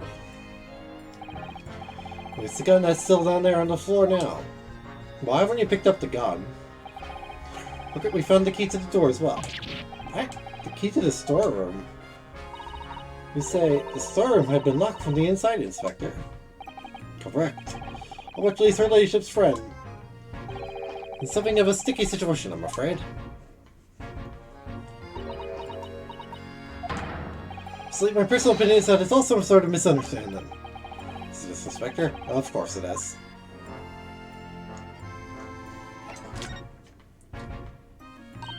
Gregsy, do you know anything about Hurley? Is the operation finished? Is Hurley alright? Is he? Well, the thing is, no mince your words, Inspector, please! You don't mean to say that Mr. Sholmes is... No, the operation's still be dusted. Stop. Well, out with it! Yes, ma'am! There's something called a general anesthetic. It's the latest thing. Renders the whole body insensitive. The whole body anesthetized. Is that even possible? This operation can be completed while the patient is fast asleep. Goodness, in the Empire of Japan, we can just manage to provide laughing gas for a tooth extraction. Trouble is, the latest thing isn't always the greatest thing, if you follow my meaning. Couldn't get the medication to work at first, so it took hours for him to nod off, or so I hear. The off's finished. They can't get him to wake up, apparently. Oh my! No one knows if the anesthetic's still in his system, or the blood's just plain exhausted.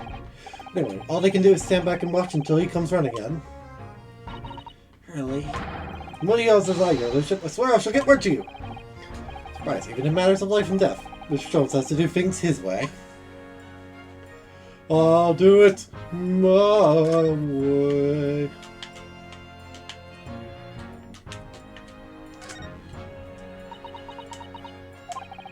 Iris? Don't worry, I'm alright. We must find the true culprit. Yes, absolutely.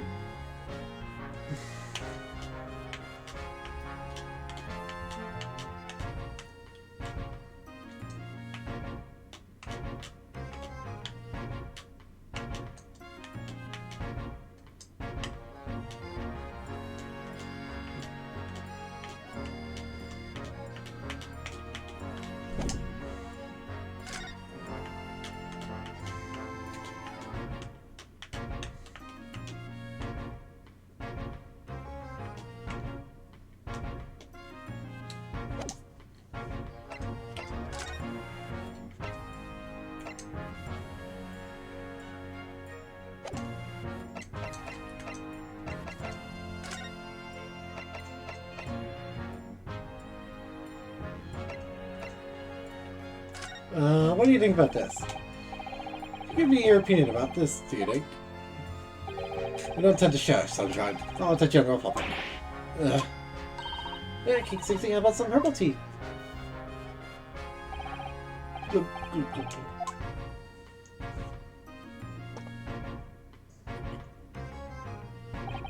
Oh, lovely.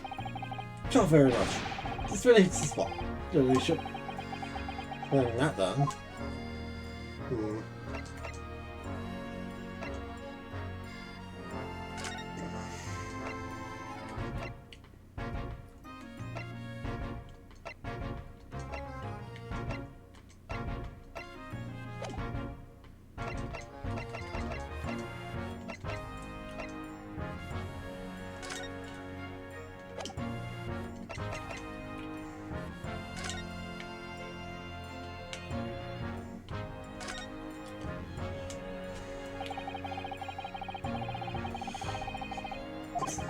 Bring it very neatly. So.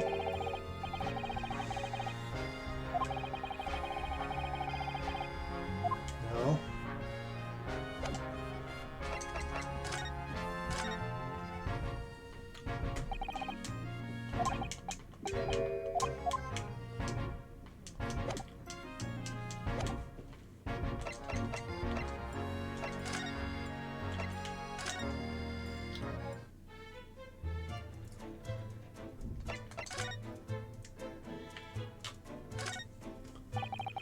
So scouring every inch of this place, by the look of it.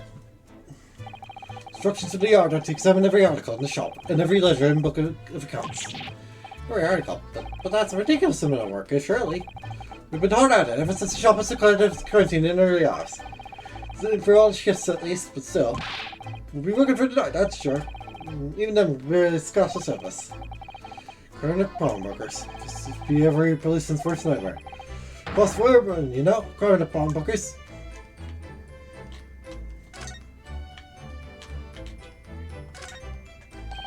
So, he's been staring intently at the wall since before we came in here.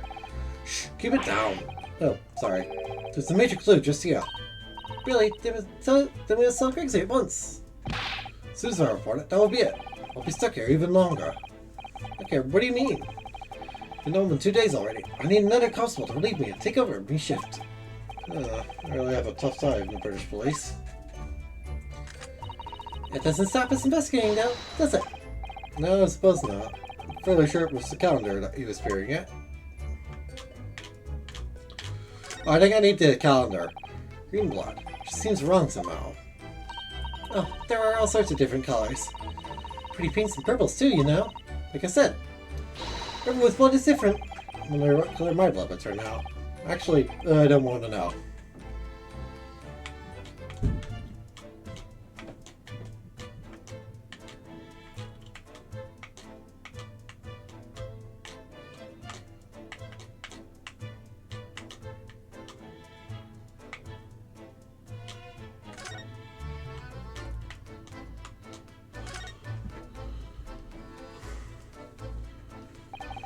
What you set out on the counter there really is enormous, isn't it? Must be an awful lot of work to keep track of all these hundreds of items in pawn. Think about it. Better just have a clear head if you ask me. Clear Mr. Wonderback is very helpful with his articles in his care.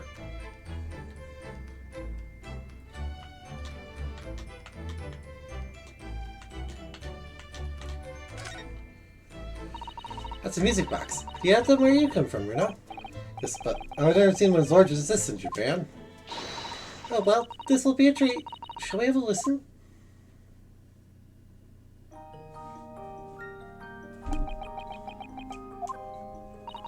What do you think?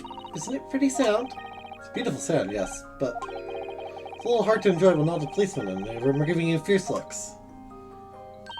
Never mind that. If any of them say anything, I'll tell Grigsy to have a word.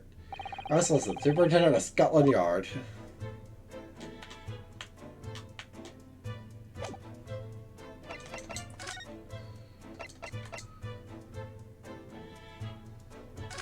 We're looking for some... This Iris. It's a boring old thing, really, but... Oh, I don't really like boring things. Oh. So Japanese modesty is easily misinterpreted by young Western children. I mean, who does like boring things? No one wants to be shown something boring. Come to think of it, you're always introducing things with, this is boring, but it's a bad habit. You should stop it. I'll be sure to let the entire population of the Empire of Japan know on my return.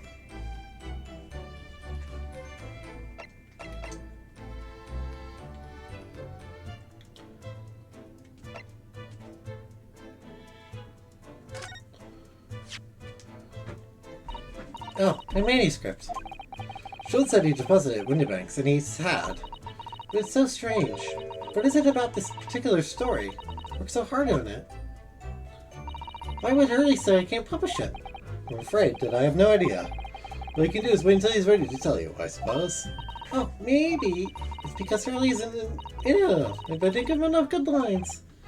Yes, maybe. Wish I could say that definitely isn't the reason, but I can't.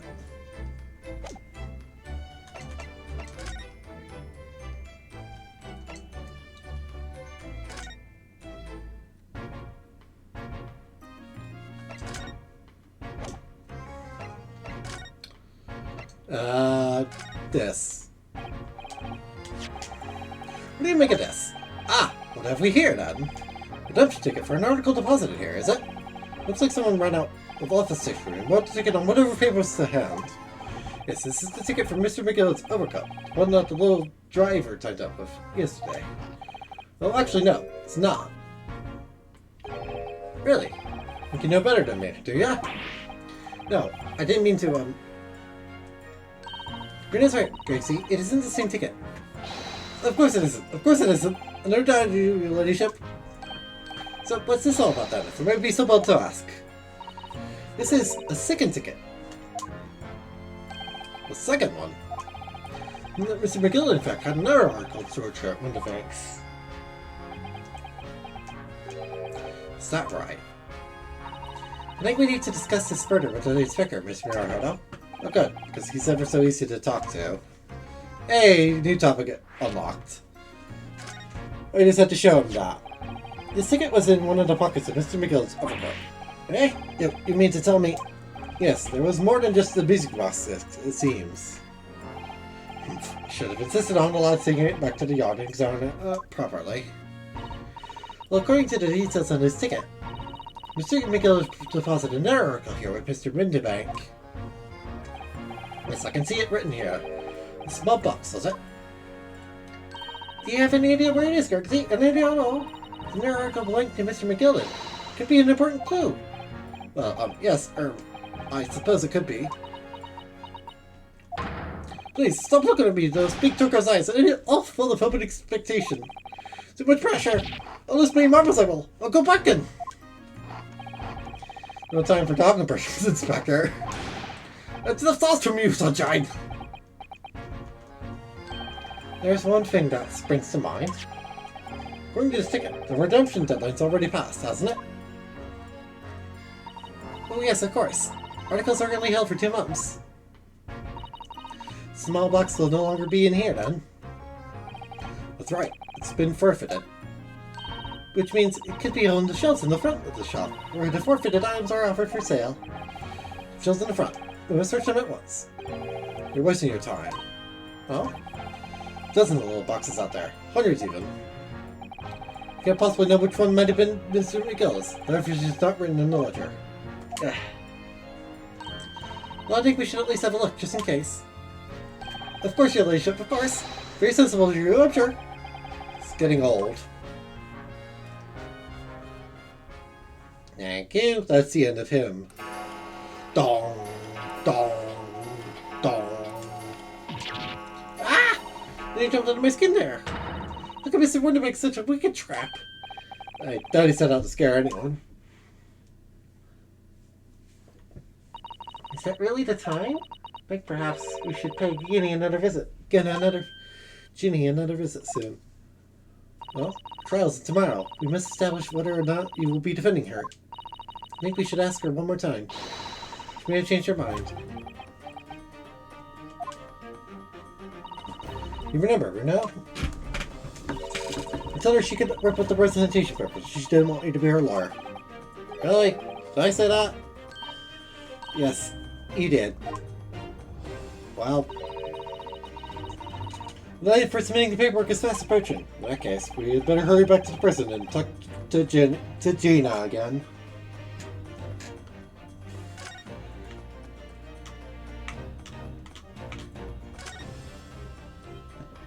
Yes, this is where all the items forfeited by their originals are offered for sale. That's right, they've all got little price labels on them. There are so many. And the small boxes to get those for still on this shelf somewhere. Built over 2 months ago. We have a different word. Finding it promises to be very troublesome indeed. There are so many boxes. It could be any one of them. So the pawnbroker is the safest place to store anything. More scared than a bank's vault. So perhaps a small bucket in this particular contains something of very great value. If that's the case, you'd probably have kept it locked. So then we need to find boxes locked and break them all open. Hi-ya! That's sort of misconduct would get you arrested. I won't let that happen. This takes me back. It's been some time since those sound last for me. My line of thought is that it's a music box, right? That makes sense, right?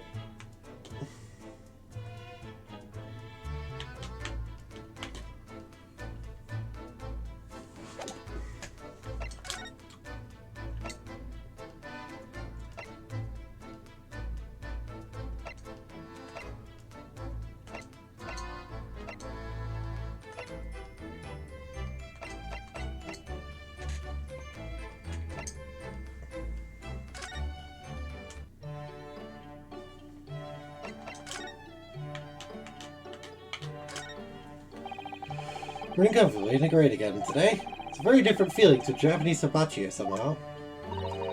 Been working out his disguises recently. He's been dressing as a woman, mainly. Really? Which for films, which as women's clothes. Yes, you see the lady in the photographic print on the mantelpiece? That's Hurley. It's quite stunning.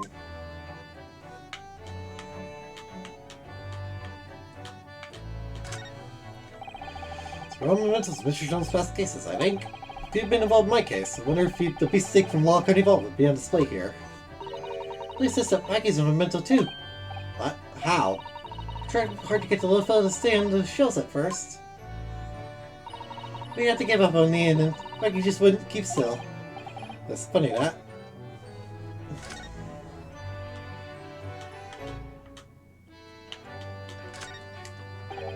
Mr. Jones' desk. Completely clear. It's totally different without that enormous machine on it. He's in an absolute mess all the time. Never notices when things go missing. Mr. Trump must have noticed that huge lump of metal is no longer there, surely.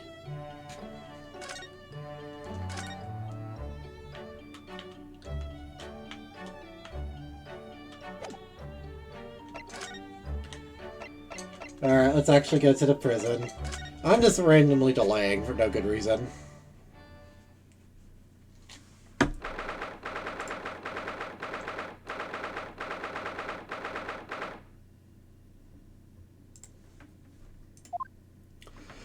Prison cell 13. Ah, Gina, good. You're back. Ah! You don't load the thing immediately. Police must have finished questioning her then. Oh, how is it, Jeannie? Was it awful? Oh, didn't bother me. Thank you for the papers you signed for. It meant we were able to investigate window banks. Oh, right.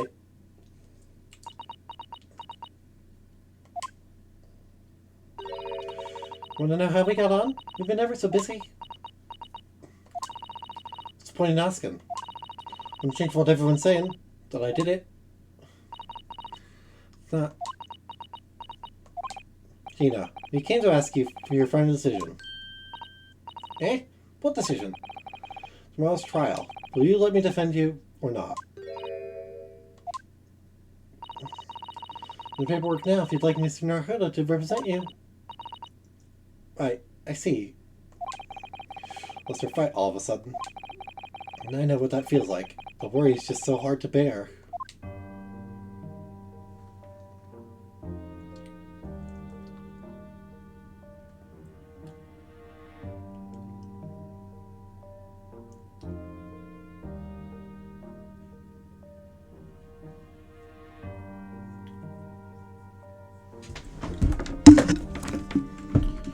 Hold on.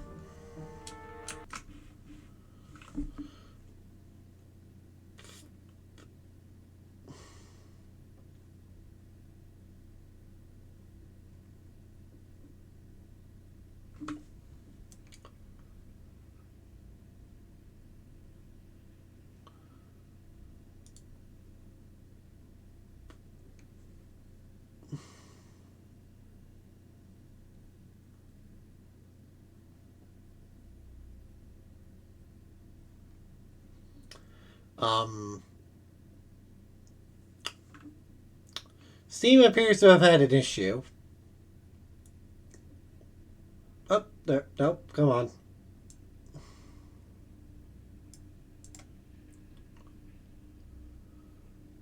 How do I fix this? How do I...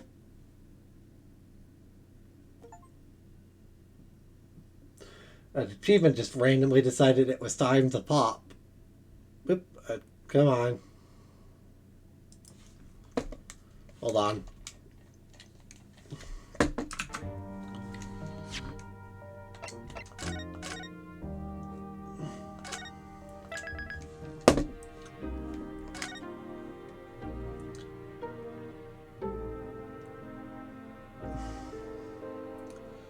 I'm gonna reopen the game because, oh, it finally stopped. No, for Pete's sake!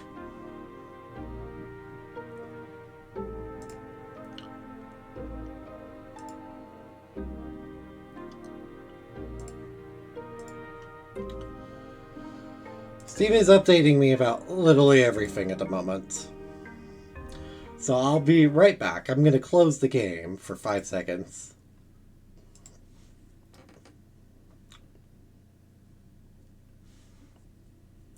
The game will be right back up in a hot sec. I needed to close that because it was getting on my nerves.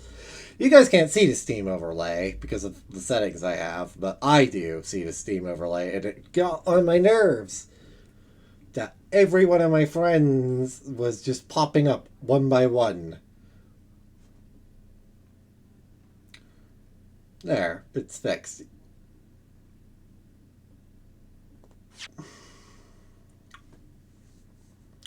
Don't even know why that glitch was happening.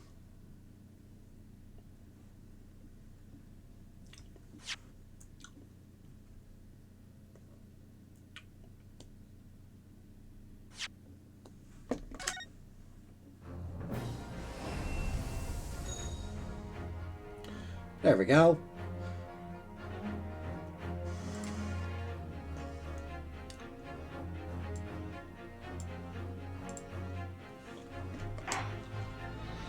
Alright, let's continue from where I just saved 5 seconds ago.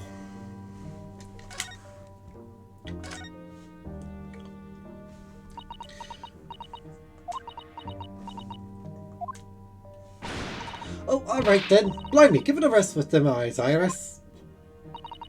So confident, Vincent. Who done it? Fortunately, we don't know that yet. You don't say. We don't know yet, Gina. But Mr. Naruto and all of us know that you are innocent of this crime.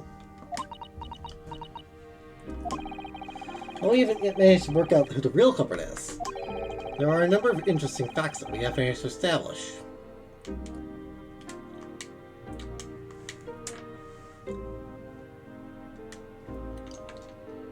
Cam, are you okay? Oh god, my frames!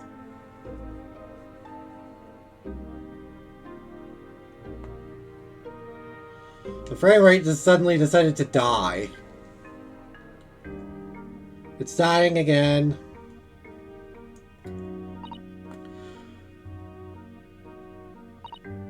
Oh yeah? Like what? Hold on. Is everything okay? Are we okay? Well, for example, the reason for you being in there in the first place. I think I know now why you broke into window banks that night. So you're going to have to take some evidence that clearly reveals the reason. Present it in Gina's face, or I could present it to her calmly, I suppose.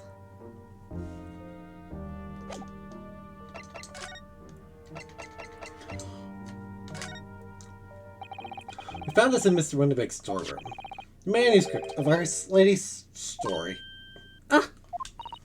Oh, right. Well, that's good then. Curiously, the storeroom at Winterbeck showed no sign of being ransacked for items of value or the like. With one exception, the box file that housed this manuscript. It was you, wasn't it, Gina, who broke open the box containing this manuscript last night? Eh? You were determined to find out whether or not the Hound of the Baskervilles is really there. That's the real reason you broke into the storeroom last night, isn't it? Ugh! Why don't you tell us what happened, please?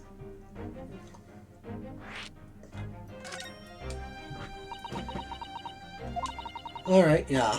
This Baskerville story. It's the Lady Shum's adventure, right? But it ain't been printed yet. So I figured it's gotta be worth a fair few pieces of silver, right? Oh yes, at least 5,000 pounds. What? So you intended to sell Iris' manuscript, did you? No, Guinea, how could you? What? Wait, no, hang on. Was someone gonna sell it? What I wanted to do was find out if the manuscript, or whatever you call it, really was there or not. It's the only reason I was in the place. For Iris' sake, isn't that right? Ah! We knew why you'd done it from the start, Gina. Of course we did. But I knew you wouldn't do anything mean like that, Guinea. I knew you. I just Well, manuscript in the storeroom. It reminded me of what you said the night before.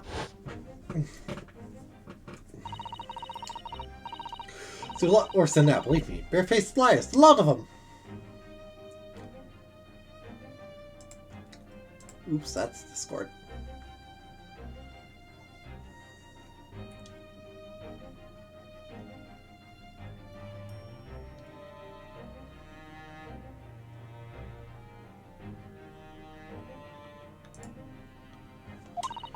You just ain't realized it yet.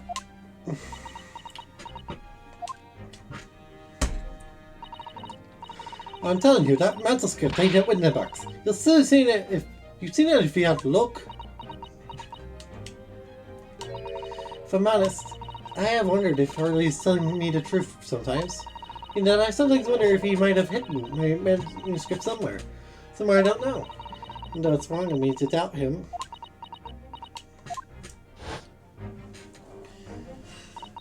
Oh, Jenny. No, sweet of you. Alright. I'll tell you why I did it. Stop looking at me like that, Iris.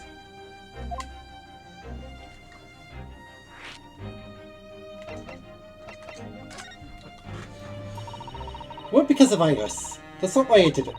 I just wanted to know the truth, that's all. And you wanted to know if Mr. Sholmes was being honest? If he really deposited the manuscript at Winterbanks? It's like I told you the night before. I never had a father. Iris is a lot ain't like mine. She got a dad, only she can't see him. I reckon that's gotta be harder. That's why she writes her stories. They're about her dad, really. That's what it sounded like to me, anyway. Last night, when I was listening to what you were saying. Stories about Daddy?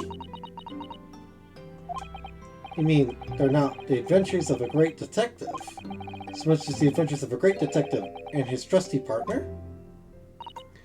Well, that's how I see it, yeah. You're so thoughtful and so kind, Ginny. Yes, and we never thought any differently, did we? Look, give it a rest, will you?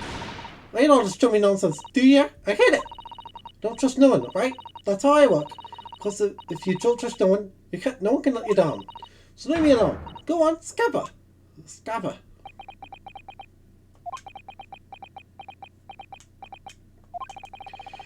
Another thing to know was unmistakable. Right there on both sleeves of the overcoat. Or some very suspicious red stains. What are you looking at me like that? Maybe we're presenting some of our other findings in that area to Ginny now.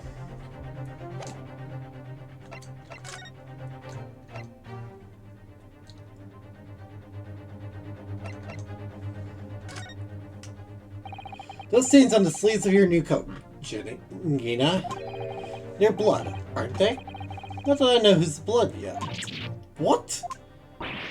But blood, Mr. Naruto. None of you have any obvious wounds yourself, though. So could it be blood that spluttered from Mr. Winnebank when he was shot last night? Let's not beat around the bush here. This trusty friend of mine will get results much faster than anything else. Eh? Take it easy, Iris. Don't move, Ginny. I'm gonna shoot. Bunk.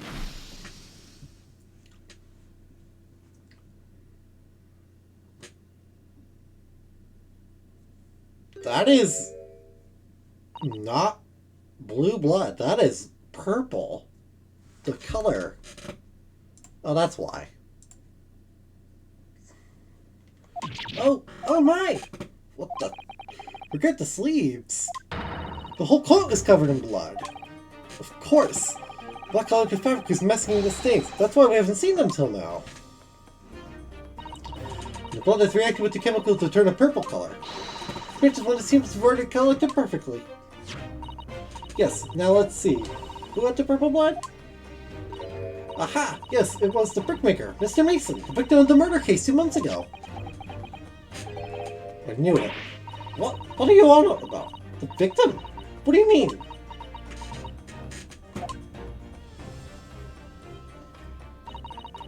We're in an uncomfortable situation, Mr. Naruto, but I think this makes things quite clear.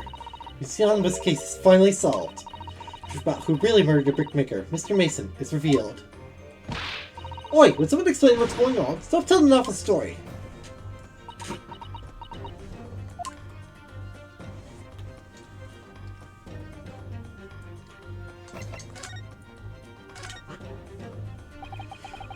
Now the defective blood is all over Mr. McGillicud's overcoat. When in the trial 2 months ago, the defendant said this in his testimony. Irish voice. Now I ask you, what good-hearted soul wouldn't rush to have a fed up bleeding from his stomach? I wasn't about to start worried about Miguel's now, was I? Or you tried to get them out of hand? Look at this overcoat now, it's clear. These things could have arisen from Mr. Miguel trying to pull his victim to his feet. You know, that's what really happened. The blood would have splashed all over the front of the coat. And for this pattern of blood, it splattered over his regular coat when he stabbed the victim in the stomach. I tried to run from the truth for long enough, but there's no escaping it now. The true culprit in that case, Mr. Mason's killer, Magnus McGilded!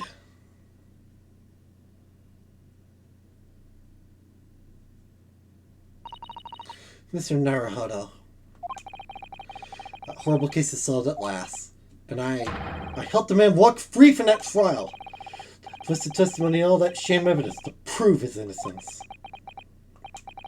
How could I have let that happen?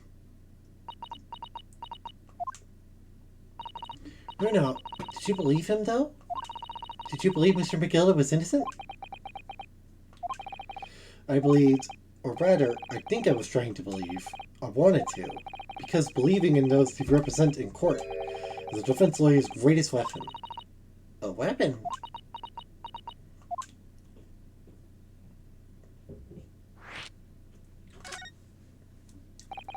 Before we came to Great Britain, a great friend of mine taught me a valuable lesson. You mean Kazuma-sama? Listen, Rodosuke. Neither are only human. We can't know for sure what is the truth and what is a lie. That's why we must resort to our primary weapon. An unwavering belief in our clients. That is all we really have. Unwavering belief?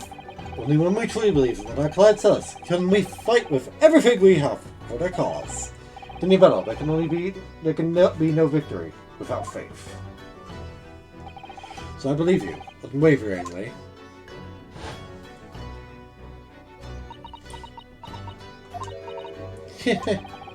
What's funny, Gina?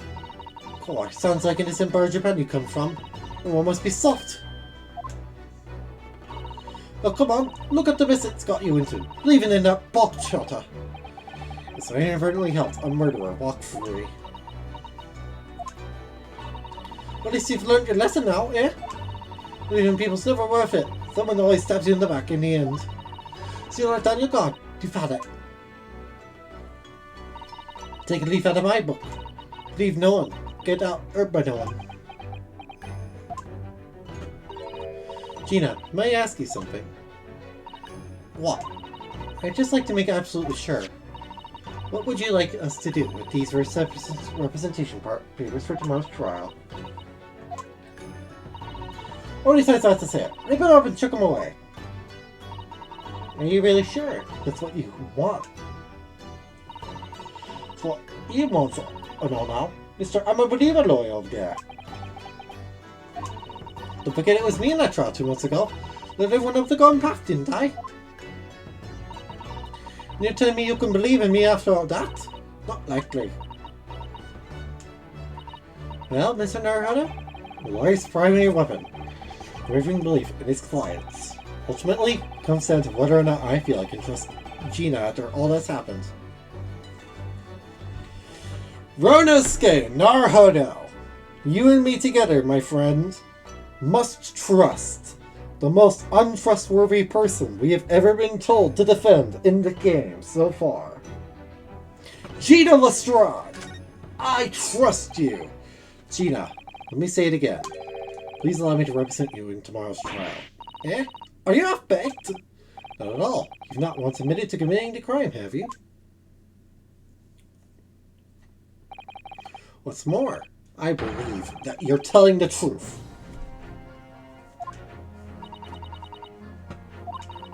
Seriously, Mr. Naruhodo, didn't you hear what I said before? I'm a born liar. Please just strip off me tongue. And I'm a diver, don't forget. Pulled the wool over your eyes 2 months ago and got you into all sorts of trouble. Why would you ever trust me now?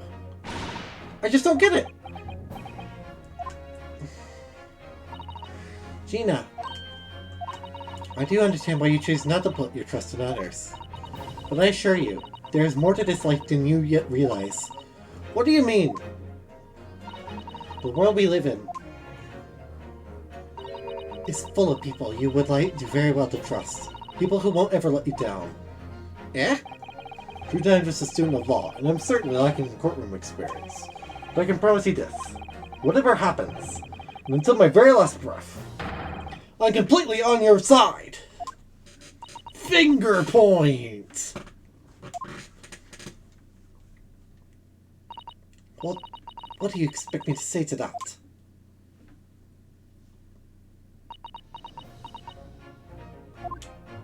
I saw you wipe those tears, girl. And it's decided. I'll take these papers now and carry out the necessary preparations for tomorrow's trial. It would be a shame to throw them away now after it's been penned with your name so beautifully. Do what you like. You Eastern law are... I don't know what you are. I don't get you.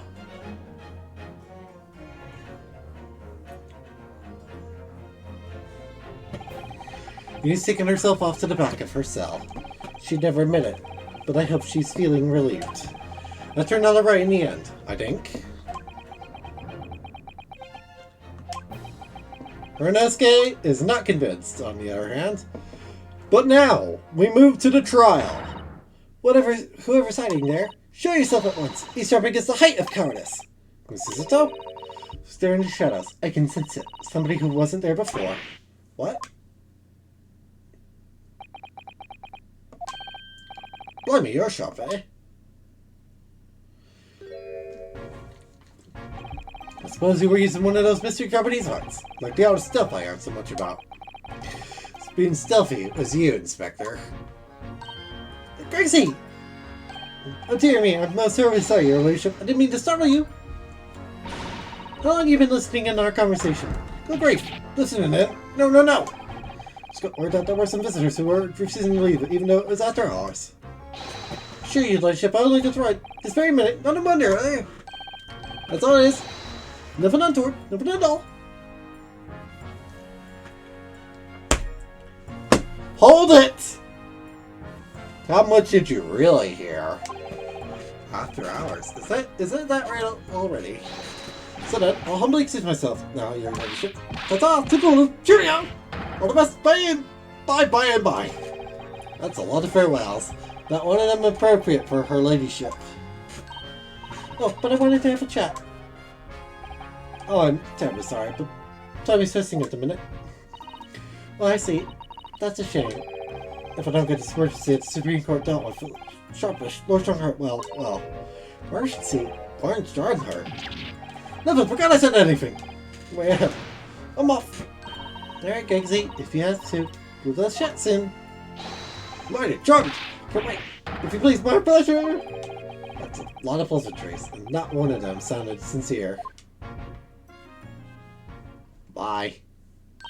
Gracie's so funny. He says such silly things. We entertain the students from her police for fawning to a 10-year-old girl. But anyway, wonder what this emergency is at the Supreme Court. So attend to clerk's office now before it closes. So of course. Thank you, Mr. Sato.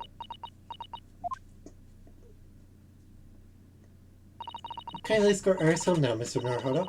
I shall meet you there later.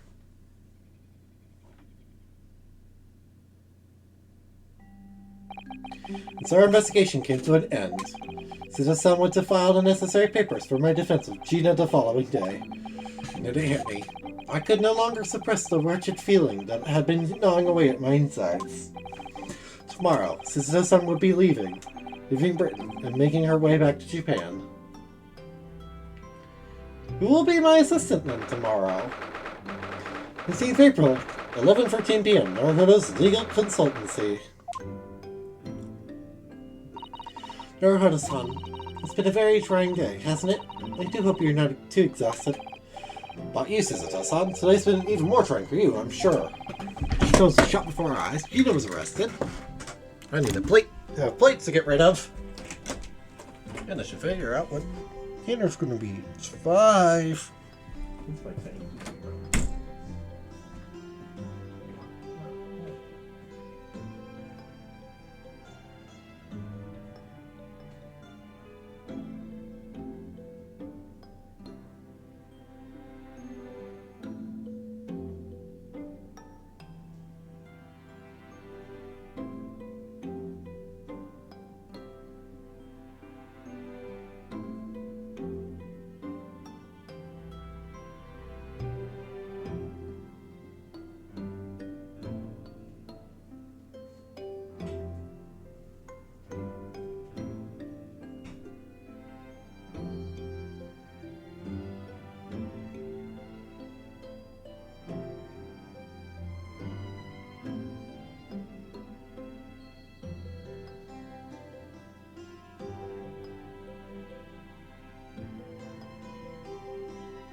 And all in the back of the news that her father was fallen ill and that she must return to Japan at once.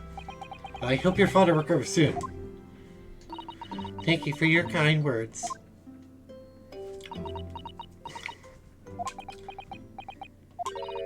Wonder why it is that so many thoughts rage in my head like a storm.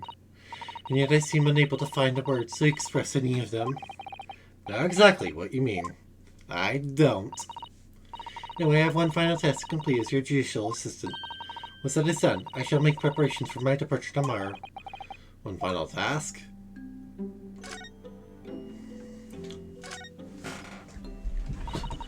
Two months since we arrived in London, we managed to establish this office. It was finally feeling as though we were settling in. It would be lying if I said I felt no regret. I'm so sorry, Susan-san. So sudden. I really don't know what to think. I've had no time to gather my thoughts. Now we've only been here a short time, but in my limited experience at the courtroom, I feel I've learned something. And what would that be? Seems to me, there are many facets to people's personalities. Facets?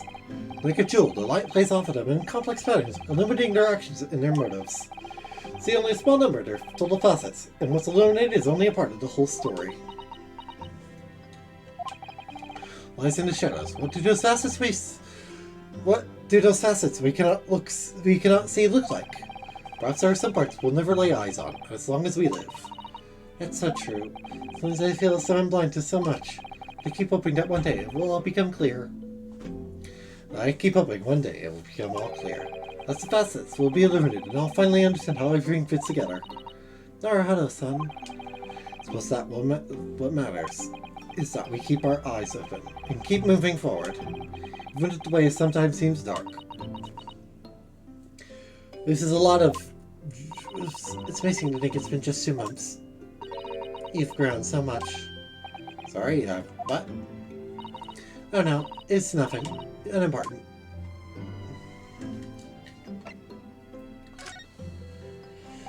Do you know what time you will leave London in the morning? Yes, I picked up my ticket earlier. Should be leaving here at 4 a.m. Let's see. Well, I'll escort you to the station. Absolutely not. Sorry, I'm sure you realize why I couldn't possibly let you do that. A very important day ahead of you tomorrow. Gina's trial. Yes, I know, but if we work together, we'll have the other potential to determine Gina's fate. You must get as much rest as possible. Even though, like me, I'm sure you will find it hard to sleep. But please, for me, do try. Thanks. You mentioned one final task a moment ago. What did you mean? Oh right, I nearly forgot. Please, I want you to have this. What is that? Some huge bundle of documents. It's my notes from the case 2 months ago. The murder that was committed on the omnibus. A gilded case. Seems to me that this case of Mr. Wimbeck's murder, which Gina is accused, is very much tied up with that omnibus case. Ways that are not yet completely apparent. Such a liberty consolidating my writings about the case for you. For everything else she's had to think about, Susan still managed to do this, and all neatly laid out for me in her beautiful handwriting. It was my pleasure. I can only hope that it will bolster your case tomorrow for Gina. Thank you so much, Susan. I'll do my best to use it wisely. They're the best judicial system in the world. That didn't get added to the court record immediately. Well, that's extremely flattering. But I'm sorry to say, I've been a complete failure. I didn't quite catch what you said there. Oh, ignore me. It's just mumbling to myself.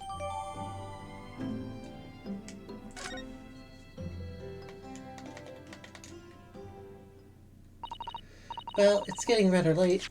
Yoink. Hold on. We've even about to seize on the last schedule on notice of the day after stab wound. We also have a name for Mr. Mason. Mason Milverton, the brickmaker, in the East End of London. Baroque von Zeeks.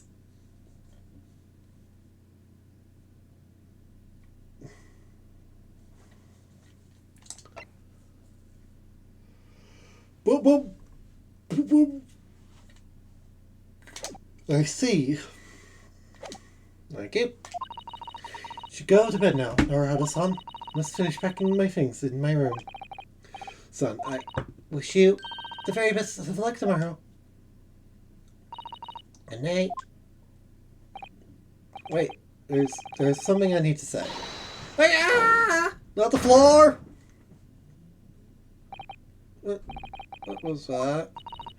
Secret technique of mine. This is a toe shutdown. Shut down.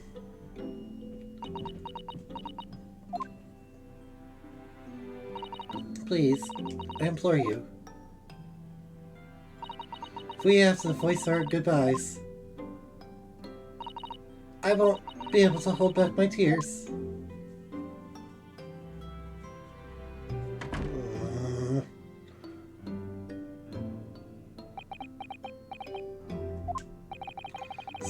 Son, why'd you have to throw me on the floor upside down?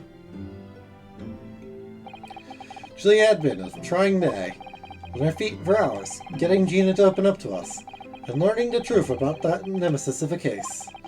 Physically and mentally, I was exhausted, and yet the idea of sleep seemed impossible, but I forced myself to close my eyes, and I kept cacophony of senses in our lives here in London played through my mind. Eventually, my fatigue triumphed, and I fell into a deep sleep.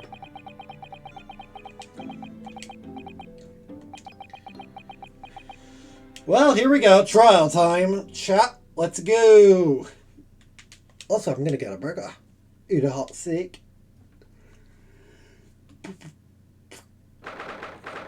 April, the small hours. St. Sinner's Hospital. Work free. Yes, I quite understand. It is a great weight off my mind.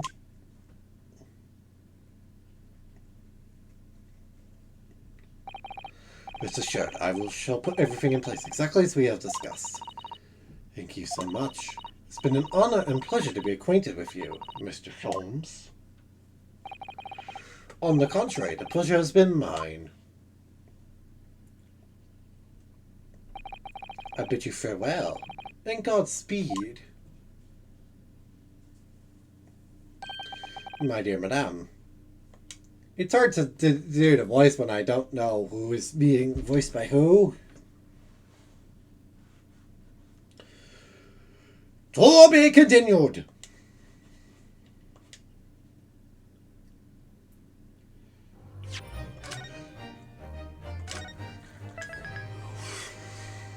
Alright, it's time for the trial. Let's do this.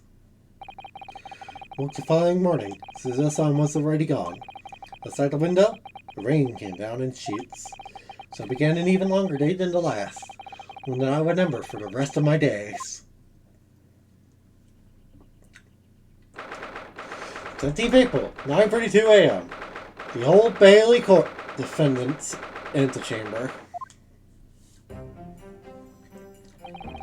Good morning, Gina. I'm determined to prove your innocence today. Sure we can do it. Where's your friend then? Sorry? In the fancy dress. Scissor throw, or how you say it? I don't know. Mrs. had to leave early this morning. She was already gone by the time I woke up. You alright with that, are you? Forget about me if you like. Go and see her off. It's fine. It's not as though Mrs. and I won't meet again. One day. Even so, you, Gina, you only get one chance. This trial today's all we have. Morning, you two. You two? How are you feeling, Ginny? Did you manage to sleep? Meow. Iris, what are you doing here? What do you mean? When a friend is in need, we show our support. Isn't that right, Waggy? Meow. Waggy! Way to show support, kitty. Then have another round. What I'm gonna do? Oh, that reminds me. I brought a paper on the way here. Now, what do you like, the good news or the bad news? What do you say, Reno? Guinea? Oh, well, I think I'd rather get the bad news out of the way first. No, let's take the good news first. You might not live to hear the bad. Yes, that question always gives away people's personalities. Let's not go there. Alright then, I'll give you the bad news first. We're gonna met a rain is falling this morning. Encourages all over the capital struggling to move. Well, the bad news was a weather report. Weather report. So that Susie made her train to Dover and that the train isn't delayed on its way to the port. Gosh, yes. Alright then, so what's the good news? Well, the rain is forecast to subside this afternoon. Your definition of good news and bad news is terrible. The train's delayed should be able to make up the time later. Well, that's good news, isn't it? I couldn't give a monkey's, really. Only all good news cancelled out the bad. Look, this trial's made the headlines soon. Hamburger perishes and pickpocket plunder. Pickpocket plunder, see? How'd you like that? Well, let me say what I want. See if I can. Can't because you're covering your face. Don't worry, we know show everyone this headline is nonsense. Oh well, then in tomorrow's papers, the headlines will be Discharged diver is thoughtless do-gooder. Isn't that right, for now? Oh, yes, let's hope so. Of course I will. I have absolute faith in you. How was that? I was trying to sound like Susie. Did it work? Did it? If she was still here. Give me that. Good luck then, Reno. I'll do what I can.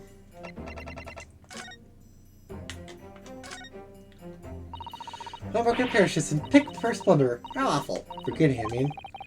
The line will be Discharged diver is thoughtless do-gooder, right?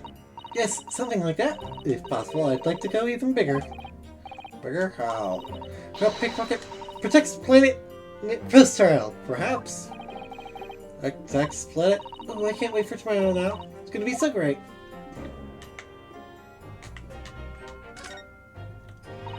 It's a sensational story lured on the front page as well. Look.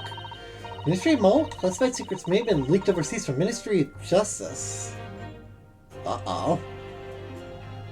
That sounds like a big deal. For a 10-year-old. Iris certainly has her finger on the pulse of the world news. Secret communication between Great Britain and its allies. Apparently they've been intercepted by hostile nations. It's being intercepted. But how would somebody be doing that? That's the question, isn't it? I've come up with 3 different possible methods so far. Looking for a new career right now? No, of course not. I wonder. Perhaps this is what Lord Stromheart was talking about yesterday. Yes, it could be, and it could explain why he's crazy running from pillar to post at the moment.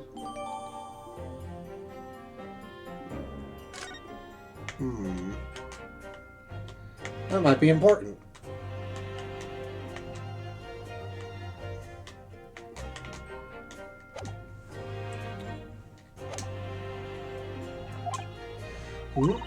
Obviously, I don't know the law like Susie does, but still. I'll be by your side the whole time, giving you moral support and encouragement. Is that legal?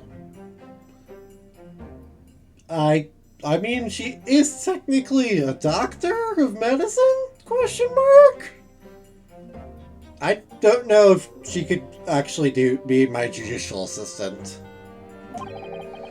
I'm not sure that big thing is as comforting as you think it is, to be honest. But thank you, Iris. It's very kind of you.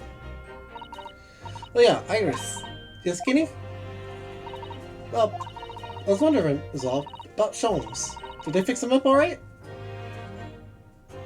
Yes, the operation was a great success, but Curly still hasn't come around yet. Eh? I've asked for a friend of mine at Scotland Yard. Send a telegram as soon as he wakes up. Gregson will let us know the moment there's news. Oh, right. No Susan, and no Mr. Sholmes. It's all down to me today. Prove that Gina is innocent of this crime. You just shout. Counsel for defense. The trial's about to begin. Please make your way into the courtroom. It's time then. Let's go, Gina. Iris. Let's lead the way, Reno. Alright. Barock. Prepare to hold this L. Poor Gina. She's trying to put on a brave face. And I can tell she's worried and scared. Leaving her from start to finish. That's the weapon that will secure our victory here. If I learned anything from my great friend, it's that.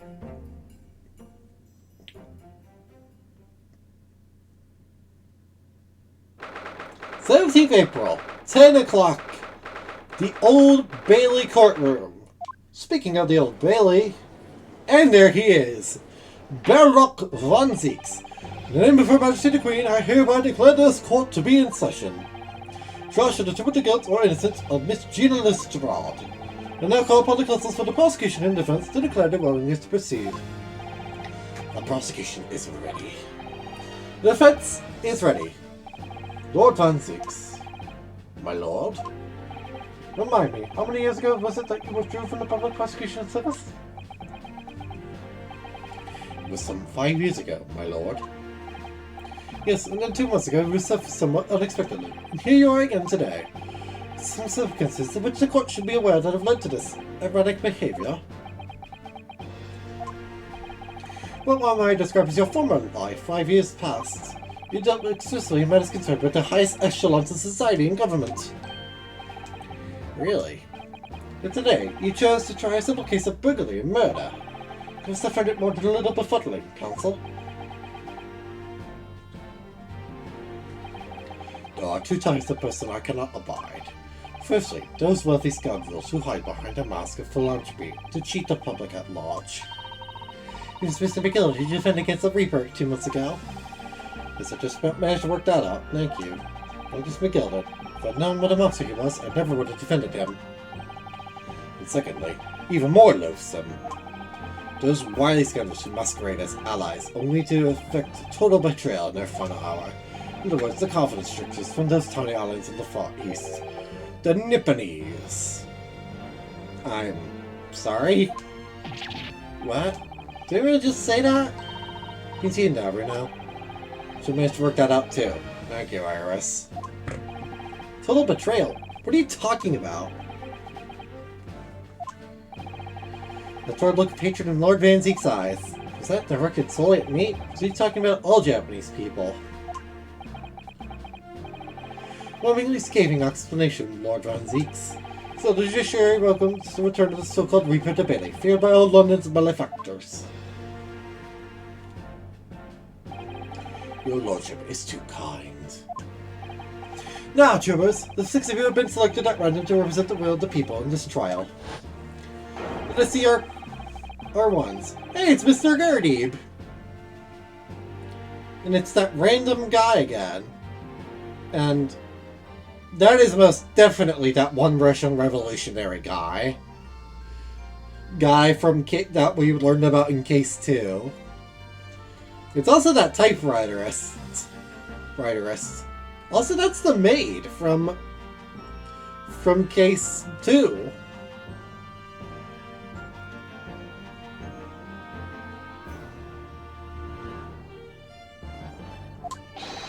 We're lieutenant of the British Army here, don't you know? Tramps like me were born ready. Clean crockery, clean cutlery, and clean conscience. His lordship's method is very appropriate here, I think. Everything is stereoscopic in the future. Absolutely everything. And I'm ready for it. This guy's going to be an idiot, isn't he? I don't understand it. I can't have left it in there. It's not possible. Could I have? Women indispensable in society. Stop. Female-centric future awaits. Stop. You've moved to a telegram, it appears.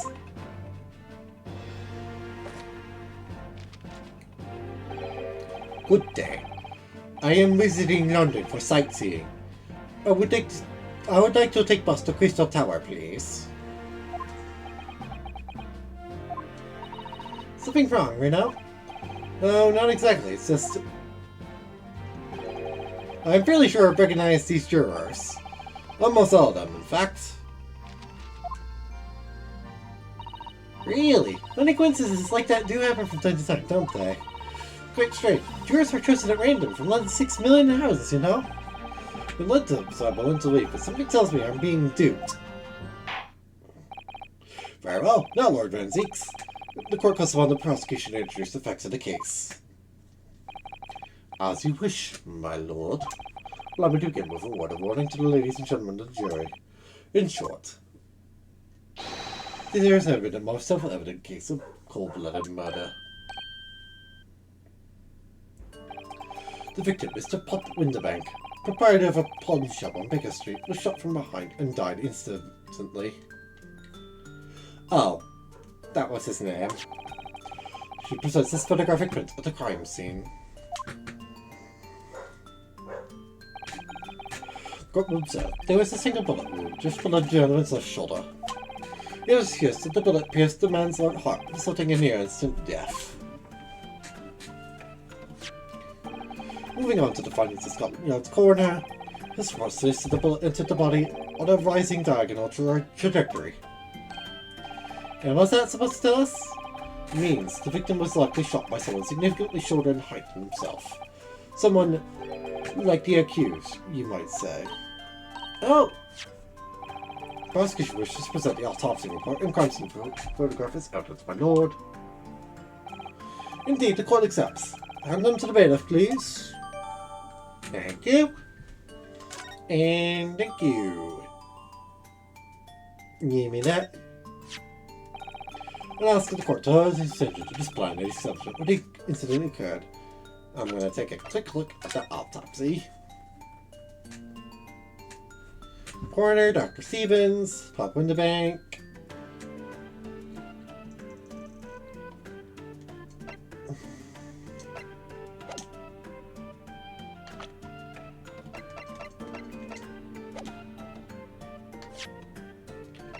I was just checking the details.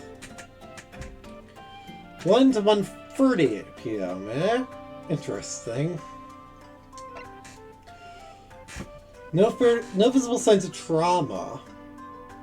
Incident from prostero, anterior bullet wound to the heart. The bullet entered the body from the back on a gently rising diagonal trajectory.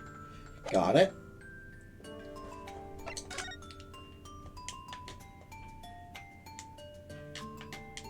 Blood.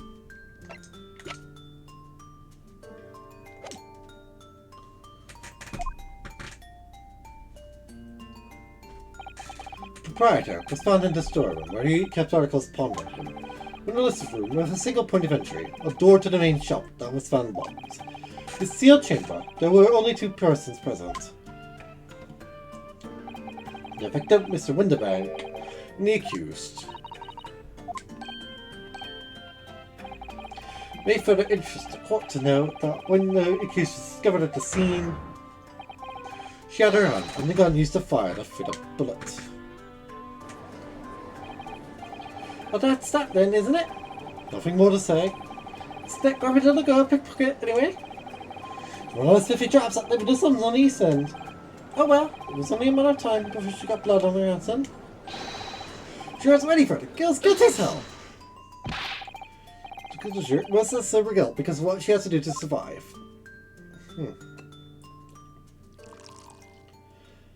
The first line has been played by learned Japanese friend. It is you who mustn't jump to conclusions. The Commission has better begun presenting its case. Conveniently, this appalling act of murder did not go unobserved. There were witnesses. Good gracious! The testimony discussed true nature will be exposed. Pitiful pickpocket. Pickpockets a cold-hearted killer. Here's to establishing the truth.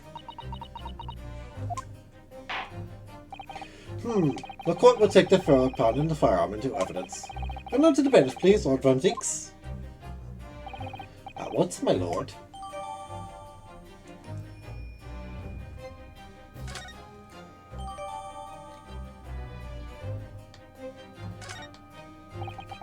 This isn't good. Yoink.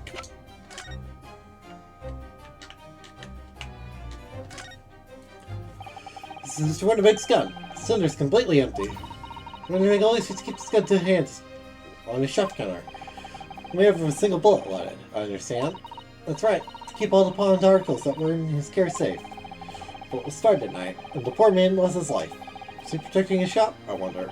Trying to keep the articles safe.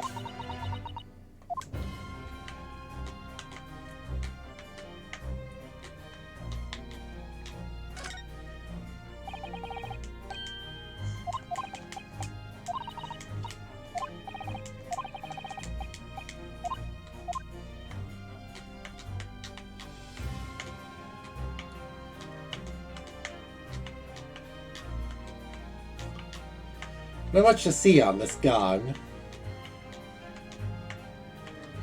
Gun, I notice.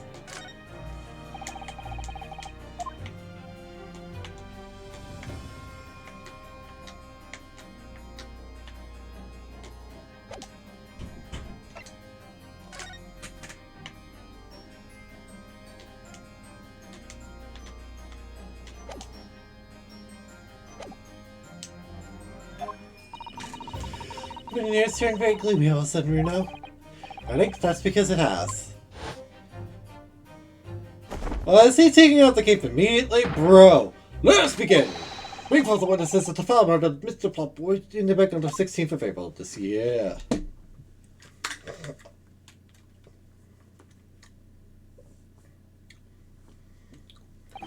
Witnesses, state your names and occupations for the court. Name's Nash Solican. Occupation is baddie. Professional baddie. Name's Ringo Scullivan. Occupation's same as him. Tobias Gregson, Scotland Yard Inspector. That's right, we were what they call the Free Skulkin Brothers.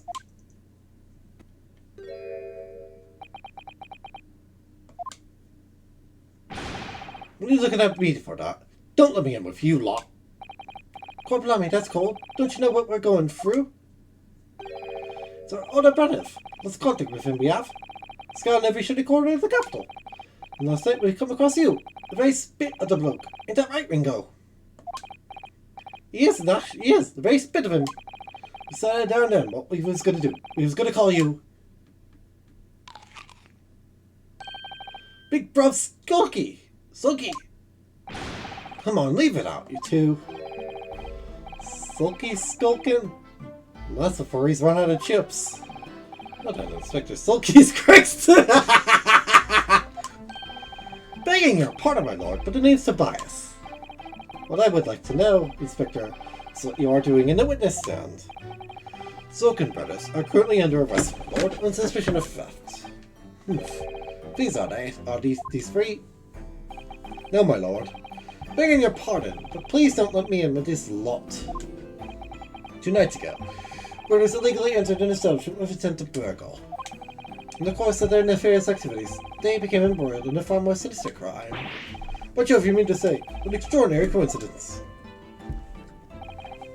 Indeed, my lord. While attempting to burglarize the pawnbrokery, the witnesses were part of this murder.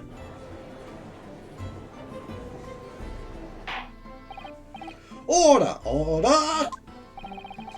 Trespassers to these witnesses not to social today's proceedings, but they will naturally face trial in the very near future. With your lordship's permission, I'd like to remain in the stand to keep these gents on the straight and narrow. Of course, Inspector. Skeptical as I am about the caliber of these witnesses, I will permit them to take the stand. Mr. and Mr. Skulkin will not testify before the court. This guy did it to the night question. And what exactly you saw?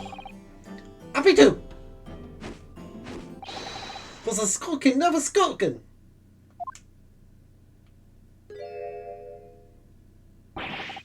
Get out of it. These two are idiots, and I hate them.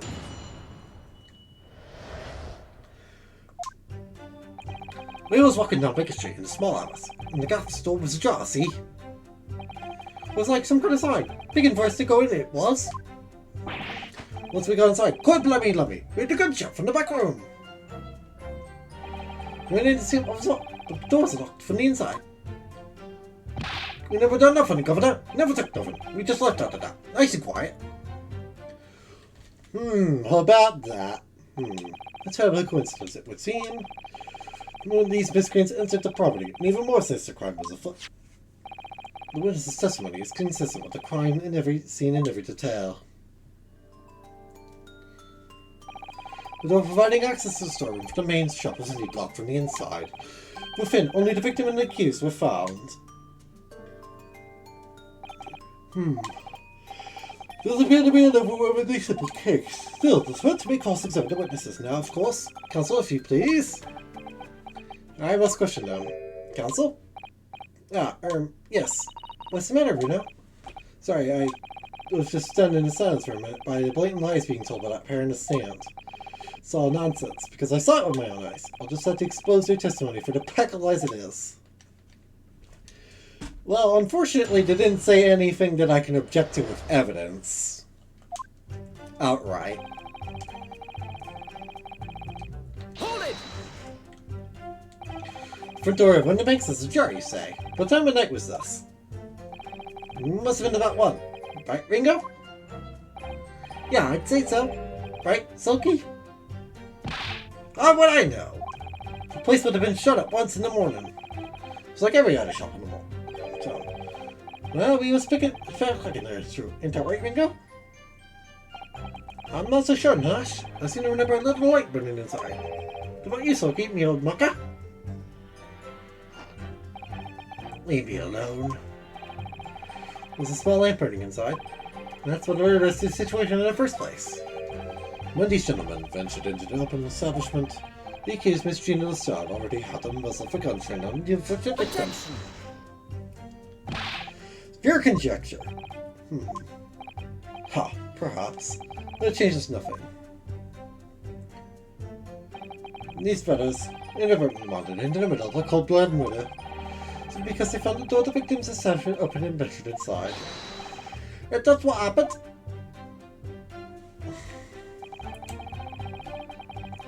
Hold it! What are you trying to suggest? That you had to go in? Well, got to be some mysterious ways, they say. Don't they, Ringo? They do, Nash. They do. Must have been some sort of providence, I reckon. It will often present itself to whim and fees, does it? It weren't no whim. And they should have that. It weren't, Nash. It weren't. Like we said at the time. You don't just find doors open in the middle of the night like that. Nah, there's no two ways about it. It was a sign that our long lost spreader was inside. Not very good liars, are they? Well, you can't deny it. Then I see look what looks like above. I say, cut it out. Those chips are getting a chomping today.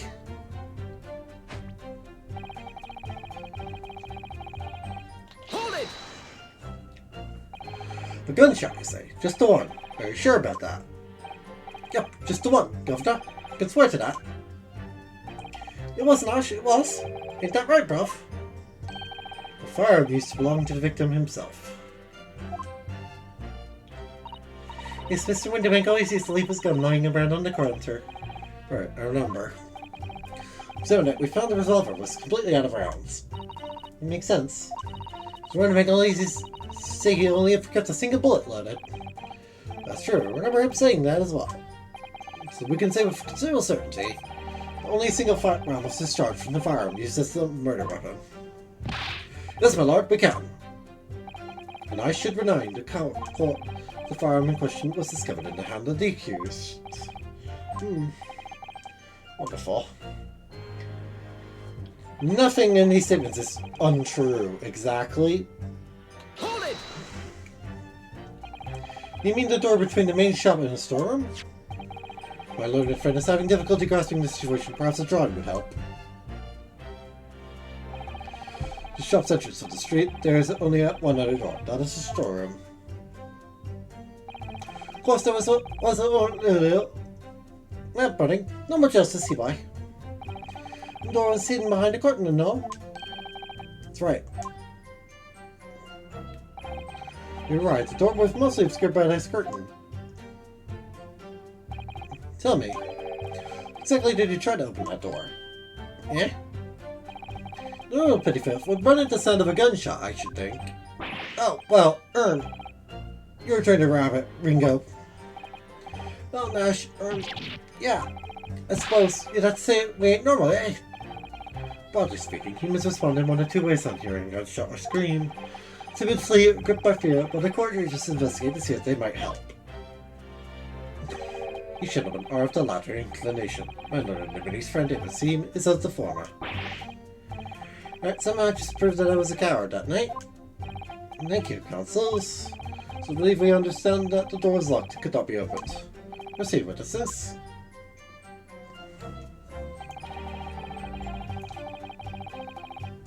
Hold it! You didn't do or take anything. Is that your story? But it was a bedlam as soon was it? Was Nash, it was. Didn't even have time to pull me dukes out, me Lucy lockets. No time to take your hands out of your pockets. You just left, nice and quietly, you say. Governor, nothing we hate more than violence. Peace-loving nibblers we are, not bludgers. We are, Nash, we are. Never even pulled me dukes out, me Lucy lockets. So, you clearly like us to believe. Eh? Come again? As you fled from the pawnbrokers that night, did you not run into anyone else?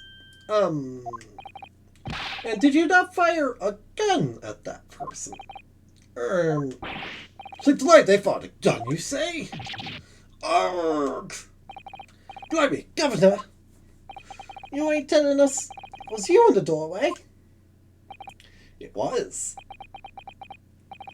Why did Lady Nora? Did you mention that before?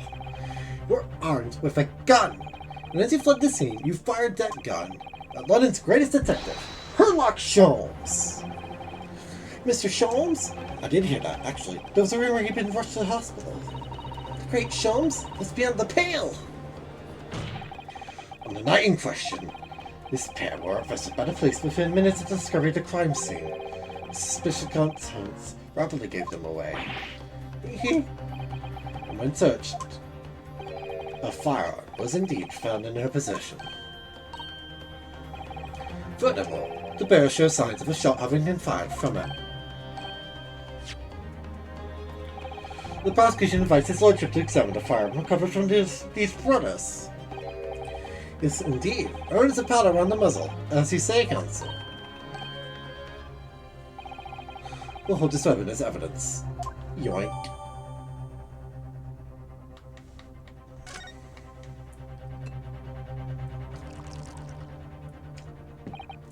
Now, my learned Ebony's friend. Hold on that note.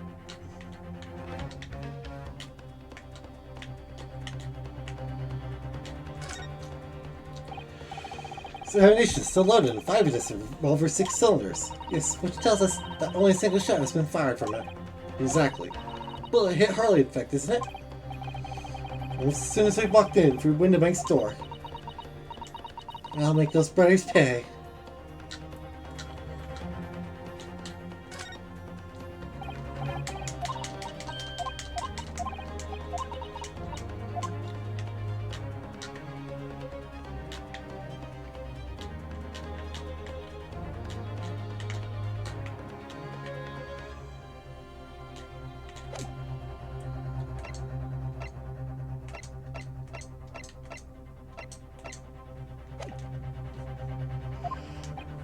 Yes?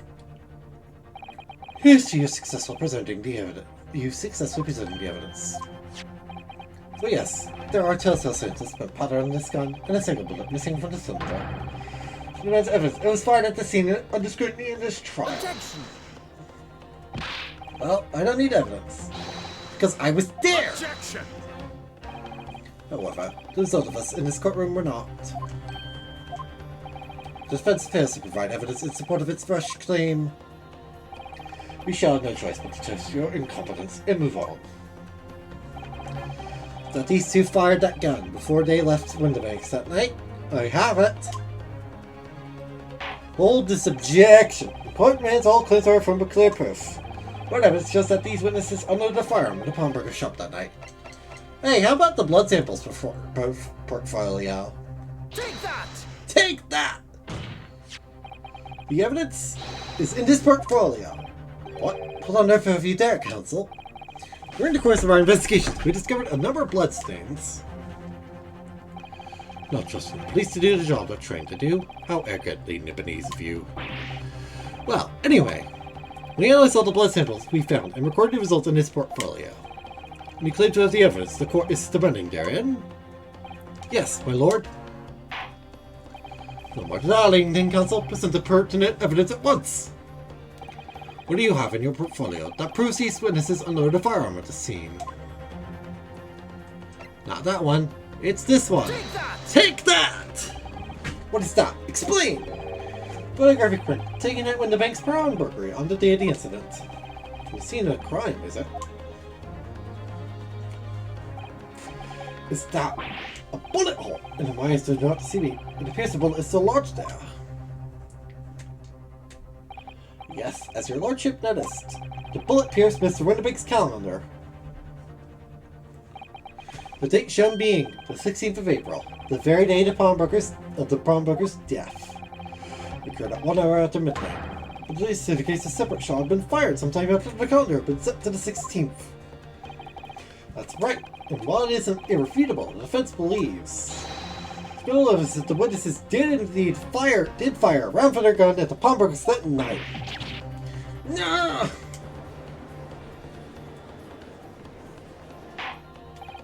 Order! Shall stand, Lord Van Zeeks. Sit.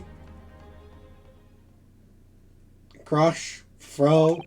That's the direction my learned friend wishes to take. The prosecution has no objection. Huh? Eat. But you'll forgive me for flinging my hollow chalice aside and discuss the repugnancy it exposes.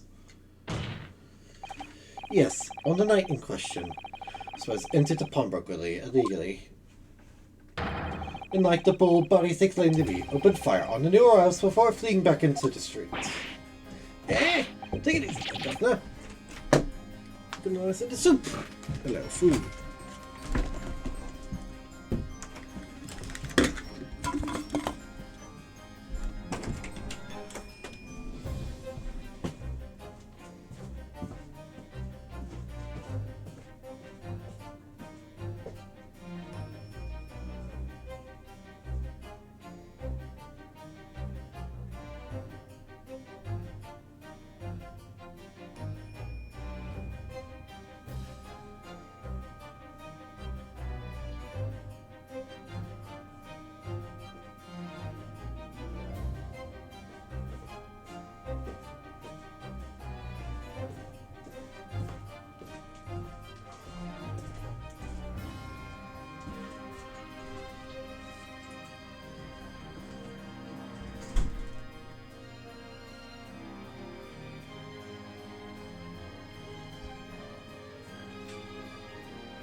Forgot how good Lord Van Zeek's speed is.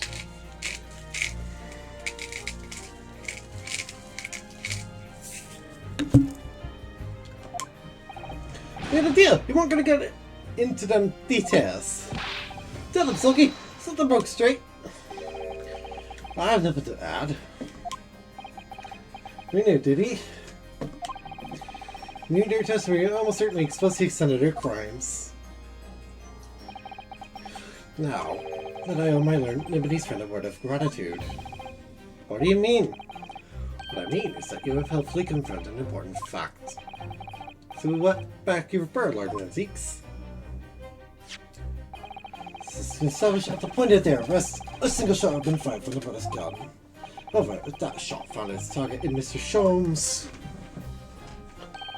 And clearly, these witnesses cannot be accused of the fatal shooting at the proprietor and victim. Ah! In other words, these two men have no material connection to the murder of Mr. Winterbank at all. So that's it.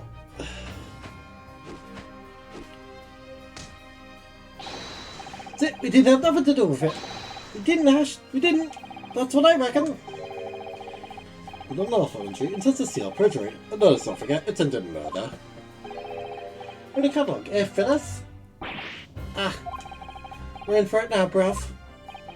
Now then, let's take a moment to consider the aforementioned great detective, Mr. Sherlock Sholmes. She likes to pitch the pawnbrokers in question somewhat regularly. She appears to take pleasure in tinkering with eccentric machinery. The subject says who? Not me. Don't give me that look. Paired machines like this one in the victim's shop. Oh, it's one of Hurley's red-handed recorders. What is that, Counsel? It has the appearance of a photographic contraption. Which was surmised. It is indeed a camera attached to a small tying device.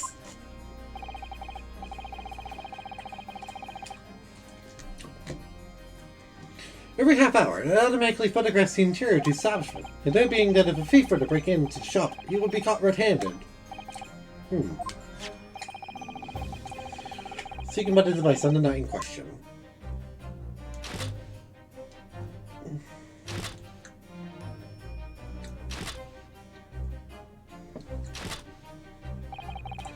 What we'll observe, copies of identical prints are produced in quite desultory fashion. Rather prodigal, I feel. In fact, there are 2 such devices in the victim's shop, my lord.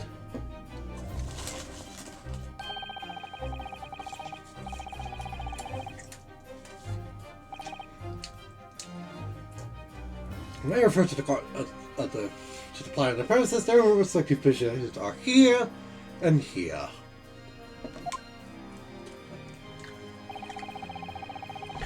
For half hour, afraid I failed to see. Whoever helped the anticipated thief and conducted his activities in one of the many 30-minute intervals. Don't appreciate that one. We can link us, my lord. Question. The witness is currently in the stand. We're not caught on camera. Hey, that's a bit of fire. Hey, bro. He looks sulking. At what time did your trespassing begin? Yeah, must have been just after 1. Right, Ruff? Must have been Ash. Must have been. Yeah, just gone 1. Case minus the fault. The brothers entered the establishment. What scene might we expect to see for the shop? Is there any evidence? Good lord! Good lord! It's the defendant! Miss Gina Lestrade!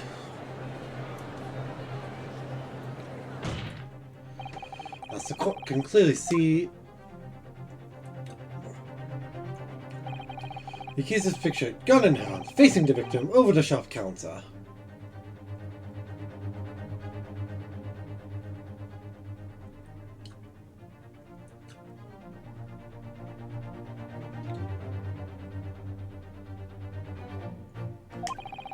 Of course, the proprietor opened the door to his storeroom.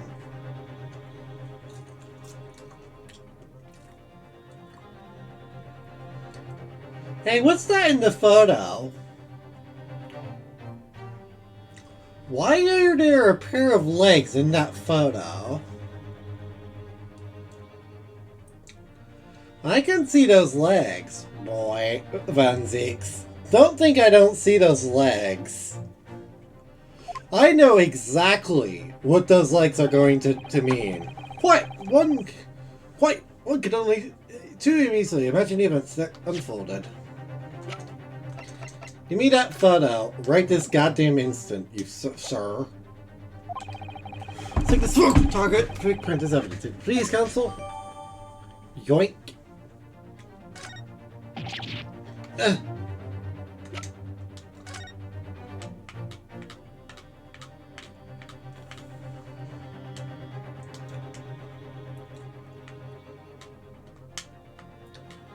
It's a shame the magnifying glass doesn't actually do anything.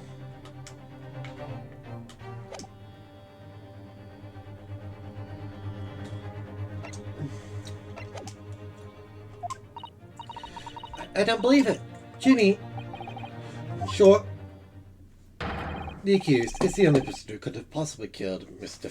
Winterbank.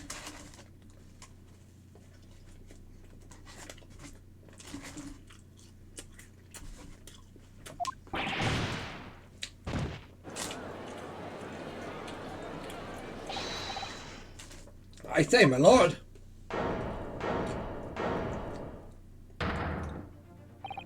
What if I might put in a word at this point? Go ahead, Mr. Foreman. Took a body bullet to the knee in the Battle of Marawan. 1880, if you didn't know. for it and all that, but forced to retire from service, sadly. They'll never outshine the exploits of chops like us on the battlefield. And what exactly is your point? Carried on the battle after retirement, you see. It's about a daily life, if you like. Now, leading a small squadron. 6 men, all good and true. Go down together. You mark our orders. One and all for one. Can you make sense, Mr. Gardeeb? Jury have reached agreement, have they? We are to understand. Well, Mr. Foreman, is that correct?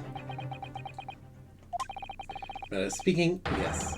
This is the Gardeeb Squadron's position, sir. It's too soon to make a judgment here. Men on the double. So should insist on property at all times, and that goes for making decisions too. It's clear to say now. I could reach out and touch it. You are an idiot. I wouldn't have left it in there. I just wouldn't. But in all honesty, I can't actually remember. You are not paying attention to this trial at all, are you? Situation clear. Stop. No room for doubt. Stop. Truth now undeniable. Stop. I am very sorry for brothers. They are unlucky. Very well. Call upon each member of the jury to state his or her leaning to this matter. Note your considered verdicts to the court. Guilty. Guilty. Guilty. Guilty. Guilty. Guilty. Did he just slam his head into the guilty button? Alright. It's time for our very first examination already. Jury's unanimous in its leading already. It must be the definitive evidence that Gregson mentioned. Didn't shoot him. No, of course not. My lord, defense wishes to assert its right to a summation examination. Very well. The court grants its permission. So, submit defeat again. How unsurprising. We shall proceed immediately with the summation examination. Foreman, all the ornaments of the jury ready? Absolutely, sir. Always ready for action, my chaps. Very good. Gentlemen of the jury, you will each explain on what grounds you have determined the defendant to be guilty. Judicial findings. First event. Alright, contentions. Gloria points to the finger the guilt at this young pickpocketer. Pickpocketer! Suspect, I should like to see how filthy eyesores promptly and rigorously eliminated. You'll find that if you look at the photograph in stereo, the truth will just pop out! If I have left it in there, I should think there'll be repercussions by now. Mind made up. Stop. Global radio transition. Verdict to follow. Stop. In Motherland, we say never judge by clothes, judge by head. I'm convinced brothers are innocent.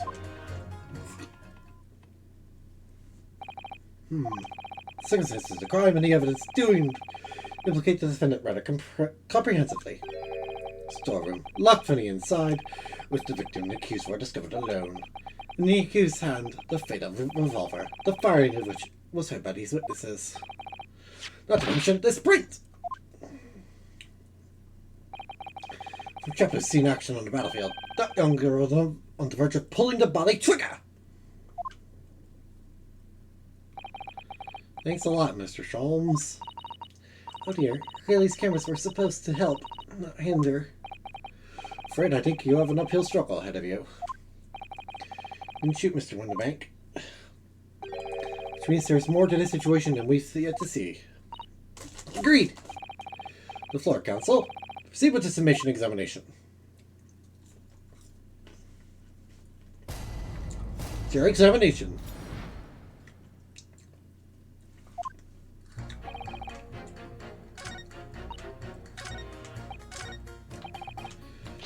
I'm gonna hold you. What exactly have you been muttering about all this time, sir?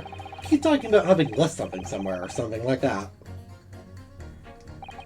Ah, so sorry. As you can probably tell, I'm a surgeon. A surgeon? That totally passed me by. Of course, people conducting surgery in this country aren't considered to be doctors. Oh no! No! Even though me and my kind are the forefront of medical science, the real brains in the field. So, what is it you think you've left behind? Ah, well, that's a little embarrassing, to be honest. You see, I was operating on someone yesterday. Sort of thing, went in for the abdomen. When I finished the procedure, I couldn't find my scalpel anywhere.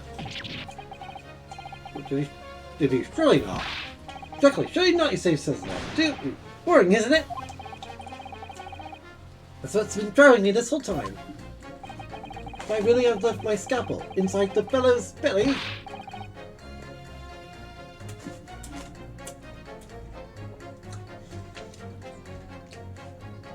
No, of course I couldn't. So, there you have it. Like I said, a little embarrassing, really. One way of putting it, the other is manslaughter. That's exactly my concern, seeing as this case appears to be all but sewn up. Because I'm trying to remember exactly what I sewn up elsewhere. Now, I'm sure I made sure everything was back as it should be. As sure as you can be without being sure. I'm sure you need to be more sure.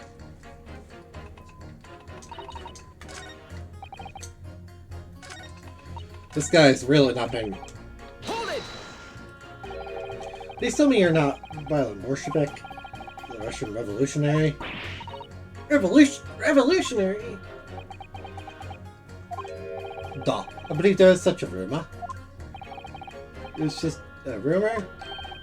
As you see, I have unfortunate appearance. I look like vicious criminal. Your words, not mine. Just want to point that out. People call me revolutionary, murderer, autocrat. And which the fits? Good day. I am visiting London for sightseeing. I would like to take bus to Crystal Tower, please. Right. That didn't sound sage at all. Don't forgive me for having my doubts. To be treated like vicious girl all the time. It is very painful. People do not realize. So I have much sympathy for these brothers. People say they are criminals only because of how they look. Still good, brothers? Da, maybe they went inside a burger shop. But I have done nothing wrong. That is all I want to say. Did nothing wrong that night. Alright, well, first of all, that's one not so little misunderstanding I'll need to clear up straight away. Iris? What is it, Bruno? They're random from the inhabitants of London town, aren't they? Yes, it's amazing, isn't it? In that case, I also thought there's a Russian tourist sitting among them who looks for all the world, for all the world like a revolutionary. I wish I knew. And that's more than half these 6 jurors. The trial will be over. You know, that kitty would never shoot anyone. Friend contradicts what these jurors are saying. They pit them against each other. Go to whatever lengths I have to. Convince them McGee's innocence. Or I should press everything. Hold it! You're Mr. Natsumi's landlord, Mr. Garrett, aren't you? We must stop meeting like this. Ah, you're that lawyer chap. Well, there's a turn up for the books. Yes, rather terrible time we've had back then. During the events took place at your house, that's for sure. Luckily, Mr. Shums and I were able to get to the bottom of it all. We did a lot for you, didn't we? I mean, obviously. Wouldn't be suggesting that therefore you should change your leaning not to guilty or anything. Can't be denied, I suppose. Curse of the Garrett house was the talk of that town under that business. Large moved out, and I couldn't get a body salt to take up the tendencies. Oh. Haven't had the heart to break the news to Joni yet. And not that the old girl stopped up. This can't be denied. You did do rather a lot. Not for us, that's for that certain. I suppose not. Of course. There can be no suggestion of that being the reason I'm leaning towards guilty here, obviously. Obviously. But honestly, I really wish you'd pay more attention to the trial, and less to juror number 2.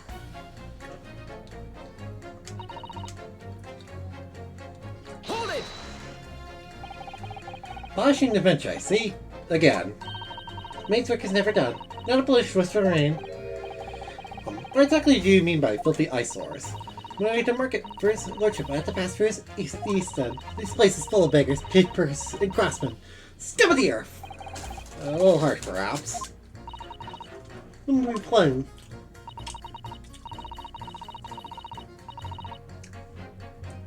If we're up to me, all those backstones will be made spick and span or eradicated.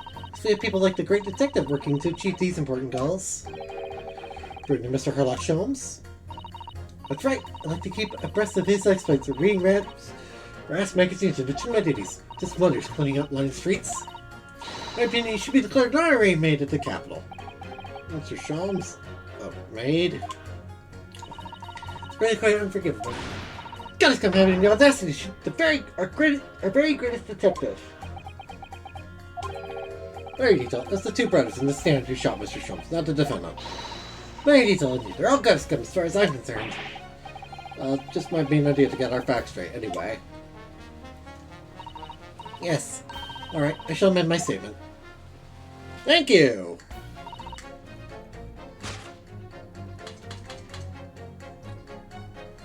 Objection! Because you just gave me the first objection I can do. Those two statements clearly contradict each other. Good lord! Consul, explain yourself. Oh my statement? Contradictory? You're number 6. You've got the wrong end of the stick. I do not have stick. I have mouse. I noticed. By the way, that is a cute little mouse. Look at that mouse. He is a cute little mouse. Mouse. She said earlier, when the Skulking brothers fled the scene the night in question, they fired a shot at from a revolver. Yes, they shot poor Mr. Sholmes in the abdomen, I understand. Surely you're not going to tell the court now that you didn't hear? Optimum. Sir? Sorry. My English is still learning. You are telling the court you didn't hear? Forgive me, I did not hear. Here is one. Abdomen. Part of person's body containing stomach and other vital organs. Is this what you mean you should say in plain English? I am Russian, not native speaker. Thought that was a good idea to let this man be on the jury again. So, you are telling me these brothers who look like criminals were lying? They said before, we never done nothing. Well, Two-Face, they shot detective. This is double negative. This is exactly right. That's my point.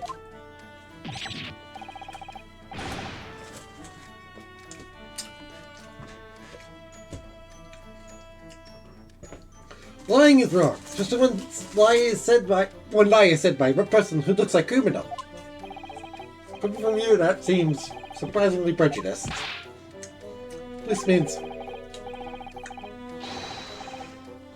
when they said we never took nothing, maybe it was also a big fat lie. Is this true? According to the police report, no stolen goods were found, so... Enough! I trust no one now! It's not the mouse's fault, though, sir. I must see with my own eyes. I must investigate crime scene myself! Won't be possible. Yes, it is right now. Easily. Sorry? The principal is about to hand in the recorder. If you compare the picture skinny and the next print from half an hour later, see straight away if anything was taken or not. Cooey, Mr. Prosecutor! Tut. Calling on the prosecution in the middle of the summation examination of all times. Showing the accused threatening the victim after she broke into the shop is this one. Following this, the victim and the accused went into the storeroom. Meanwhile, the Skulking brothers entered the shop and soon heard the fatal gunshot ring out. Sadly, none of these events were captured on film.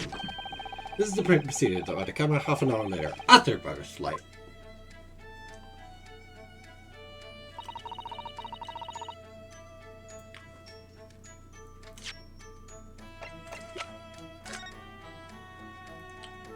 Oh, no, see, we're that dull.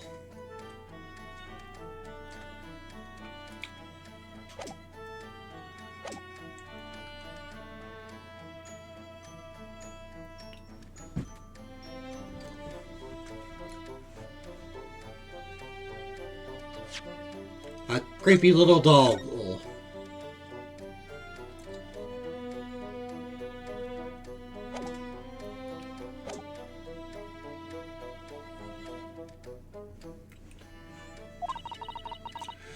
You can tell. Nothing has been taken. Seemed to be the case. I can't notice anything that's obviously missing in the second print. So the brothers will look like who told only one lie. They shot man, but they saw nothing. It seems so, yes. Good. No, not good.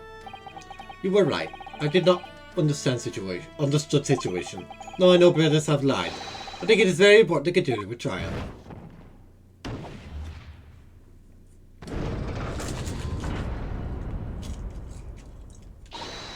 Hey, all of a sudden, you know, the balance is shifting. Well, sorry, I suppose. It must be more multi-shirts are saying that I can use to expose the truth. Might just turn the situation to our favor still. Thank you, Counsel. Continue with the submission and examination. And that new photography bring to the bailiff to be filed as evidence.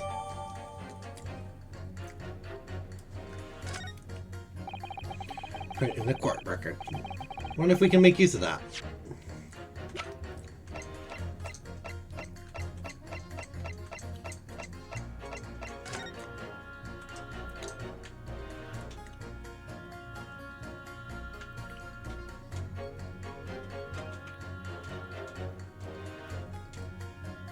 I thought it was so freaking creepy. Dog.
Hold on a minute.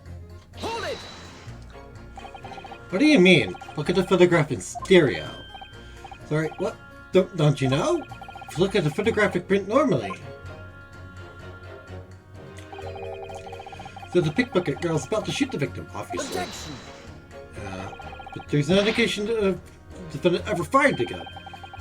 If you look at the same print in stereo, it could reveal all sorts of new information.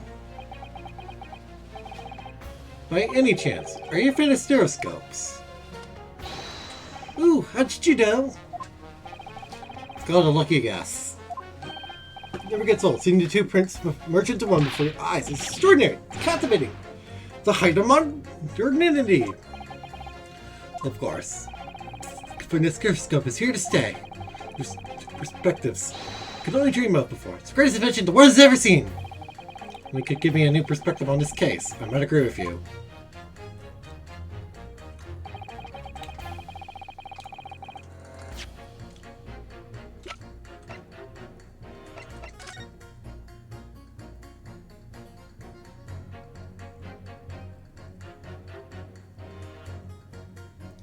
I don't see how doing this is helping me in any way, shape, or form.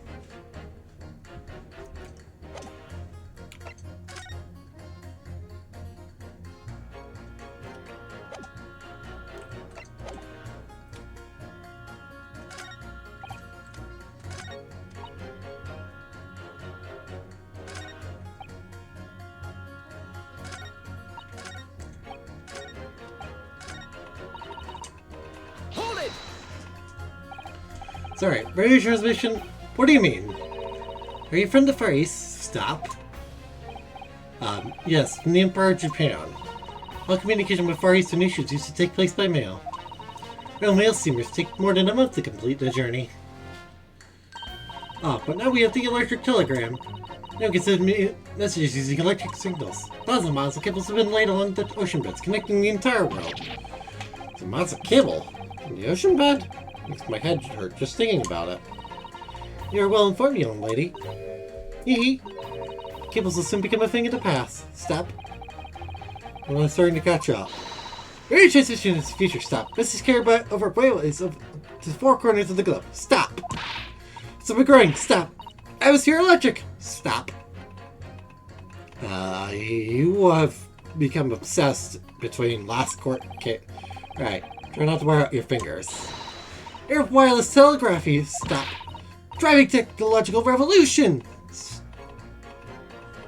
I think this lady may be from the future. People say inventions like the stereoscope are the height of technology. What utter trifle. I understand it. I really can't. They're just silly toys. Excuse me. You have something to add? I'm sure number 3. It's not an interrupt when you're obviously fuming, but... What? Got something to say about juror number 5's last remark? As if I couldn't guess. Oh, you bet I do! Say that again! Go on! I dare you! Goodness, are you talking to me? You just might be, yes. These stereoscopes are just toys, do you? Absolutely. I mean, really. A machine to view photographs in 3 dimensions? Why on earth would you not just use your eyes to look at the world around you? It's all 3-dimensional.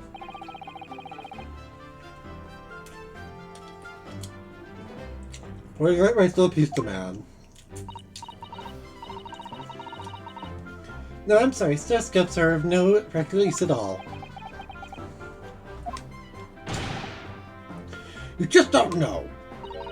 Pardon? I think you'll find that viewing a photograph through a stereoscope can unlock all sorts of possibilities. You'll have to demonstrate what sort of possibilities. I'll take a crime scene, for example. A pair of photographs from a crime scene that you could view through a stereoscope. Could reveal hidden clues you never noticed before. What? Have you got any, Reno? Any things we could look at with a stereoscope? Absolutely! Why not? About this print here. The photo of Gina. Take that! Right then, juror number 3. Are you saying you can do this with any 2 suitable photographic prints? Of course I can. Very well done. I'd like you to demonstrate. I'd be delighted to. Just give me one more print and I'll amaze you all. Okay then. Take that! Right, these 2 prints were both taken with the Sims camera and Windomax on the night in question. Yes, I see. Tell me, Mr. Lawyer. You know how stereographic images work. You understand the principle. Well, I think so. Did have a lesson only yesterday.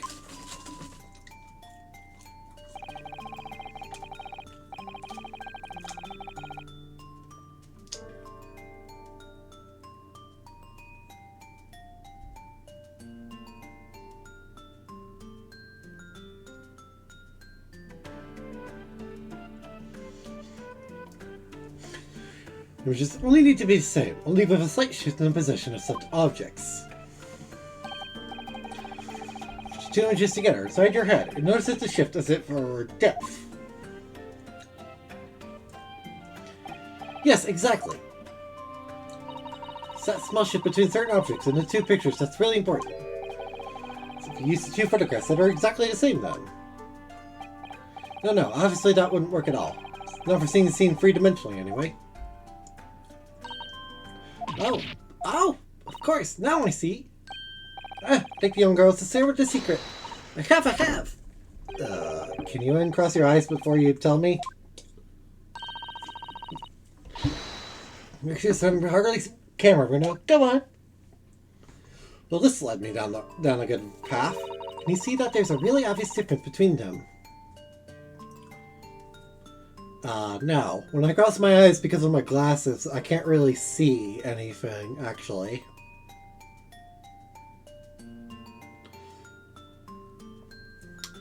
See, this doesn't really work because of my glasses. Of course there is. There are 2 people in the first, and no people in the second. But yes, you can see that straight away. But now, you're looking at the picture in 3 dimensions. Alright, I'll give it a go. You're gonna have to cross your eyes, and then try to make the 2 pictures overlap exactly.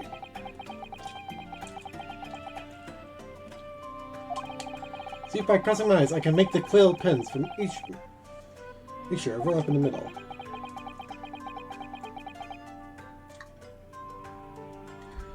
Because of my glasses, I literally can't do this. Wait. Well, did you manage to see it properly, Runo? I can't see it. This is literally impossible for me in my with my glasses. I'm just not very good at this. That's trouble. Oh, don't worry. I have just a thing. I happen to bring with me a portable stereoscope. Oh, thank you. Thank God you actually brought this. I mentioned this yesterday, but if you had that contraction with you from the outset, you could have saved me staring at Mr. Winterbeck and Gina like I hate them all the time. At that time.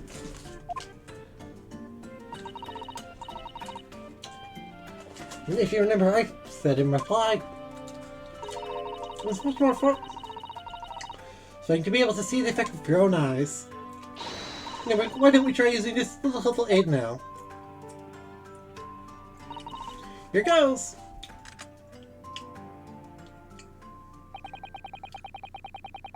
Ah! Now it becomes extremely clear. Look at those books and look at that. That in the background. Those books are very wrong, aren't they?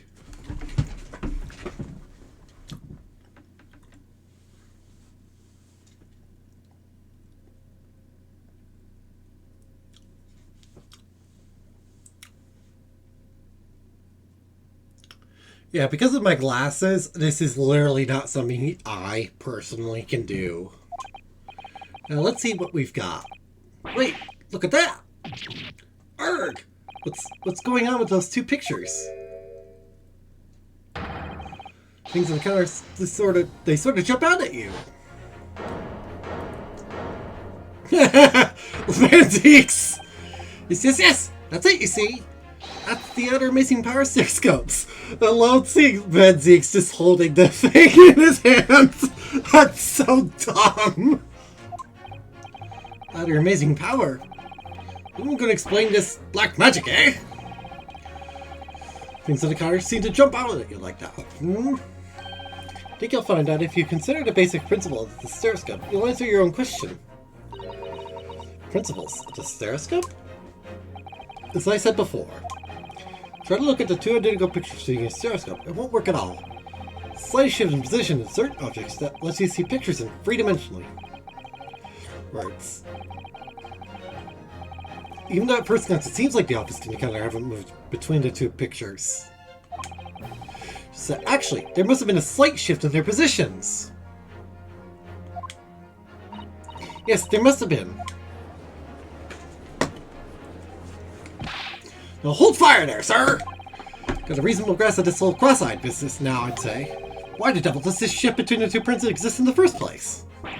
Well, what's the answer, fellow? Come on, you're the cross-eyed master. What, me? How about the first idea? You know, Runo, it's quite simple. It is? Let's think of it through step by step. The first photograph was taken at 1 AM. And 30 minutes later, the second photograph was taken. The position of some items in the counter appeared to have shifted slightly in the interim. Now that means that sometime in the half-hour interval, someone must return one of the things on the counter. Zookers! Sir, were you possessed by the spirit of Shaggy Rogers? Someone tampered? New information, stop. Not much in the testimony so far, stop. Yes, we've had to go around in circles a little here, it seems. I'm starting to see what I should be aiming at in this simulation examination now. Ladies and gentlemen, the question now is clear. You know the items on the countertop were moved, but by whom? Are you suggesting you might know? Of course.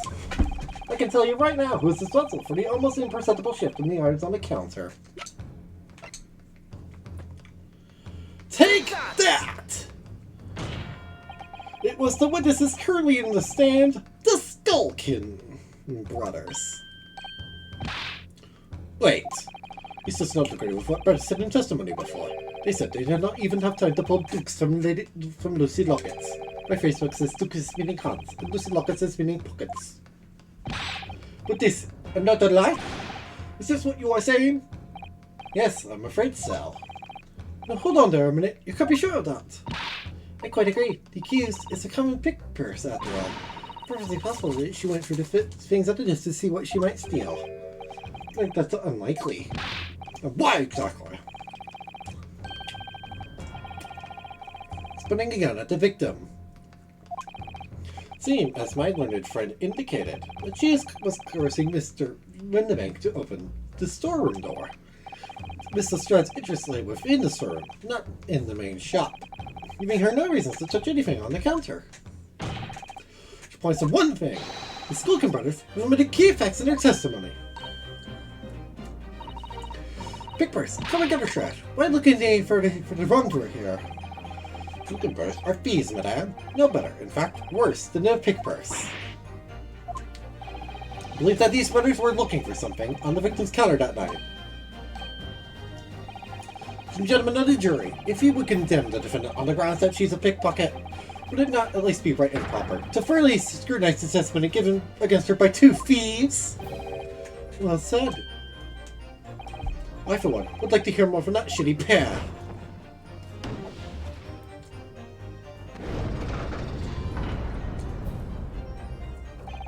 Can you all see now? Legal fight scouts aren't playthings. You've seen their extraordinary potential firsthand.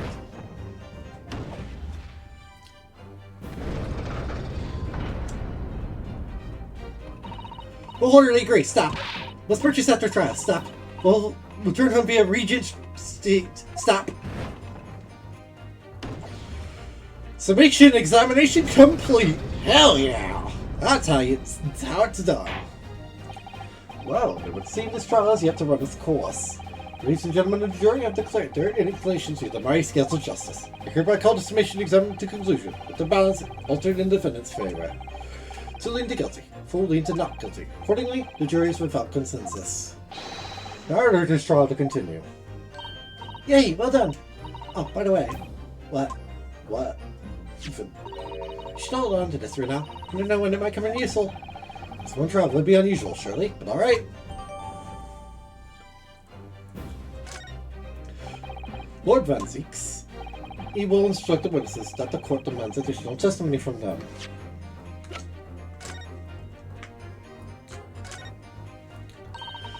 Pop your two prints in here to start with, see?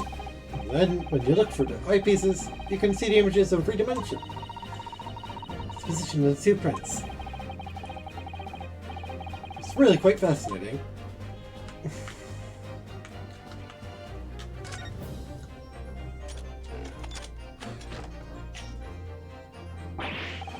Ooh, look at that. It's totally changed shape, just from one little button press.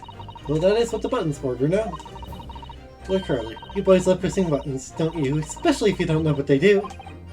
This boys, it's a 10-year-old girl. You can see that it really is a stereoscope, can't you?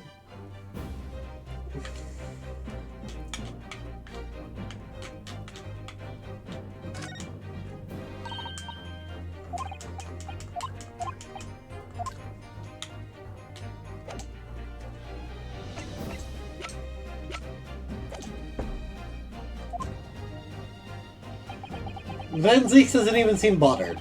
Shovel, but display the bouquet to do so, my lord. Good job, Runosuke.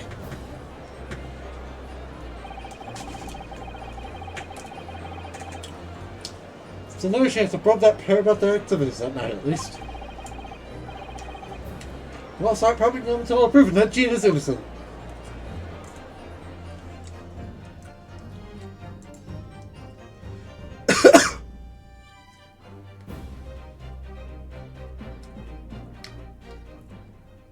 That's how you do a first submission examination, ladies and gentlemen. Textbook. With one simple situation, we convinced 3 people to change their minds all at once.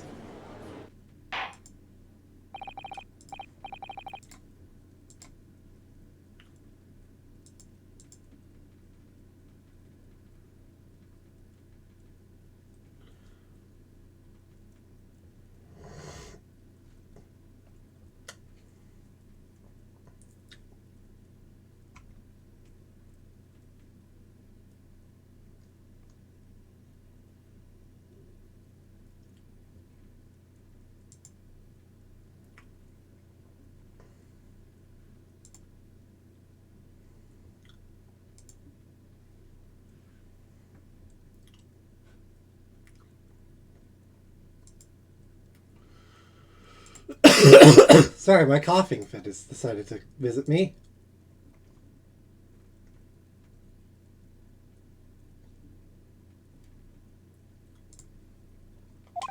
Please, witnesses, you will now retake the stand.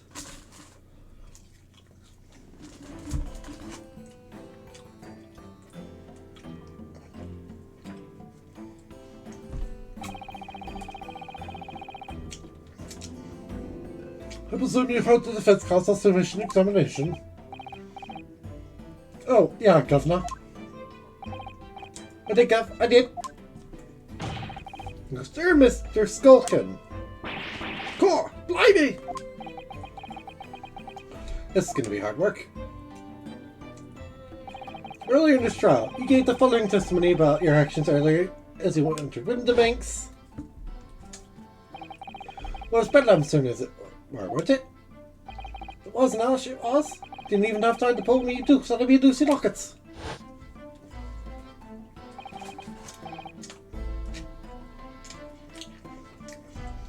Rather, that was a lie. You brothers. God, blimey! On the night in question, you rifled through the arms on the victim's counter. You didn't have the sword. How'd you figure that out?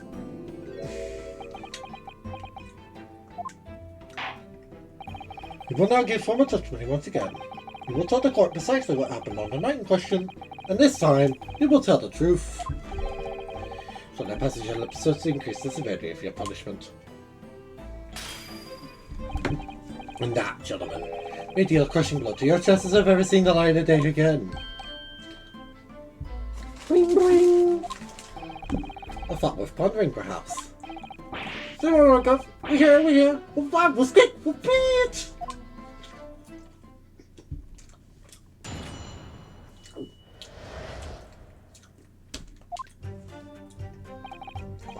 Alright, we did knock a few things over, but we weren't rifling for nothing. When we heard the gunshot, see? Made a swift jump, and all that stuff went flying. And we didn't have to give me a fright. We was thinking the shooter would come through out the door and get us next. Took everything back where we found it and scabbered. Straight back into him in the black. We shot the pawnbroker, see? We never got another chance, did we?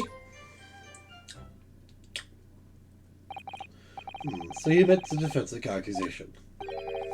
You ransacked Mr. Winterberg's countertop on the night in question. Not ransack, Governor. No. That's right, Nash. That's right. It's more like we tied it up. Yeah!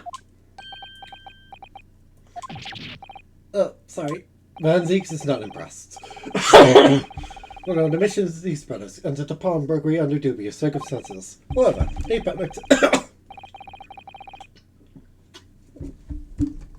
fled on hearing the gunshot. Having first made good no mess.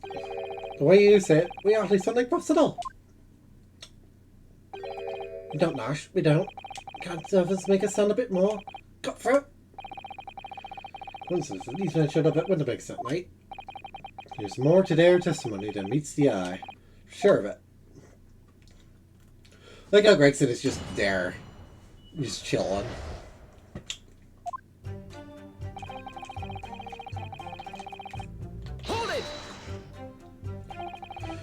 that's the case, then why didn't you testify to the effect in the first place?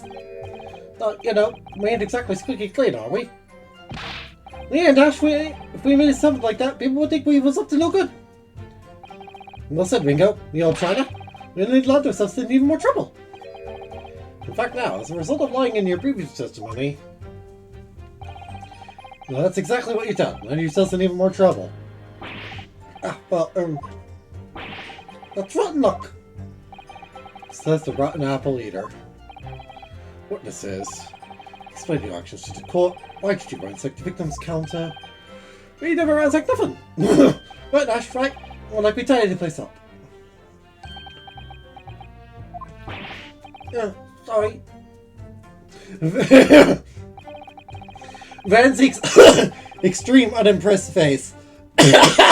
Coughing! Hold it! That's great.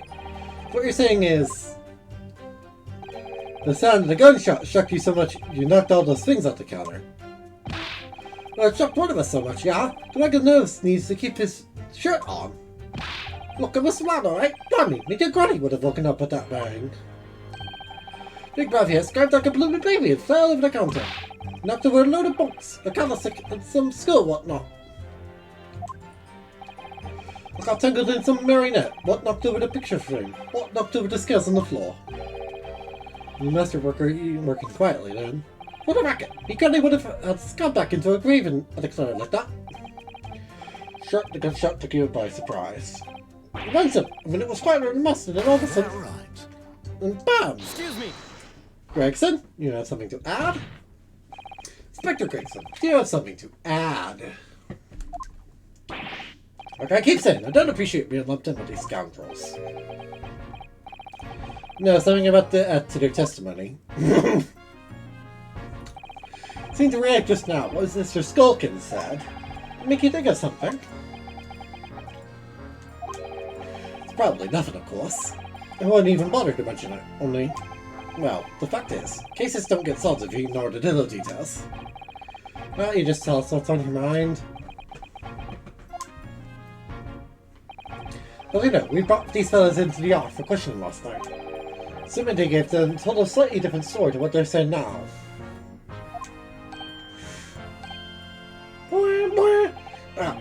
Did it? You claimed you heard the victim shout something out before the gunshot. Might have, Gav, might have. Let's ring a bell now you mention it. Granted, it's only a minor detail, but still. Can't help feeling like perhaps you've been a bit sloppy with your testimony here, eh, fellas? Witness's testimony has been any more sloppy than his hitherto proven to be. Should be forced to bring the very harshest punishment to bear against them. Easy, easy! We'll get it right this time. That's it, yep. It's all coming back to me now. Don't speak! Somewhat your testimony will find out details have miraculously returned to your questionable minds. Sirs. Right you are. Gov. What a gunshot. You're the boss here now. Give me that gun. Give me that gun. Hold it! So in fact, you heard the voice and the gunshot almost simultaneously? We did, Gov. We did. Although I suppose if you're being honest, we heard a kind of wavering voice before the yell and all. If you don't want to get shot, give me that gun. Bam. Kind of thing. Great acting tragically missed. Where were the voices coming from? Could you tell? Of course we could. From the other side of that door behind the counter it was. You stir where the victim was found dead. And the voice you heard, it was sound of the victim, Mr. Windybank. Oh my goodness, like, of course it was. Well, this guy's like, of course it was. So that would mean that you both knew Mr. Windybank and the sound of his voice. Eh, so that would mean what? What? Nash, what? Are there ideas? Yes, Counsel, indeed it would. Wrecked? No. We didn't know the geezer. How am I supposed to know it when the blueprint and all the fancy goblins giving us the evil eye? Van Zeeks is giving them the unimpressed look. If you value your lives, even if sure your testimony is accurate, it's true. On my granny's life it is. On his granny's life it must be.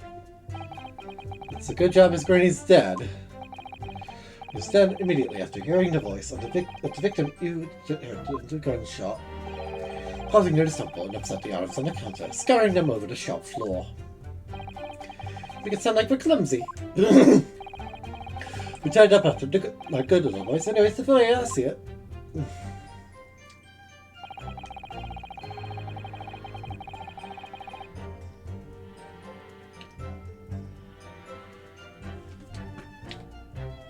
Oh, you really don't know what's going on, do you? Objection! Hold this objection! You're saying that on the night in question, the victim, Mr. Windibank, was wielding a gun. Is that correct? This is a bad objection, I'm going to be completely honest. And me and Ronosuke both know that. But it is, however, an objection. That's it, Gov. You've got the picture. Yes, Nash, yes, no question. And yet the photographic evidence from the time of the incident clearly shows that Mr. Windibank was not in possession of a firearm of any description. Objection! You surprise me. As the defense really intend to highlight evidence that compromises his position of the TQs even more. Furthermore, the defense has failed to establish that the photographic print presented was taken in a suitably short time prior to the victim's death. Your chronology is severely lacking, Counsel. Yeah, that's right. Too right, Nash. Too right. Too, because you could have been about to turn the tables on the guy, eh? Hardly likely. No, I'm afraid this won't stand as conclusive evidence. The cross-examination, Counsel. Heed my earlier warning, witnesses. Let's go, guys. Let's go. Well, it wasn't an object. It didn't give me a penalty.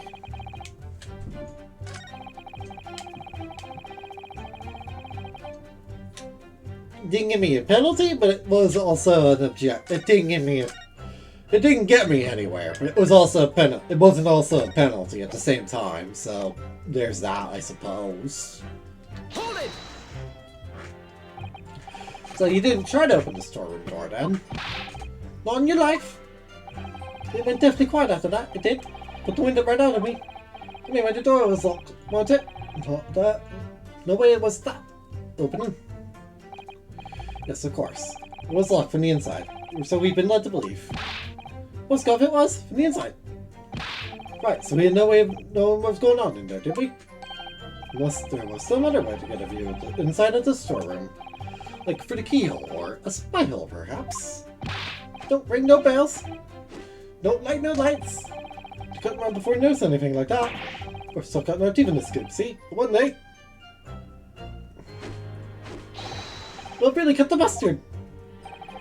Please, cut it out. So we know behind that door was the victim's lifeless body, but the accused not 2 feet away. Unfortunately. Miss Sarah, unconscious, with a gun in her hand. To confirm, would it be correct to say that neither of you have set foot inside the storeroom? That's right, Gov, that's right. We couldn't have even if we wanted to.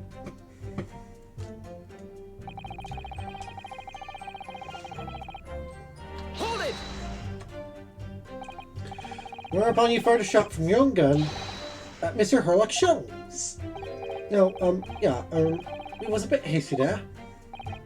Wasn't after it was, truth be told, I was already shaking like a leaf when you lot turned up. Shaking like a leaf, don't put a bloody gun in your hand. Good advice, miss. Good advice.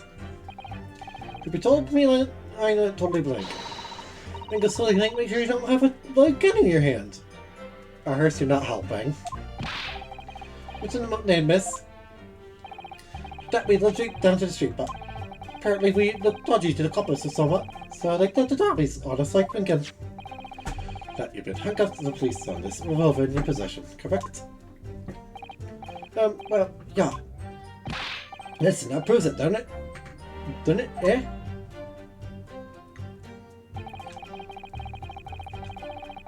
Hold it! Or should we believe that? Hey, what? Because it's true, isn't it? This place is totally empty when we went in.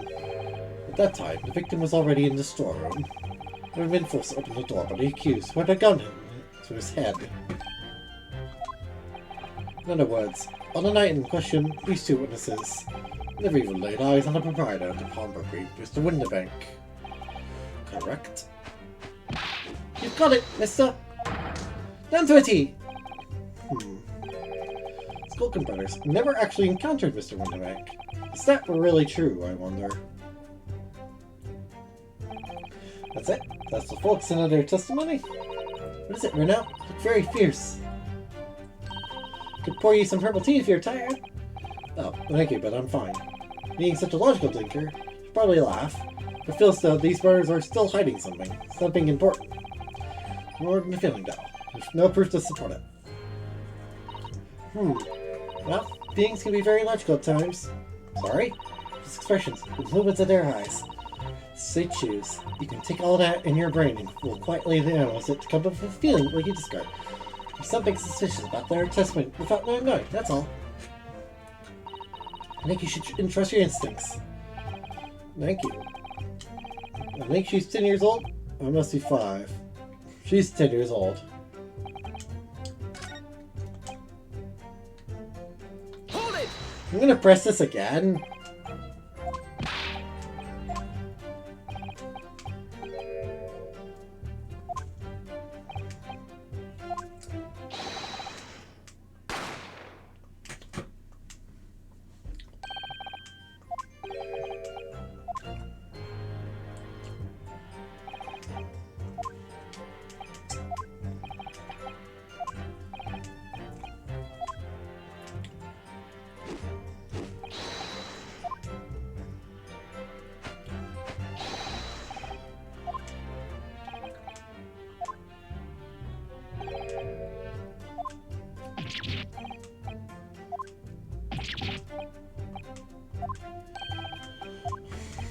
Until indeed it will.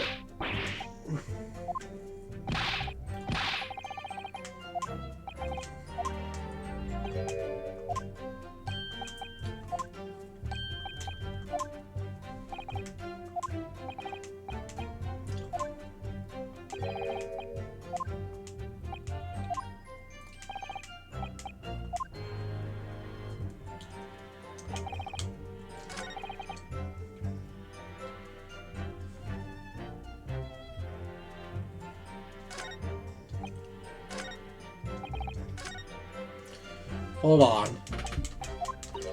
I need to think. How do I object to them not knowing him, but at the same time, knowing his voice enough to claim that they...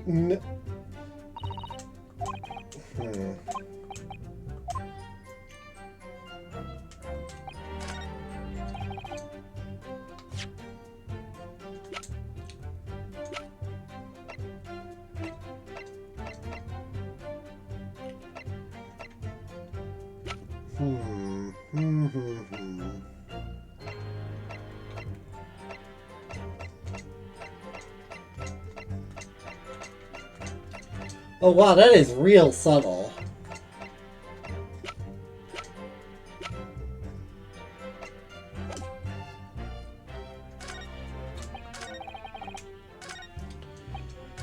Maybe I press here again. Hold it! Again?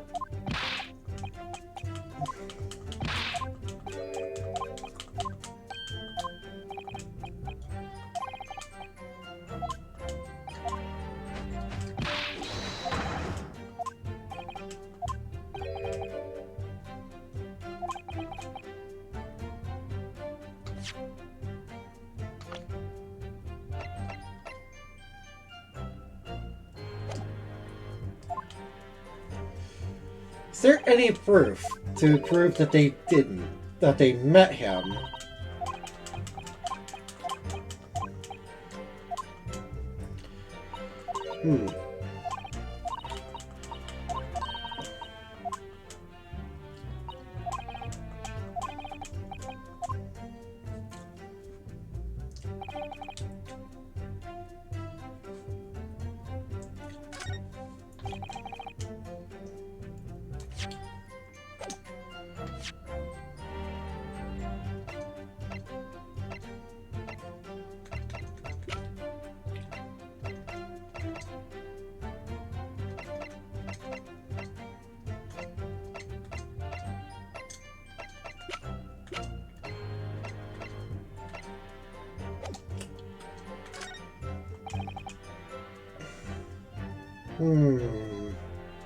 What am I missing here?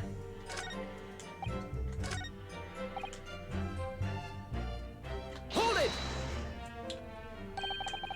Mr. Winterbank had a gun in his hands. But that was a sight, eh? Them two waving them guns at each other. Must have got pretty heated. I mean, just before we shut it out, we heard the geezer say, if you don't want to get shot. It may sound like it meant it right. No bloody threat, you could say. Winterbank was known to keep a revolver on his shotgun at all times. After the articles, he'd readily put a bullet in someone's head if required.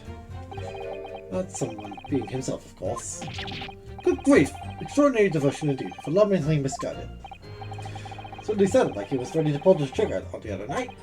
Only the person he was going to shoot beat to it. Cook this goose proper. She squeezed the trigger instead of wasting time shot and give me that gun. Suppose that you heard the gunshot. It's more or less the same time, Gov. The gun! Kind of thing. Yes, career in acting, very tragically missed. The sound of someone hitting the deck before everything went dead quiet. That he done the slapdash job, turned into place job place up.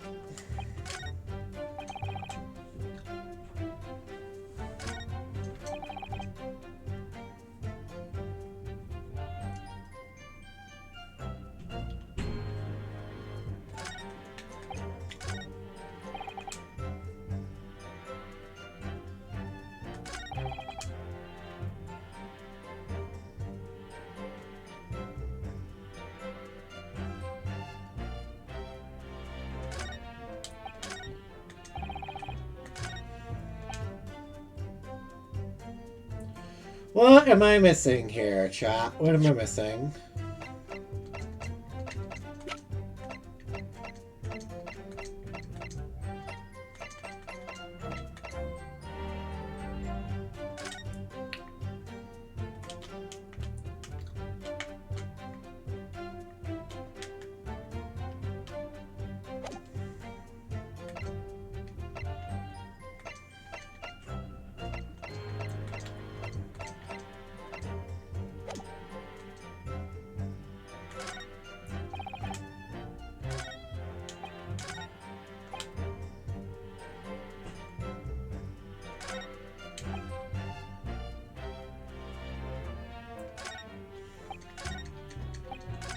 Because my brain ain't firing on full cylinders here.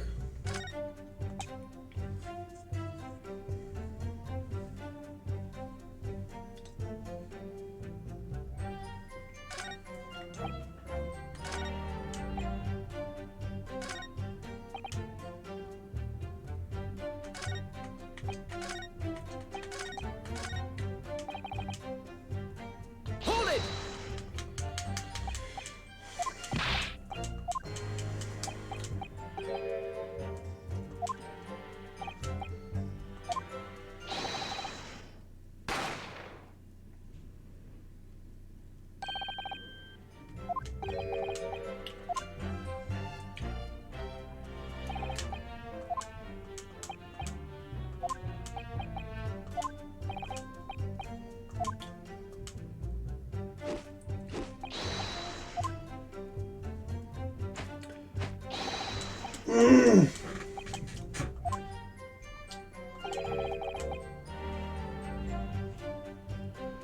Mr. Winterbank, how would I prove that with evidence?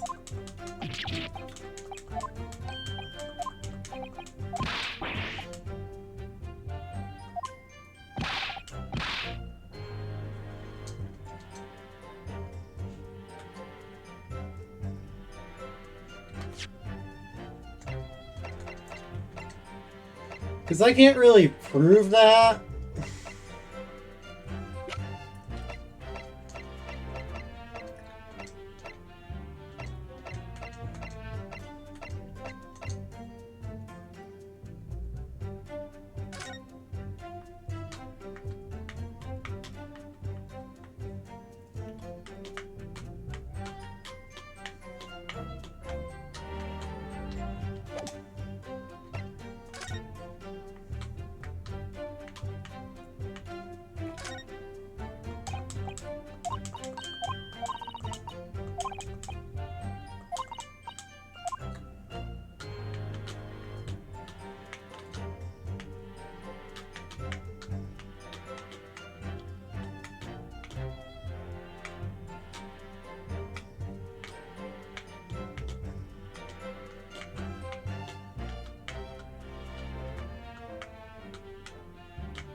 Let me listen to what Iris has to say again.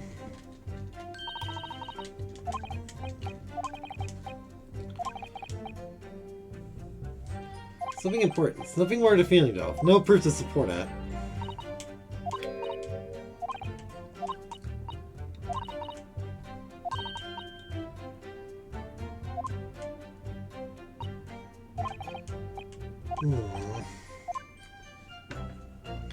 There must be a pursue opportunity, maybe.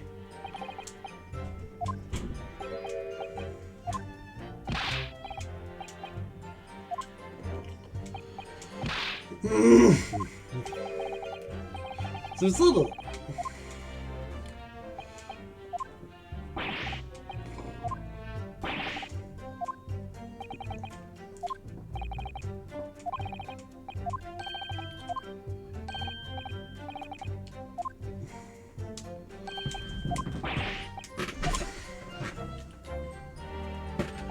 I've questioned everything.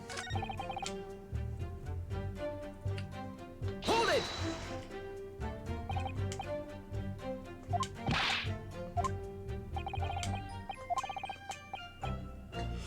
Oh wait, was that opening?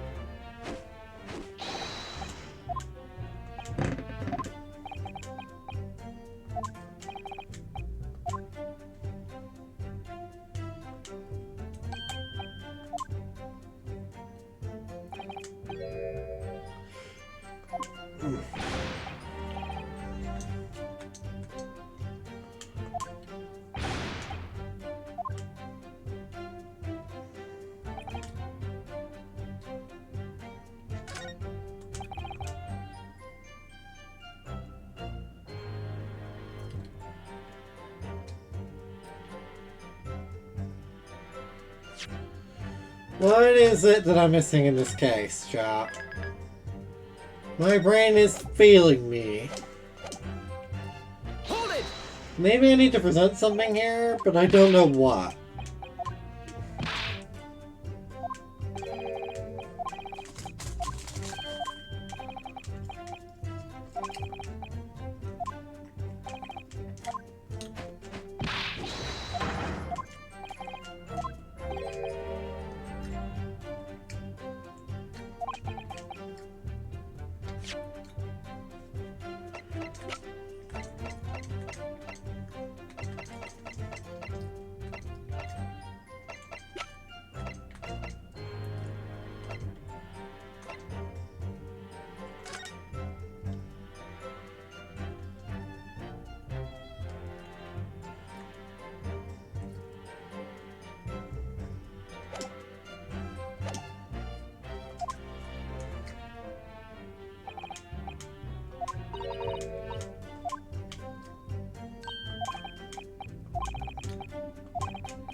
Okay, I'm gonna go to... We put everything back where we found it. I'm gonna make a dumbass attempt. Because, like, the entire reason we found out about this whole thing... God damn it, I meant to...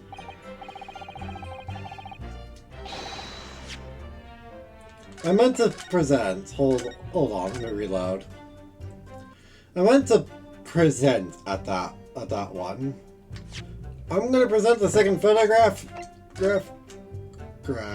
because, like, the whole reason we found out that this was all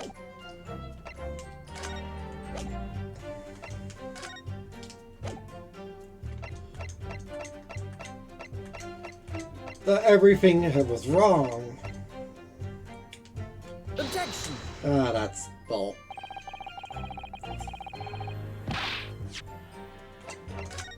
Okay, that's not it. Hmm.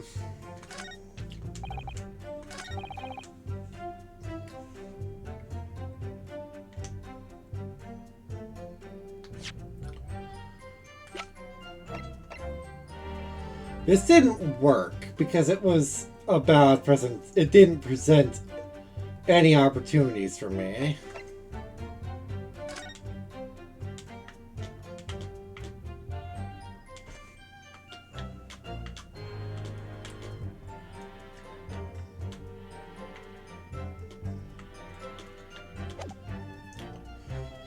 So presenting this again will do nothing for me.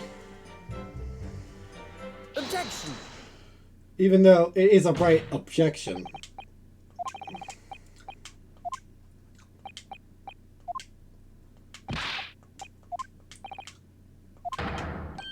Objection! We've already gone down this road.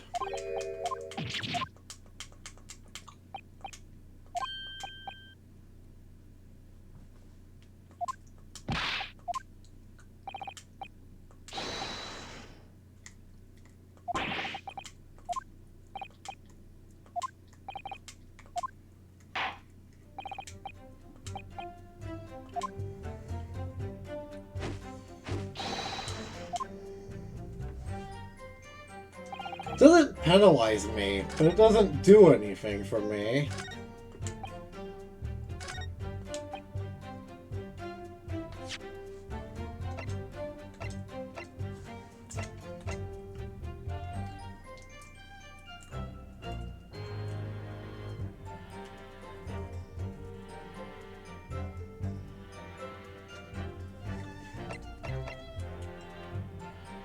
You know, there was something on the table. There was the cat photo, but that's not helpful. Like, why got high?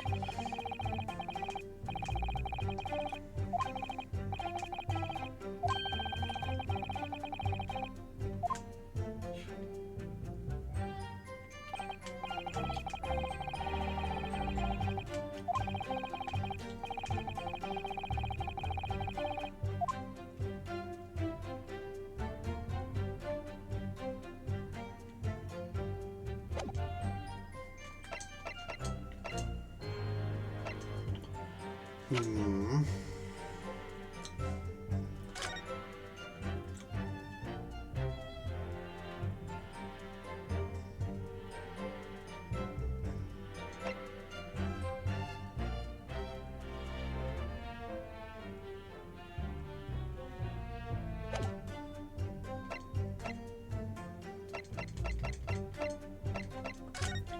Is there anything I can use to prove anything about this?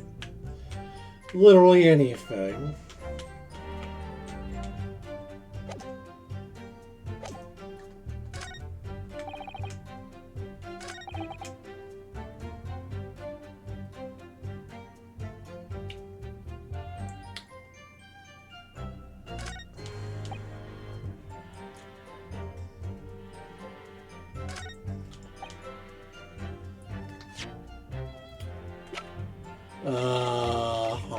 Let me think.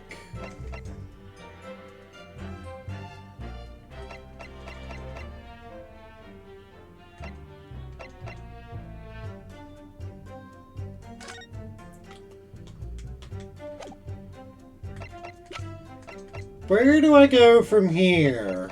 Where do I go from here? Where do I go from here? Where do I go from here?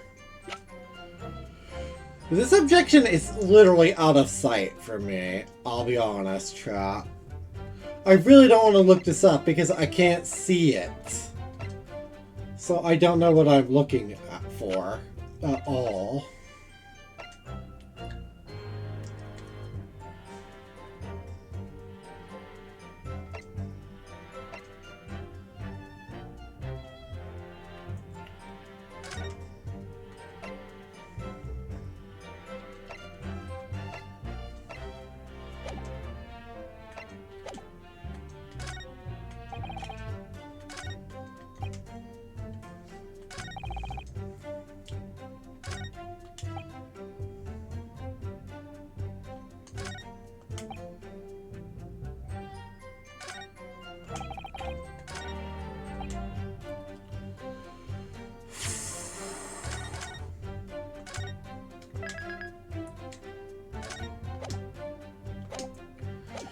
This one is a toughie because it's like, what is this objection? This one is an objection that I can do, but it's pointless because it gets us nowhere in the trial.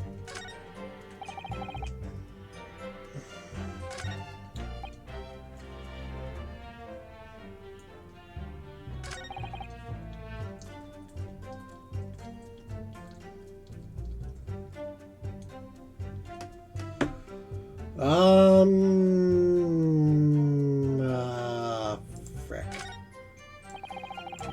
What am I missing here? This is a hard one.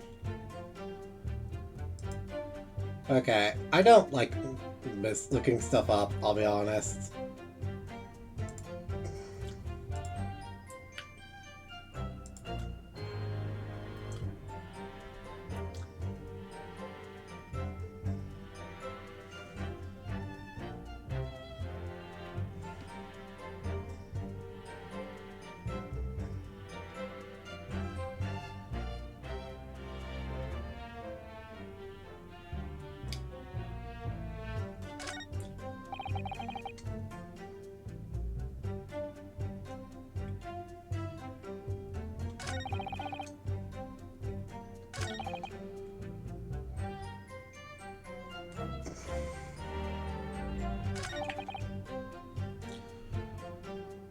Oh, wait, hold a minute.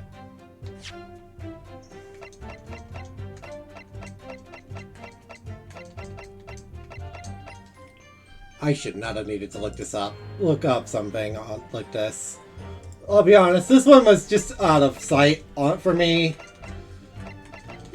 I just wasn't seeing it. But the autopsy report holds my secrets. If we look at the secrets of the autopsy... Autopsy report.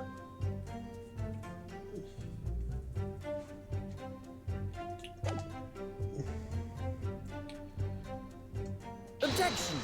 That's where am I supposed to add that actually? Oh wait, I know where I'm supposed to put that.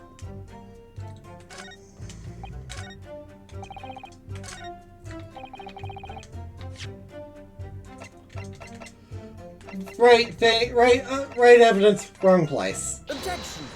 Oh, really?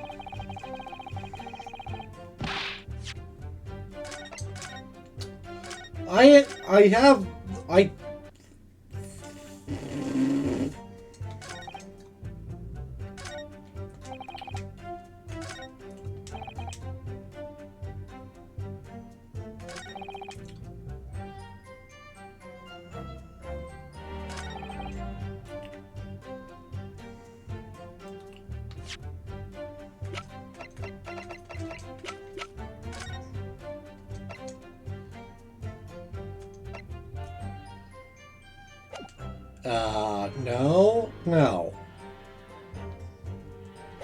No, the door was locked. They were both inside that room. One of them was knocked out. Well, sir. Sir.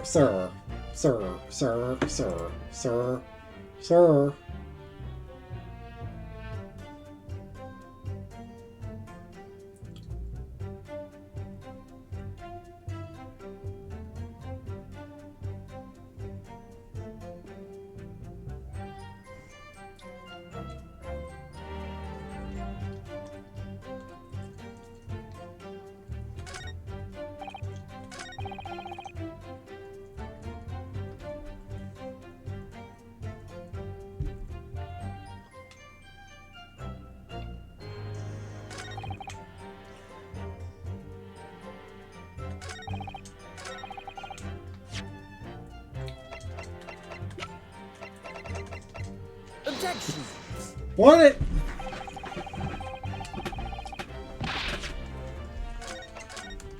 of these things will give me it.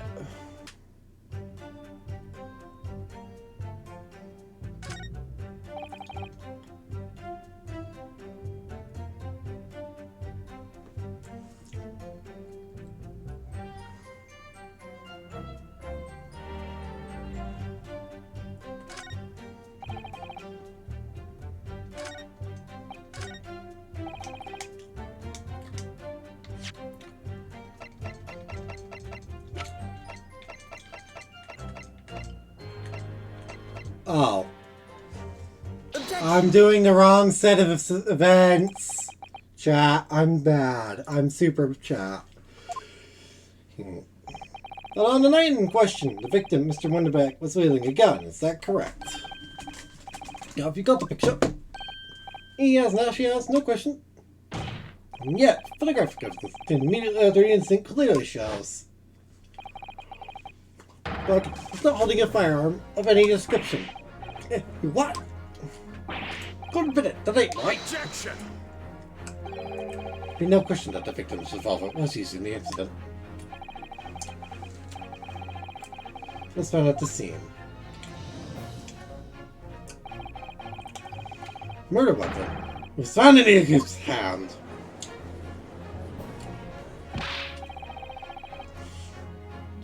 That Molter used the victim's own gun to finish him off. Give me that gun! Kind of thing. Hold it! Give me that gun! We are right there. As you so cleverly described in your testimony, it would give rise to an undeniable, insignificant inconsistency in the fundamentals you just acted out.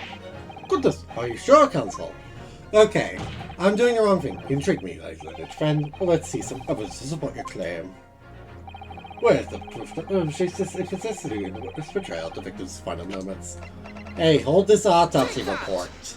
I didn't even do my hold this objection line. During testimony, the witness claims a third shot of "Give me that gun," followed by the gunshot. Indeed, but the two events happening almost simultaneously. That's what we would like to believe.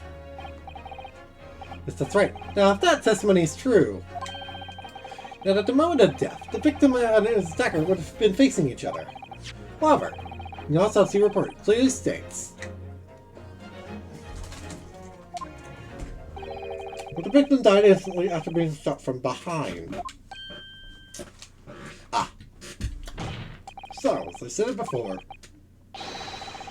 the undeniable inconsistency in your testimony, Mr. and Mr. Skulkin. Yeah. But it's the God's honest truth.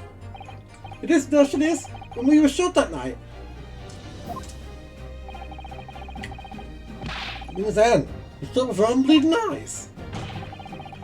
Right just now, you actually saw Mr. Wonderbeck holding a gun.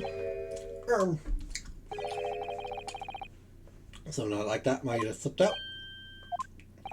Ladies and gentlemen, you've all just heard the admission of these by these two witnesses. The night in question, they actually saw, with their own eyes, the victim wielding a gun. Which can only mean that despite their testimony to the contrary, the Skulkin brothers must encounter the victim in person.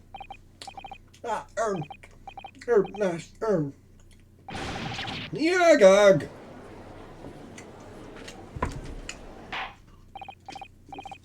Order! Order! Order! So, explain yourselves at once. Well, the thing is, it wasn't supposed to, it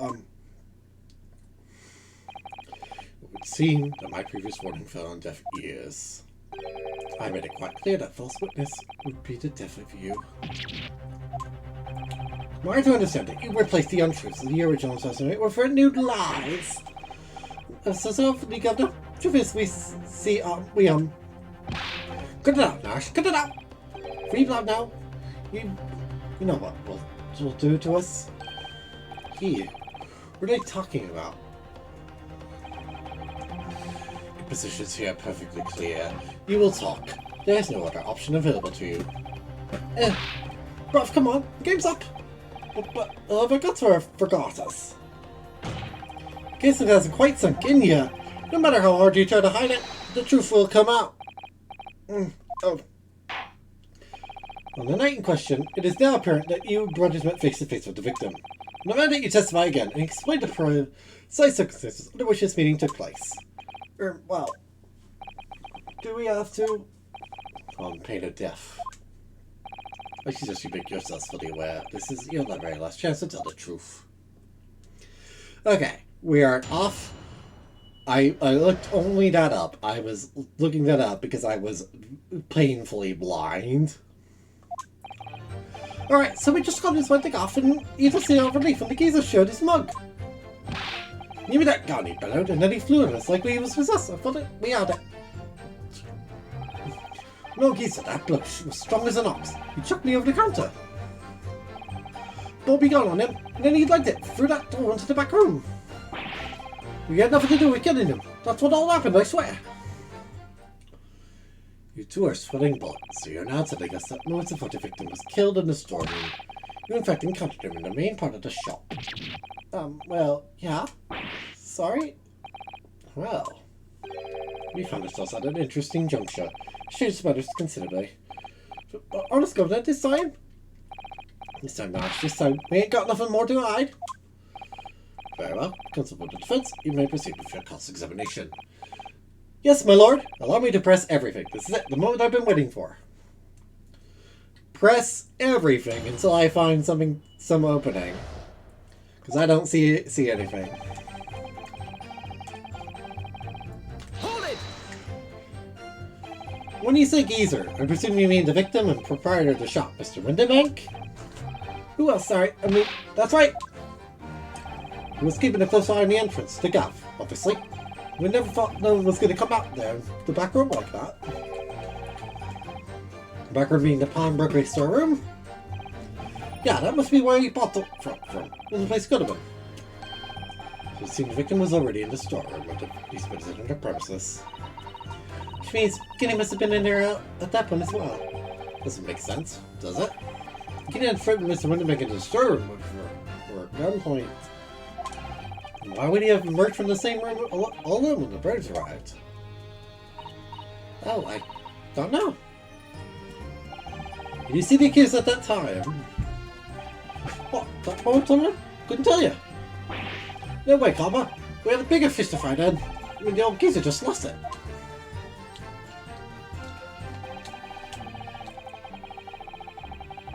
Hold it! Brass. You mentioned that Mr. Winderbank shouted those words in your previous testimony, too. However, you claimed that you heard him yelling them on the other side of the storeroom door. Oh, did we? Well, the truth is, he was shouting those words at you, wasn't he? Or, well, yeah. What's the victim, Mr. Winderbank, wielding a gun at the time? Was he ever? Blimey lovely, a great ugly barrel yard, pointing straight at me from the front of the piece. What you're saying is, you definitely saw Mr. Winderbank with the gun at that point, at that time, is that right? It is, Gav, it is, spot on. Then all of a sudden, he came at us, he did. It was midnight, I didn't know what was going... Who was going for who? We're all going for each other. We dashed it, we fought, we had it. I mean...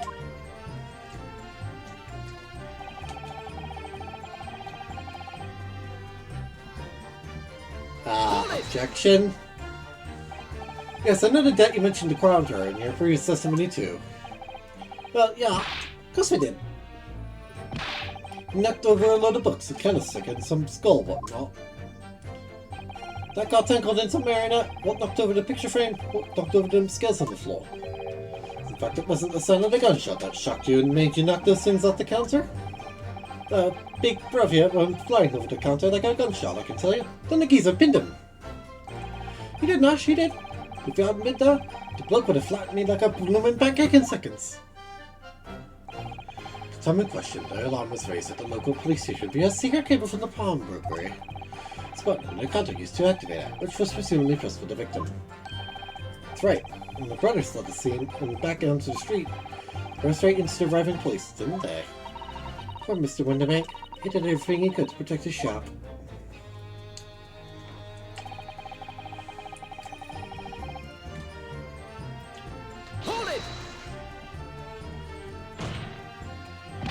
Were you intending to shoot Mr. Winderbank? No, never. I was just, looking up for me above one time. He was being flattened, don't forget.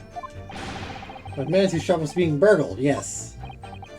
And then the man fled into the storeroom where you pointed a gun at him. Is that it? Yeah, that's it. He shoved me away. The man through that door and shoved himself in. What about that last remark? Something that doesn't quite ring true. I wonder why Mr. Winderbank ran away into the storeroom. What?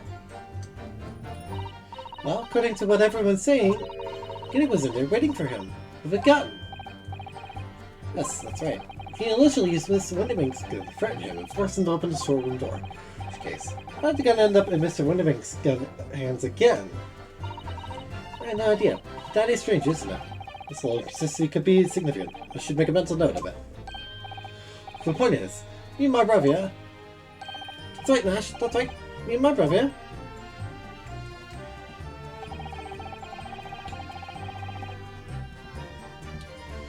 Did you now? Hold it! You say you had nothing to do with it? Nothing at all. Nothing, Gov, nothing. Bill Gizzard went and shut himself in the back room, didn't he? Locked it was, from the inside. We know it was because we tried to open it. But it's a decent door, that one. Good and strong. Wouldn't budge an inch. So in the end, the situation remains unchanged. So the story with the pawnbroker, there was only one other person. The sole person who could possibly shot the victim, the accused, Miss Gina Lestrade.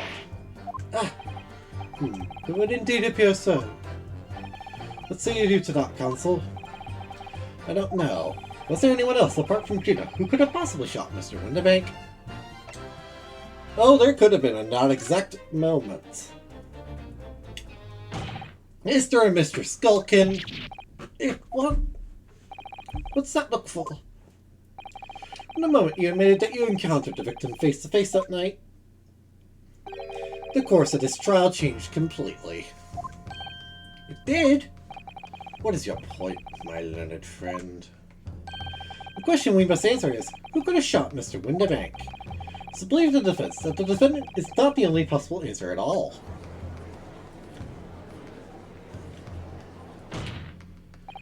You have my attention.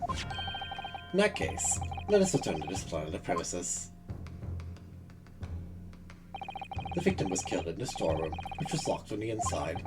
Those are the facts. So pray, what other possible answer to the question of who shot the man could it be? Counsel, you must now provide answers to the court in respect to the two conundrums. Two, my lord? Twice as many chances to be right, maybe? Indeed, namely, from what location did the culprit shoot the victim? And furthermore, where was the victim at the time? Understood, my lord. Are you right, Reno? I'm not entirely sure. There's one thing I am sure about. I can prove that there's a credible new alternative to what happened. Changing his prospects hugely. So now, time for some clarity. Should the court display the answers to the questions posed by his lordship? If you believe someone else could have killed the victim, indicate from where that person could have fired the gun. Is it not obvious, Sven Zeeks? Take that!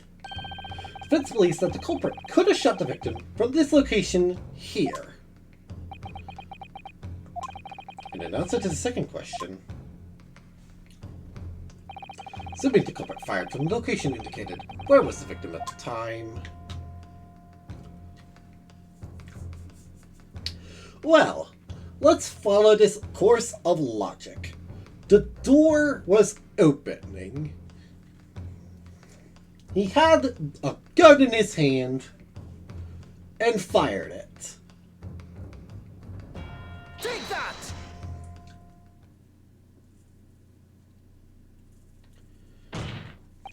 The culprit shot the victim from outside the storeroom. Continue. Mr. Winterbank died instantly from a bullet wound in his back. Looking at the stain of blood on the storeroom floor, it doesn't appear that the body was moved after death. So let's say he was almost certainly shot while he was in the storeroom. However, the crucial point is, where was the shooter when the fatal bullet was fired? So you're adamant that the shot was fired from outside the storeroom? Well, according to the Skulkin brothers' earlier testimony,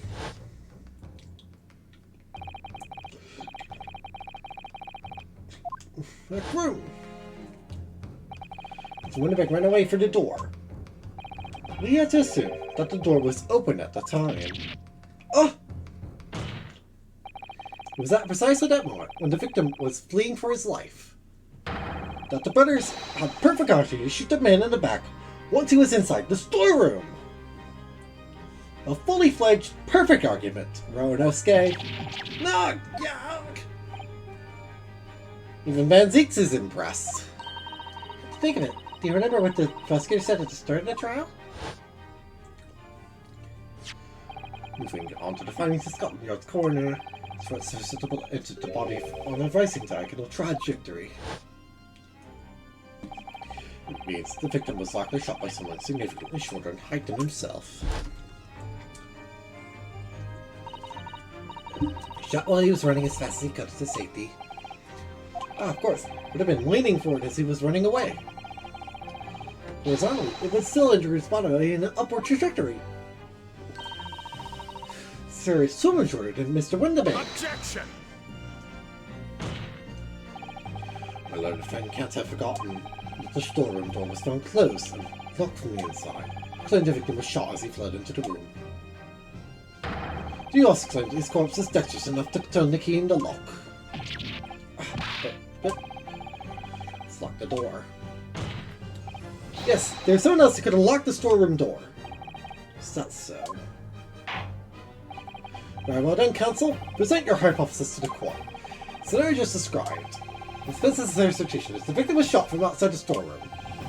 Case, who shot and locked the storeroom door from the inside?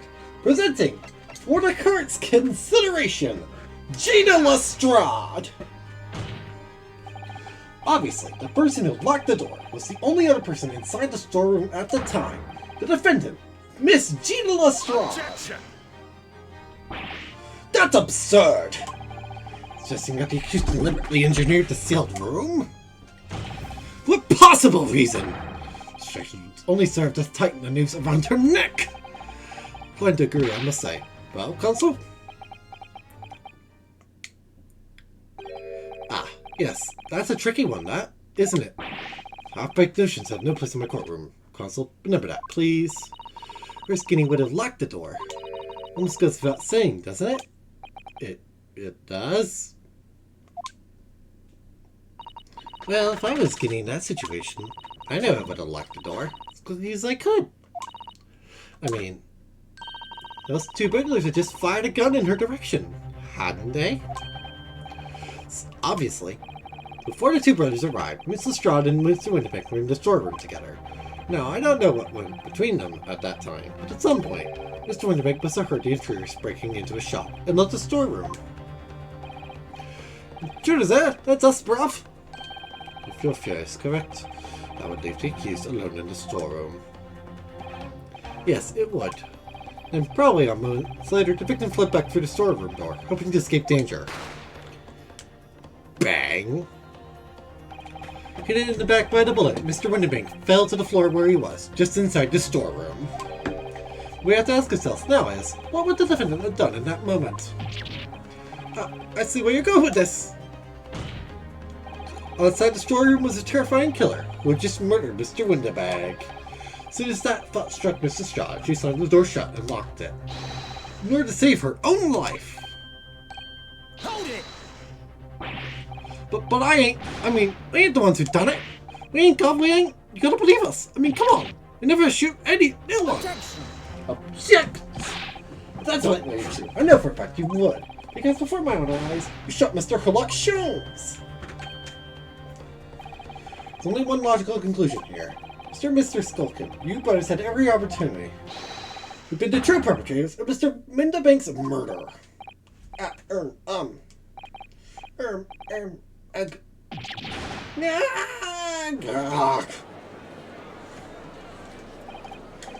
Where does this leave us? You mean to say it wasn't the pickpocket who shot the pawnbroker after all? Oh, it's those three brothers. With a shady sense first. That's amazing, Bruno. Most members of the jury seem to be firmly on your side now. First time ever. Probably the last. If one of them thinks he's about to pull something out of his ass, should have thought the good verdict of not.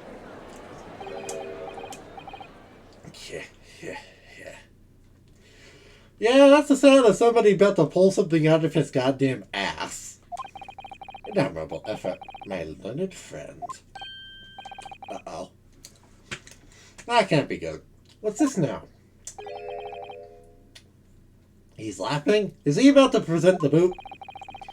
Situation of the music, Lord Dunsix? For my self-defense argument most persuasive. I dare say, chicanery is the bread and butter to street performance in your provincial eastern capital nation. Malicious conjuring tricks amount to nothing more than inexcusable pettifoggery here. What? Process you put forward so sensibly, credibly cannot and will not stand. Because you see, it contains a fatal flaw. A fatal flaw? You mean to tell me that you're unaware of your logic's failing? I say, Lord Van Zeeks! I'm ready to explain this bally conjuring trick, or whatever it is, to the troops on the ground, My learned friend's argument is really very simple to understand. Yeet! You're not too dim-witted to count bullets! Like George, count bullets! Oh dear. He noticed then. What's everyone talking about? Council! Yes, sir? How many bullets were found at the scene of the crime? Two bullets. Correct. The first, that which hit the victim in the back, ending his life. And the second, that which struck the detective, Mr. Sherlock Holmes, on his arrival at the scene. Indeed. The defense presented a picture showing the damage caused by the second bullet early in his proceedings, which injured Mr. Holmes appears to have passed through his body to strike the calendar. The Lordship's understanding is correct. Furthermore, we know there are two firearms involved in the incident. The revolver belonging to the victim, Mr. Winterbank, and the Skulkin Brothers revolver. The evidence shows that a single bullet was fired from each gun. Yes, indeed it does! Single bullet from each. Now then, my learned friend. You yourself told the court only moments ago that these two brothers shot Mr. Sherlock Holmes right before your eyes. Yes, I did. My goodness, I think you'll find. Single bullet was fired from the brothers' gun hit Mr. Holmes, it means. You make not shot by same gun. Stop. Only one bullet. Stop. Exactly. Yes, this Nibbly Street performer presented an ostensibly credible argument. However, never anything more than a diversionary trick, with no hope aesthetic to scrutiny. Wah!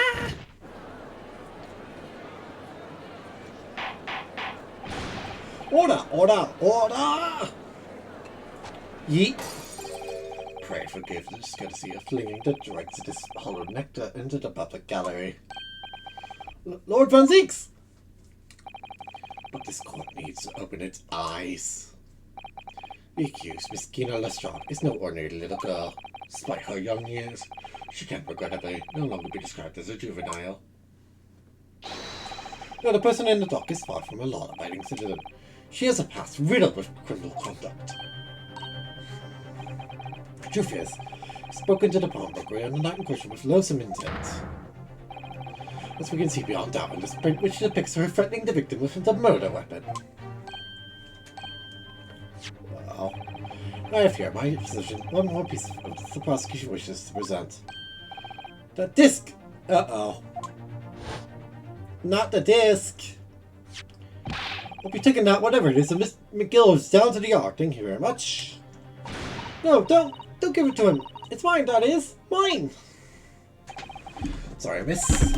But anything belonging to McGill, it has to be taken in as evidence now. Yes, that music box is McGill's music box is dead before the hateful murder of Mr. Winterbank. Accused attempted to make off with this article, which clearly doesn't belong to her. Not the subtlety of a pickpocket, I might add. I brute for some brazen impudence. Good gracious! No mistake. Any sympathy for the accuser on account of her years is misguided and dangerous. No death so much just stupid punish push. No crime she would not commit. One forgets that fact at its peril. I see. Prudent to take these music boxes in the evidence council. Room testament to defendant's character. Lord Forensics, Inspector Gregson? Yes, Inspector? He knows how to job with the prosecution service, and, I think it was agreed that this wouldn't be used as evidence. What's this all about? Why is the Inspector acting strangely? That's the first time he said anything to Van Zeeks at all. I'm unaware of any such meeting. But those were the instructions, right? From the top. The government bigwigs are insistent. Inspector, I am the prosecutor, and I alone determine how to present my case. Your warning is noted. Thank you. The prosecution wishes to proceed by submitting this evidence by Lord. Indeed, bailiff. Thank you. The prosecution has established the accused's motive, opportunity, and baseness of character. Give me that. That right this instant. And you know who I have right this instant? Oh, Rita, look! This is blood! Yes, you're right. It's just a small spear, but definitely blood. Actually, I feel as though I might have noticed that before. Ha! Then it's my time to shine again. Thought you'd be waiting forever. Wait, we'll still with that disc now. Can we get this done quickly, Iris? In a flash! Funk!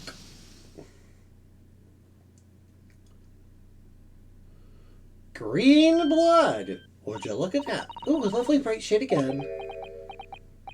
Wait, that color. What is it? It's just that green. It's not the first time we've seen that color, is it? In fact, I know who that green belongs to, if this is the same Mr. McGilded one. From McGilded. That's the man you defended in court a couple of months ago, isn't it, Runa? Yes, or rather, mistakenly defended. I wonder what his name is doing on the back of this disc. It's a question I'd love to know the answer to myself.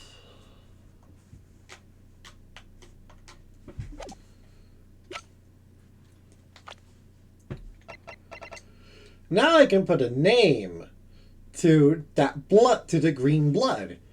Egbert Benedict.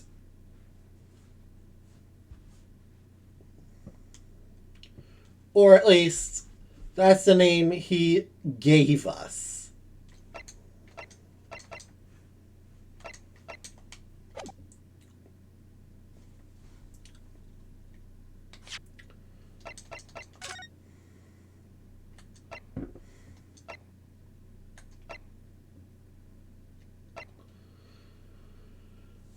So that bullet wasn't there.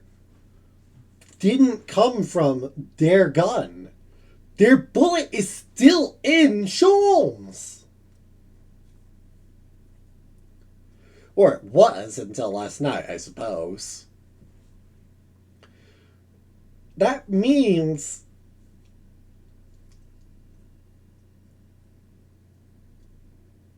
but that means that the gun that means that they did do it. Or at least that the Skulkin's gun was used to murder him.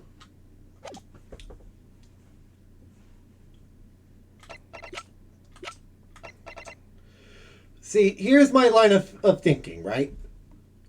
When the bank defended himself against Egbert Benedict in air quotes, when he came in later for some other thing, for the stupid disc, because he thought that when the bank had it back, or something like that. Gunshot. His pistol is shot dead in there. There at that point in time.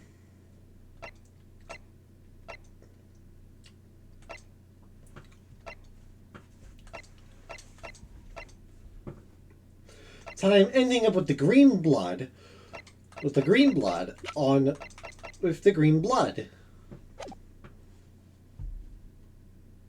Okay. The prosecution is established to accuse motive, opportunity, and baseness of character. There's nothing more to add.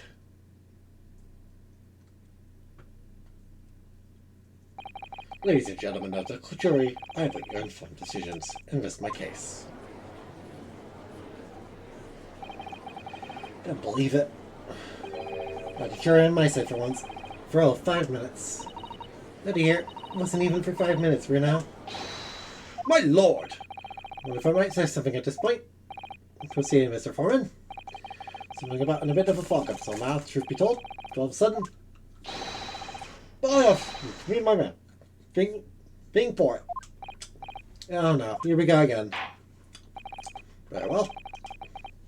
Hear from the jury. You will present your leavings to defendant's culpability. Guilty. Guilty. Guilty. Guilty. Guilty. Guilty.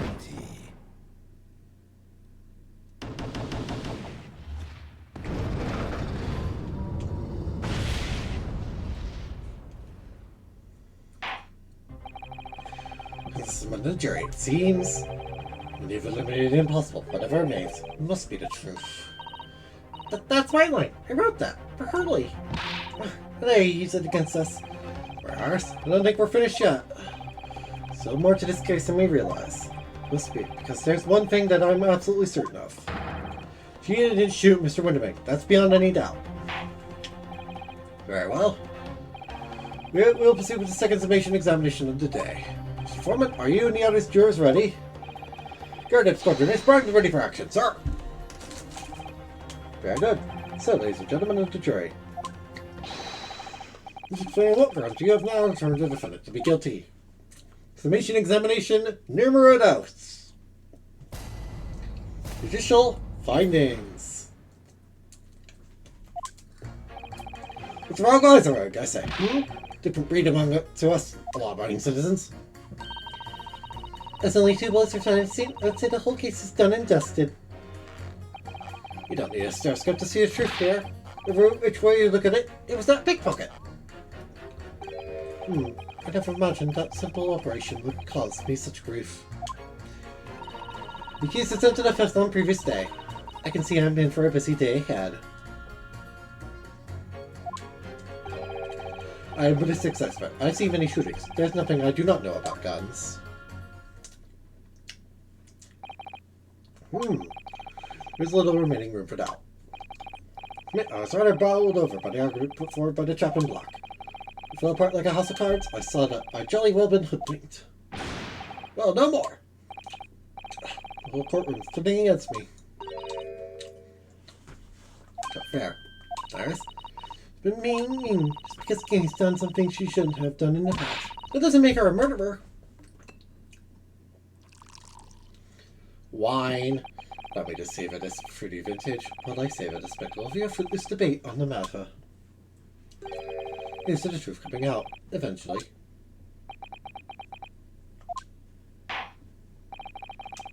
Preamble, counsel, proceed with the summation examination.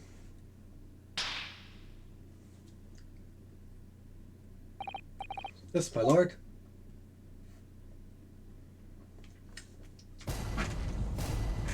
Alright, I'm gonna press 2 people immediately. Almost immediately. Hold it! Would you please stop muttering about things that have nothing to do with this trial, sir? Finn's life is on the line here. Well, the thing is, I couldn't really say that it's nothing to do with this trial, to be honest. Huh? I mean, there's no question that the man was shot, but the bullet had simply vanished from his stomach. It's quite inexplicable, don't you think? I almost don't want to ask, but the surgery you've been muttering about all this time, you were operating on... What was the fellow's name now? Herlick? No. Herlock? No. Hairlock? Herlock Sholmes, by any chance? Yes, good lord! There's that Hairlock fellow! What? You're the surgeon that operated on Mr. Sholmes? That's right, using the very latest anesthesia techniques, I might add. It's a fairly major op, I can tell you. This is crazy. Let me see. The fellow was brought in not long after the midnight, if I remember correctly. It had been shot by some criminal or other. So I opened it up like a shot. The thing is, from the very inside, with a fine tooth comb, I couldn't find the bullet anywhere. I'd have to throw up my hands and just stitch the fellow back up. I hate to state the obvious, but... Yes?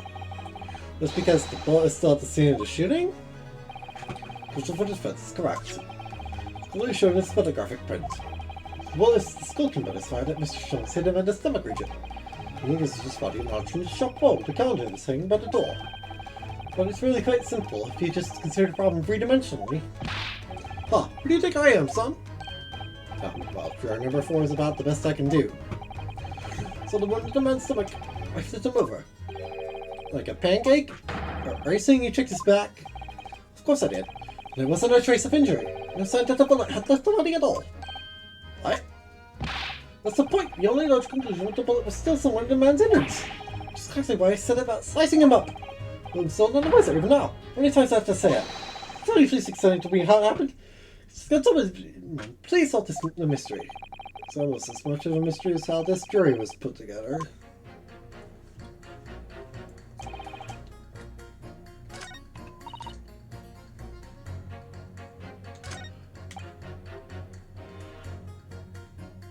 Hold it! I thought you were just a tourist. Good day. I am visiting Hunter for sightseeing. I'd like to take bus to Crystal Tower, please. It's just a visiting tourist. So you're a ballistics expert. Continue. I have much expertise with guns. Ah. Lived through many, how do you say, extreme, violent bath of, no, blood of,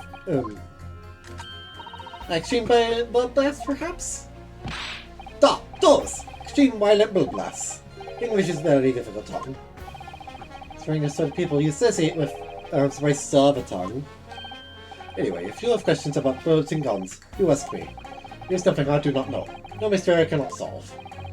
Very competent in his knowledge of guns, that's for sure. But if possible, please, only in Russian language. Very confident in his knowledge of English, though, is he? No, still, we should bear that in mind. So ran if there's a mystery about guns or bullets. Well, I know exactly what to do. Managed to convince everyone. We have eliminated the impossible, he said. But he hasn't. We need more material. To fight back. We have to turn this trial around again.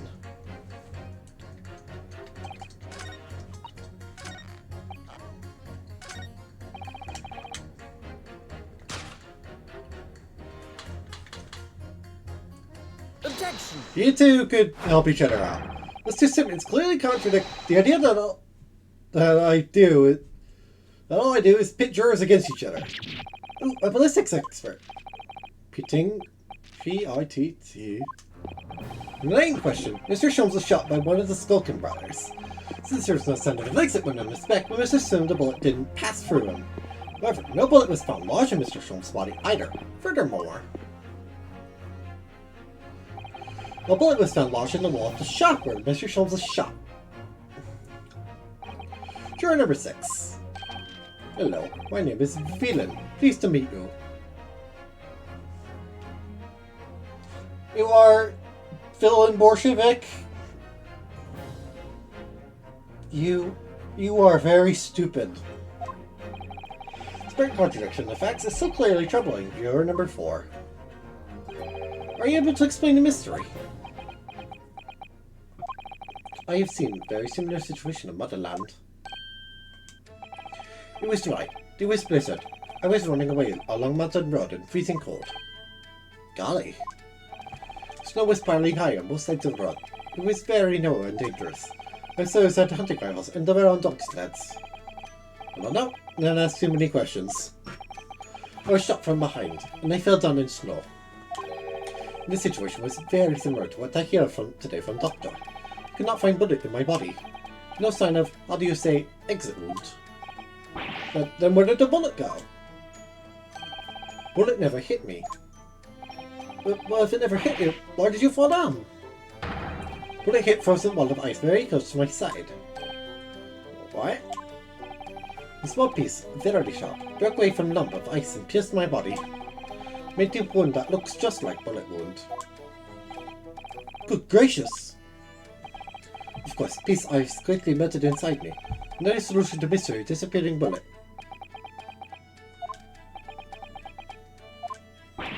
But that doesn't answer the question at all. Shooting happened in a pawnbroker shop. Not some silly mountain road in another country. Just an idea. We might not be looking at exactly the same scenario here. Right now, where exactly was Hurley shot again?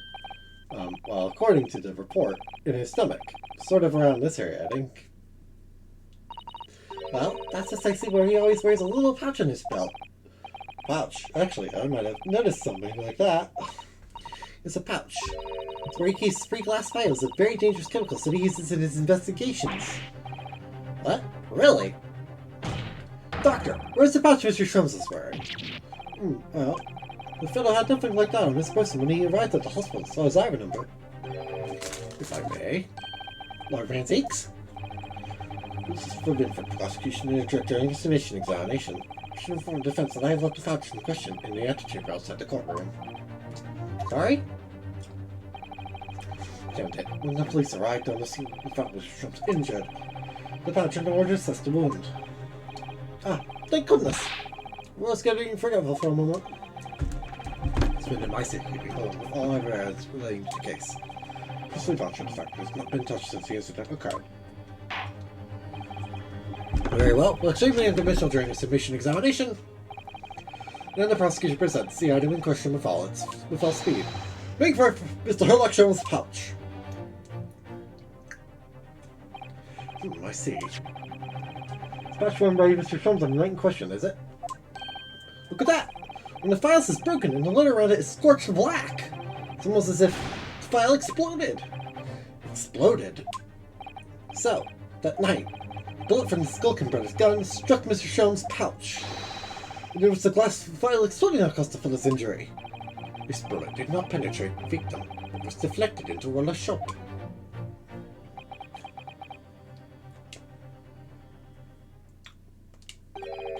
A delightfully complex aroma. Well, it would appear one mystery has been solved at least. Though it has no bearing on the truth of this case. The bungling and a burgling brother shot the detective, and the accused shot the pawnbroker. But the facts of the case remain unaltered. At least the mystery solved. I can sleep easy tonight. Thank you, young man. No, thank you very much. Glad I could help. Due to its bearing on the conundrum just solved, the court will sequester the Scruffy pouch as evidence. Early patches and Scruffy.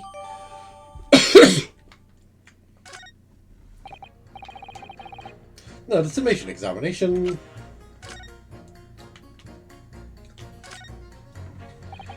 File has been smashed to pieces. Presumably, this is where the bullet struck. The bullet hit the chemical in that file. There would have been a really big explosion. Big explosion? Nuclear fusions and chemicals are amazingly useful for investigation work he does. They're also quite tricky to handle.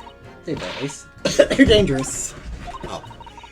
This ball broke, the chemical inside would have ignited. Self, always walk on the right-hand side of Shrums in future. This danger zone.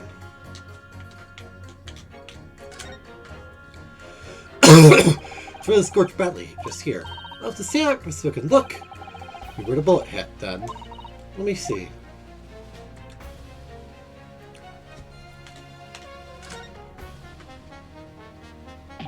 What the? Iris, look!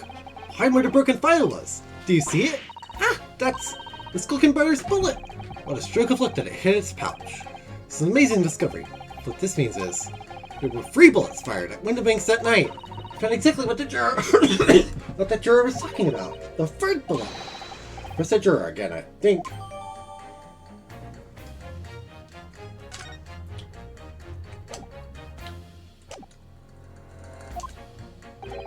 Prepared the defense is somewhat struggling to alter opinion. Please, my lord, one more time. After all, that's a new piece of evidence. Could be valuable clue. We can't afford to overlook anything here, Baronosuke. The way to turn this around, somehow. I'm sure of it.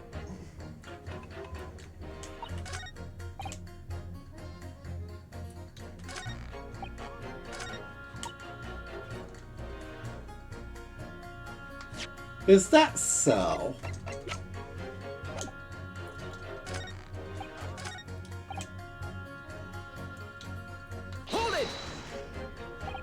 I ask you to reconsider your leanings, sir.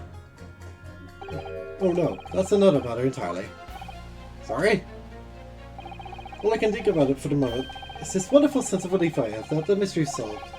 I'm trying to let that sink in before I could possibly consider anything else. Alright, thought surgeons had to be able to think quickly. We should leave him alone for now while he saves his inner peace. And some of the other jurors? Suppose we'll have to try to experience inner peace sometimes. Hold it!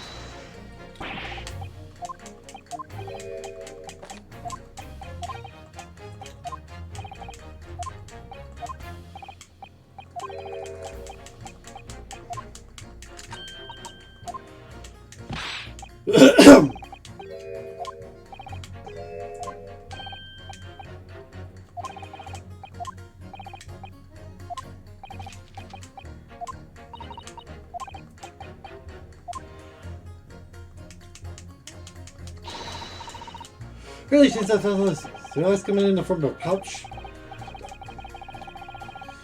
Door. But maybe his injuries won't be for nothing. The pouch could be a very valuable clue. Hold it! It's the number of bullets that has you convinced. Only 2 bullets were fired, and the 2 guns that fired them have been examined by the police. When the parlor made ask me how many are invited for dinner, I always tell her to count the table settings. Well, that's logical, I suppose. Although, yes. Sometimes after dining, crockery does go missing. 1 or 2 guests rather like to find china. People are dining with thieves, so I suppose. If there was another bullet somewhere on which we were unaware, I'd have to reconsider my position. For a bullet somewhere on the scene, could that be possible? I can prove it! Allow me to show you then, the 3rd bullet. Take that! Take that! Here it is. We discovered it just now. Yes, on the night in question at Winnipegg's Prom Brewery, another bullet was fired. What is this new trickery, you Nipponese conjurer? Where did you find that bullet? It was lodged inside Mr. Shum's pouch. What? This pouch was removed from around Mr. Shum's waist before he was taken to a hospital. Since then, it's been in touch by no one. Do you mean to say, shot fired by the Skulkin brothers that night? Yes, as your lordship has surmised, it hit this pouch. But that makes no sense whatsoever. Well, you know what the whereabouts of the bullet fired by Mr. Sholmes. Sleep was on this photographic print.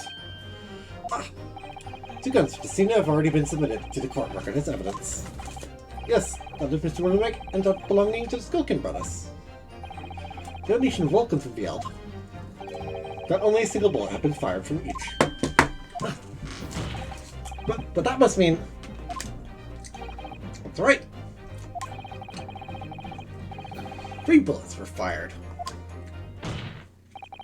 However, only 2 bullets were fired from the guns recovered from the crime scene.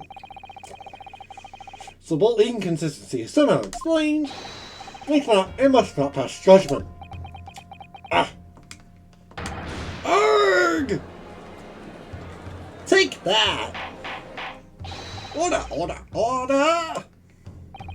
The submission examination remains incomplete. This court has been presented with new facts. Facts that appear to shake the very foundations upon which the case against the defendant has been built. As is my prerogative in this situation, I hereby temporarily suspend the submission examination. By Jupiter! What? Brandon, bring the witnesses back to the stand at once. You can do that? That's a thing?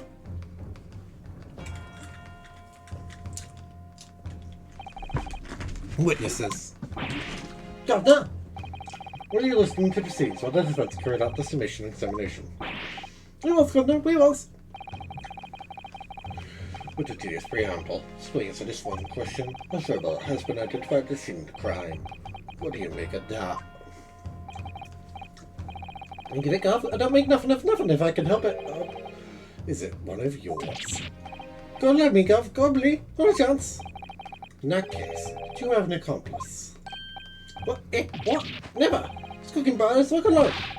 Just the 2 of us. That's your trademark. Should we forget poor Sulky? Only 2 of the bullets in the crime scene originated from the firearms we have in evidence. 4 bullet was fired from another gun. Where is it? Wait, that's a head scratcher? Counsel for the defense. Yes? I should like to hear your thoughts regarding these new developments. The 3rd bullet, and the mysterious missing firearm, was from whence it came.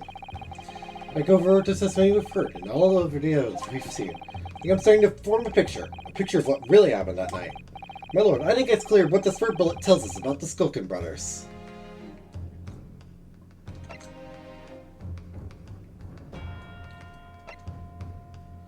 I believe that it's nothing to do with them.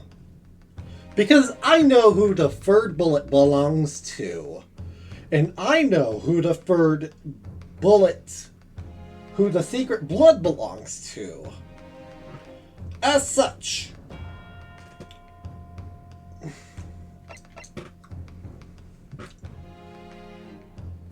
well, I'm gonna try it. Try it? It's either that or the secret accomplice, because either way gets me what I want. Realistically, they had another gun is kind of bullshit because they were caught super quickly. They didn't have another gun. I believe it has nothing to do with them. Eh? Eh, Nash? Eh? That's right! Yeah, nothing to do with us, Guff. We've established that 1 bullet was fired from each of the 2 guns already known to the court.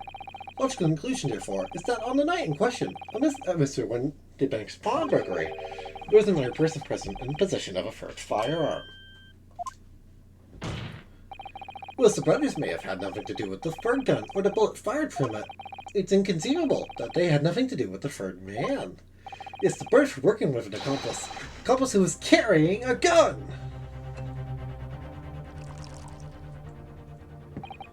An accomplice, you say? Pig's will. These protracted proceedings have already forced us to endure 2 submission examinations. In all that time, there's been not a murmur of a 3rd man. This apparent wraith-like being exists. The court must be shown hard evidence. Without it, this fantasy will be crushed. Arg! The prosecution demands answers on the 2 counts. Firstly, proof! Evidence that this accomplice was ever at the scene of the crime. Hey, hold this evidence! And secondly, the identity of this spurious character. Things are lying. I know that. But how can I ascertain the identity of the person they're hiding? Well, Consul, I know who it is, and I know how. And reveal the person's identity, even. This case demands, my lord, the defense is ready to present its answers. I have everything I need. Defense is ready. I believe I can provide all the answers to the prosecution demands. So, my Japanese friend, despite swimming eyes, you seem to think you have something to say. This promises to be interesting.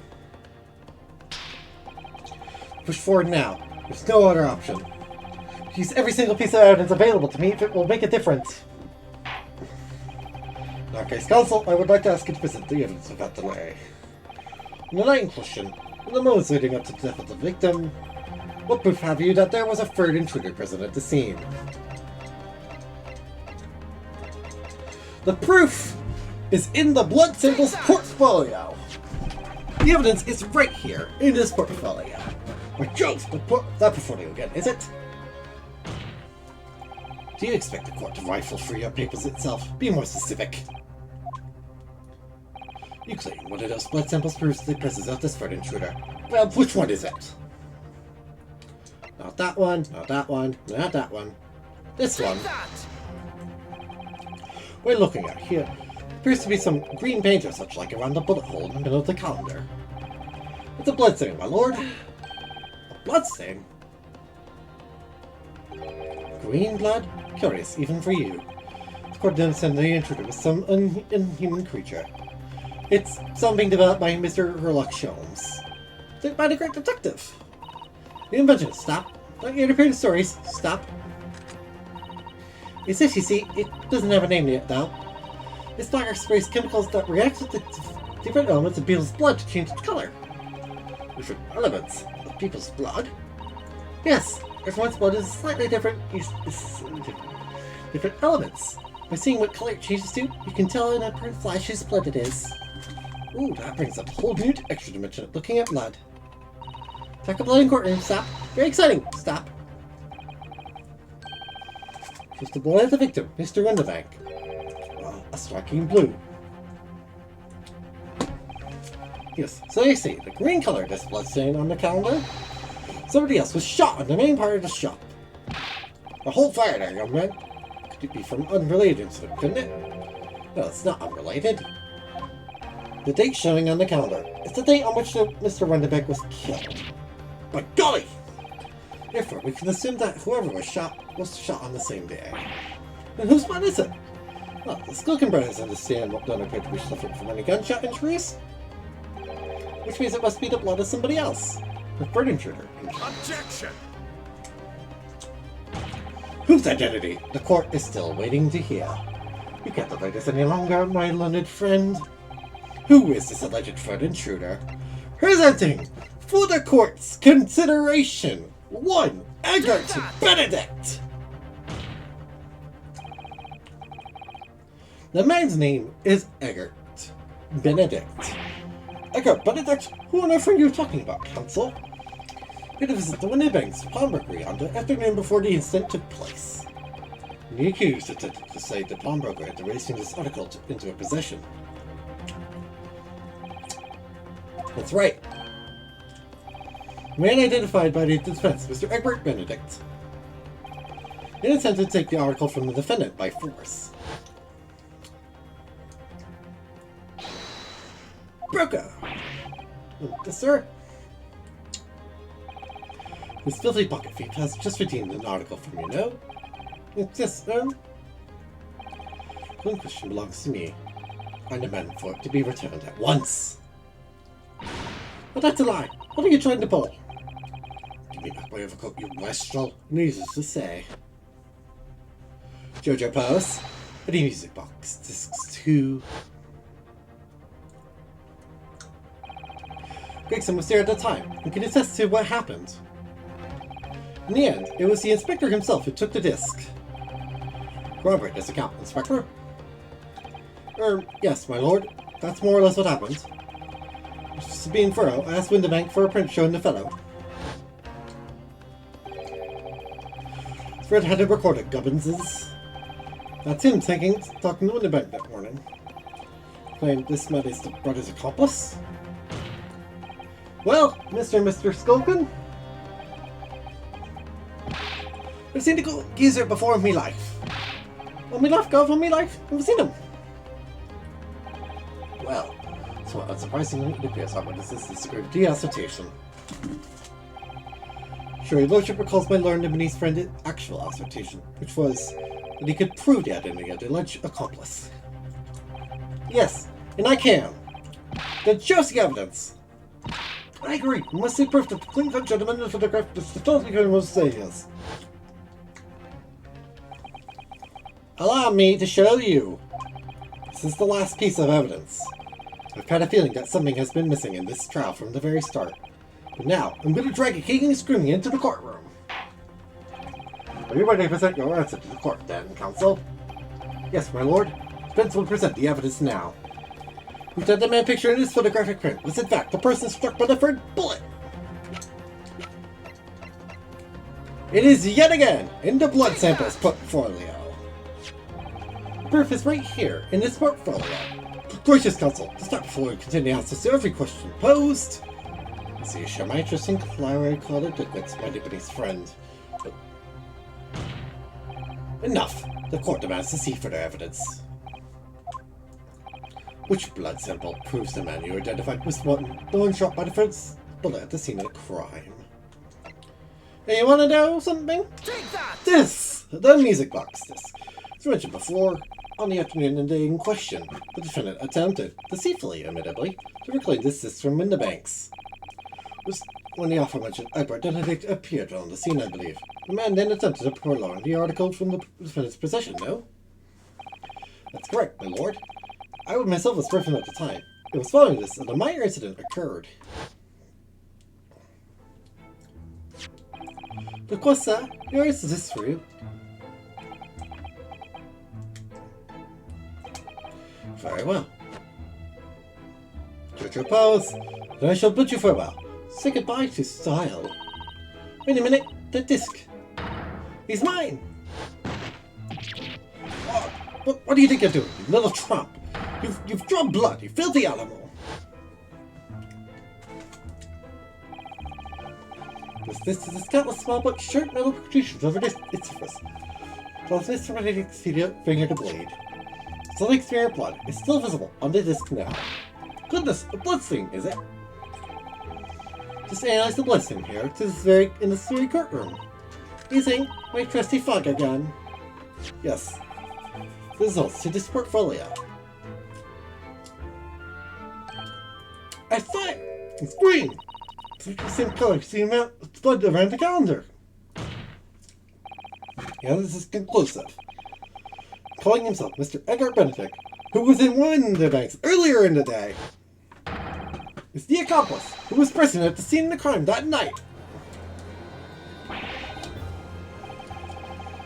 Where's now? There's bloody buckets! Wait, what are you talking about? Wailing in here. The defense. Mr. Edgar Benedict be summoned to the courtroom to testify.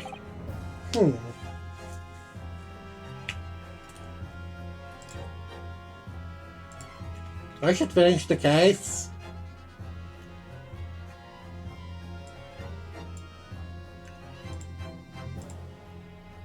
Even though this is like really long. Really long. Longer than normal. Seems that we can't afford to ignore this gentleman's apparent presence.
It would certainly seem that we can ill afford to ignore this gentleman's apparent presence. By the way, I'm back. Objection!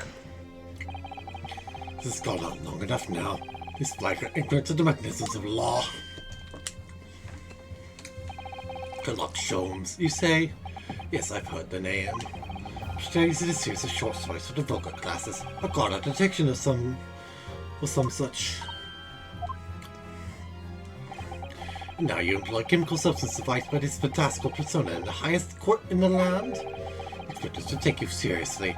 Samples made by this plaything are not fit to be called evidence. The blessing turned a shade of green. What of it? Here's to you successfully proving that no other blood in the world would turn the same color. Ah, well. Boo and pray. Do not even think of suggesting that we should take Mr. Sholmes' word for it. Is he right? Is Mr. Sholmes' concoction a load of rubbish? I don't know. I mean, he's a great detective. What are you talking about? We can't let him get away with that. If it would come to this, Mr. Sholmes' invention is going to be recognized by any official body. But what other choice did I have? Just remembering what Father Christmas over there said before. Well, he was temporarily suspending the summation examination. Ah, words. The examination isn't over yet, is it? Good grief! What did you just say, young girl? In the summation examination, the decision as to whether or not the trial continues is in the hands of the 6 jurors, isn't it? It's the way I see it. Doesn't matter what certain other people think of Harley's invention. At least, not for now. Yes, she's right. Young lady of quite a devious mind. Really, just consent to one thing. What are these, ladies and gentlemen of the jury? Are convinced by what you say, Bruno? Said about right, would you say? Did I misunderstand something? Unbelievable! Mr. Shum's partner is a force to be reckoned with. Iris Wilson, sharpshooter! To actually precise the situation from an entirely unexpected source, it must be acknowledged that the previous submission examination has yet to reach its conclusion. This is absurd! Ladies and gentlemen of the jury, the court now looks to you for your final readings in this matter. Since Her Majesty's written, I'm sure you will come to a fair and just conclusions. So then, state your final decisions in turn, please. Not guilty. Not guilty. Not guilty. Guilty. Guilty! Not guilty.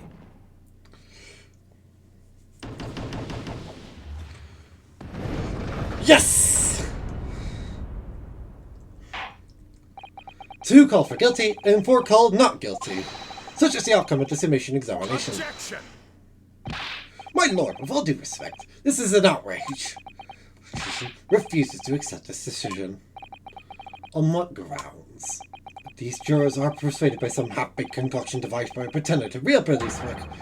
They are too ignorant to be trusted with the judgment of anyone's guilt. I'm sorry, Lord Van Zieks, but the outcome of the submission examination cannot be ignored. This trial will continue.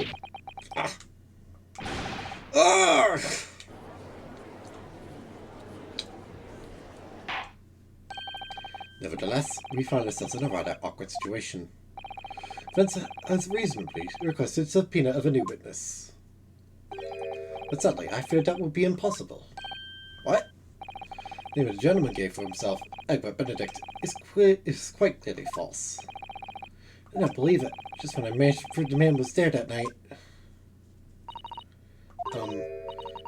Could I say something? Who was that, please? Who spoke? It was me, my lord. Juror number 5? What have you to say, madame? If possible, Inspector. Me, ma'am? What if you might show the photographic print to me again? The one in which the gentleman is shown? Ah, right, yes. This one, you mean? Of Mr. Benedict? Yes. There's no doubt in my mind. Juror number 5, you don't mean to say... You know this man? Yes, I know him. What? No! Good gracious! Order! Order! Order! Juror number 5, how on earth? I'm a communications officer, stop. As we can clearly see. The gentleman in the photograph is, stop, also communications officer, stop. He works in my office, stop. Very talented operator, in fact, stop. He should be in the communication station now, stop. Tapping away on the telegraph, stop. This doesn't seem right somehow. Can't put my finger on why, but doesn't feel right. Suppose we all imagined the accomplice would be some sort of hardened criminal. It's a bit unexpected to find out he has a respectable job by day, whatever he gets up to at night. He's also way too fancy for that. So I suppose that's it. I suppose that's why I felt something was wrong. Should we set Lord Lund's communication station? We should be able to subpoena him within the hour. Lord Van Zieks, if you please. Yes, my lord. Make the necessary arrangements with all haste. As your lordship bids. As your lordship bids, actually, I should say. Biting back extreme venom. Otherwise, we shall reconvene to hear the gentleman's testimony. Mr. Gregson. Yes, my lord? I should like to hear from you specifically about events at the Kronberg on the day in question. Come to my chambers during the recess. Yes, sir, my lord. Very well. Court is adjourned until 1:40 p.m.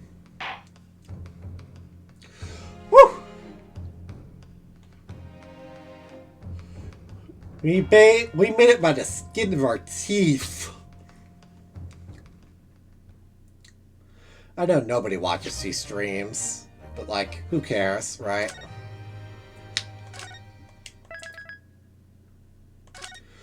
This game is fun, so let us recontinue this case. Thingy Reaper, 12:41 p.m. The Old Bailey, defendant's antechamber. Ah, Gina, how are you holding it?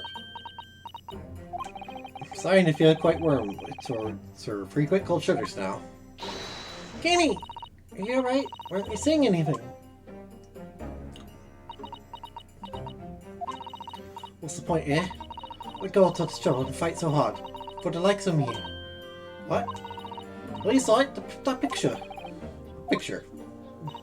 Ah, you mean this? The photograph taken by Hurley's red-handed recorder. Well, I didn't think it would have captured a scene like this, that's for sure. It's hopeless. Anyone who sees that's gonna think I did it, ain't they? And pretend it was a bit of a shock when the prosecution first presented it to the court. But you gotta have your thoughts about me now. You can't still think I'm innocent. Yes, I can. Kenny, why don't you talk to us? Tell us what really happened that night. Eh? You're as cleverly managed to piece together a lot of new information, but still, I'd really like to hear it from you. Alright then. So I said we had that dinner together at your place, right, Iris? We all had a chat up in your office, didn't we? Just remember.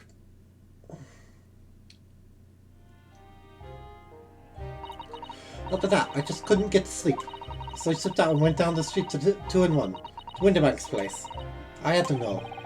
The story was Serena and the Hound of the Baskervilles. No, but it is. What's it about? Nothing. If you ask me, there's something in it that Sholmes don't like. Something what he don't want people reading. That's why he lied to us about sticking it in love with Winterbank or sick keeping. At least that's what I thought at the time. So broken in Winterbanks? Just had to know if it was there or not. I mean, I had no idea all of it was going to kick off, did I? Struck the lock and stuck inside. Stuck, as you like in there. So I gave the old lawyer a bit of wick. That's when... What do you think you're doing? Ah! And then I died. I did. And the next thing I knew... I grabbed the gun off the counter and was waving it in the air like... I don't know what. Ah, you're the girl who's in here this afternoon. I didn't think pickpockets went in for armed robbery. The mental script. Have you got it here? Show 'em see a load of papers with you. A story. I beg your pardon. The Hound of the someone or other. It's here. I want to see it. I'm sorry, young lady. I'd sooner died than relinquish an article belonging to one of my customers. I don't want it. What do I do with it anyways? I just want to see if it's here. That's all. Oh, you want to see it, do you? Well, no, Sean's really upon it here or not. Please, just let me see it and I'll go.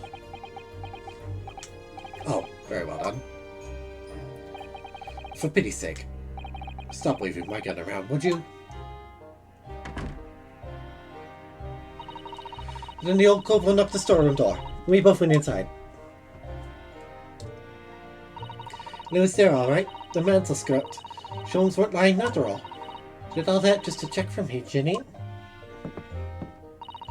Anyway, then there was a bit of a kick-up in the main bit of the shop.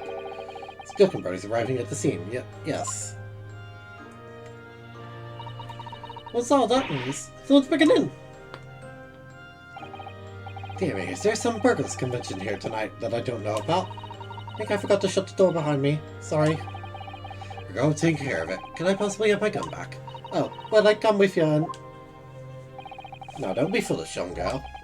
You must stay right here. Don't leave this room under any circumstances.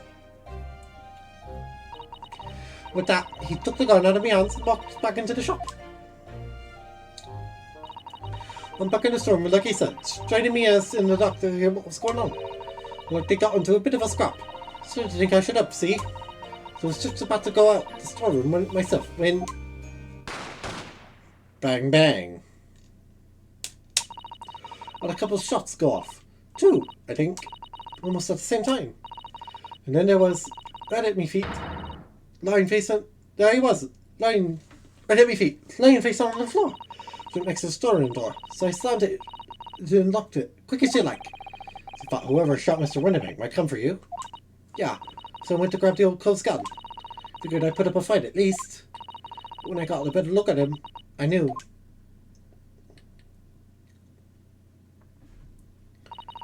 When the bank was a goner. Felt funny in my head all of a sudden. Kinda dizzy. And after that, I don't remember nothing. When he passed out, you know? If I hadn't done what I done, the old cove might still be alive. So police everything you just told us? Of course I did. They didn't believe a word of it, did they? Said was if I kept telling lies, it'd make things even worse for me. You'll be alright, Kenny. Don't worry. Just stay strong a little longer. We're just about to put the real culprit for the mill.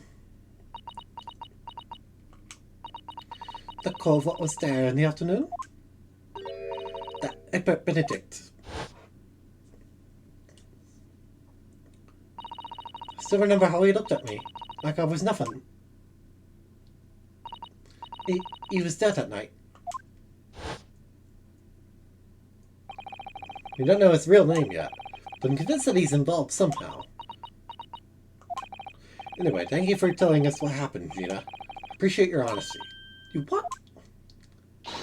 You leave it in Rita's capable hands now, Ginny.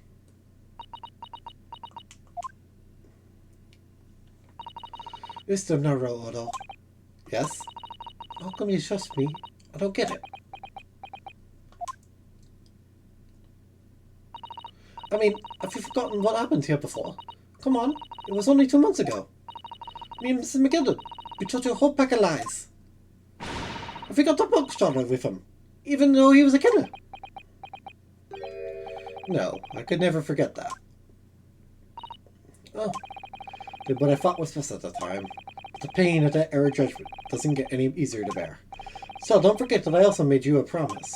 Told you that I'd be on your side to the bitter end, no matter what. But what if I'm lying? You would be working to get another kid out of the book, all you know. Once in your position, Gina, I was accused of no trial. You were? Before I left Japan, I was accused of murder. Strange as it might sound, the circumstances of the crime were pretty damning. Sure that no one would believe it wasn't me who done it. Oh, for now. There was one person who stood up for me, who believed in me, and was prepared to defend me. My best friend. Roanoke, no one believes in you more than I do. Leave this to me. All you need to do is put your faith in me, and I'll do the rest! I was so happy. I cried. Even then. Somewhere inside me, I couldn't help thinking, surely he doesn't really believe in me. Not completely. But I was wrong.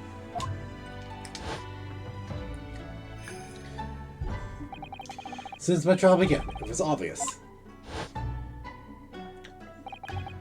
And he had an absolute, unwavering belief in me.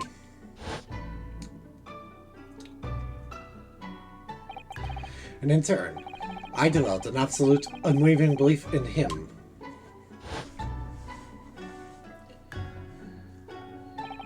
Since then, I came to realize, if you want someone to believe in you, you have to believe in the other person first. What are you saying? I promise you, Gina, that no matter what happens, I'll keep believing in you. So you don't need to worry. I won't let you down.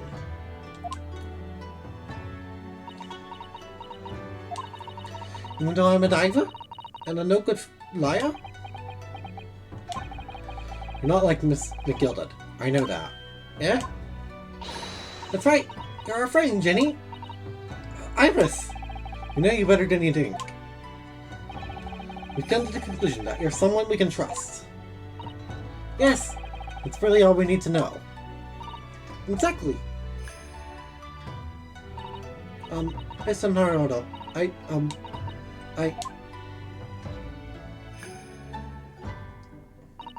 Sniffle, sniffle. Gino started our legal representative. Court proceedings are about to resume. Please head into the courtroom immediately. Yes, of course. Thank you. That's sad. We didn't get the touching moment. We'll get it later. I've been both a defendant and a defending lawyer in my time, so I knew only too well just how hard it was to put all your faith in another. And I also knew just how hard it was to bear the burden of another, putting all their faith in you.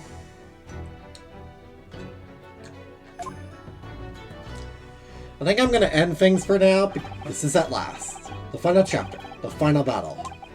Wish me luck, Suzuto-san. And I hope you're watching over me too, partner.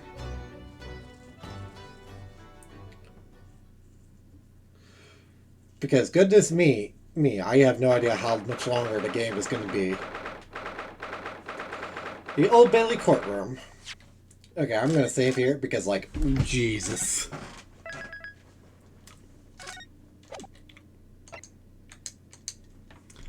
I'm sorry, I just can't. I've played too long tonight.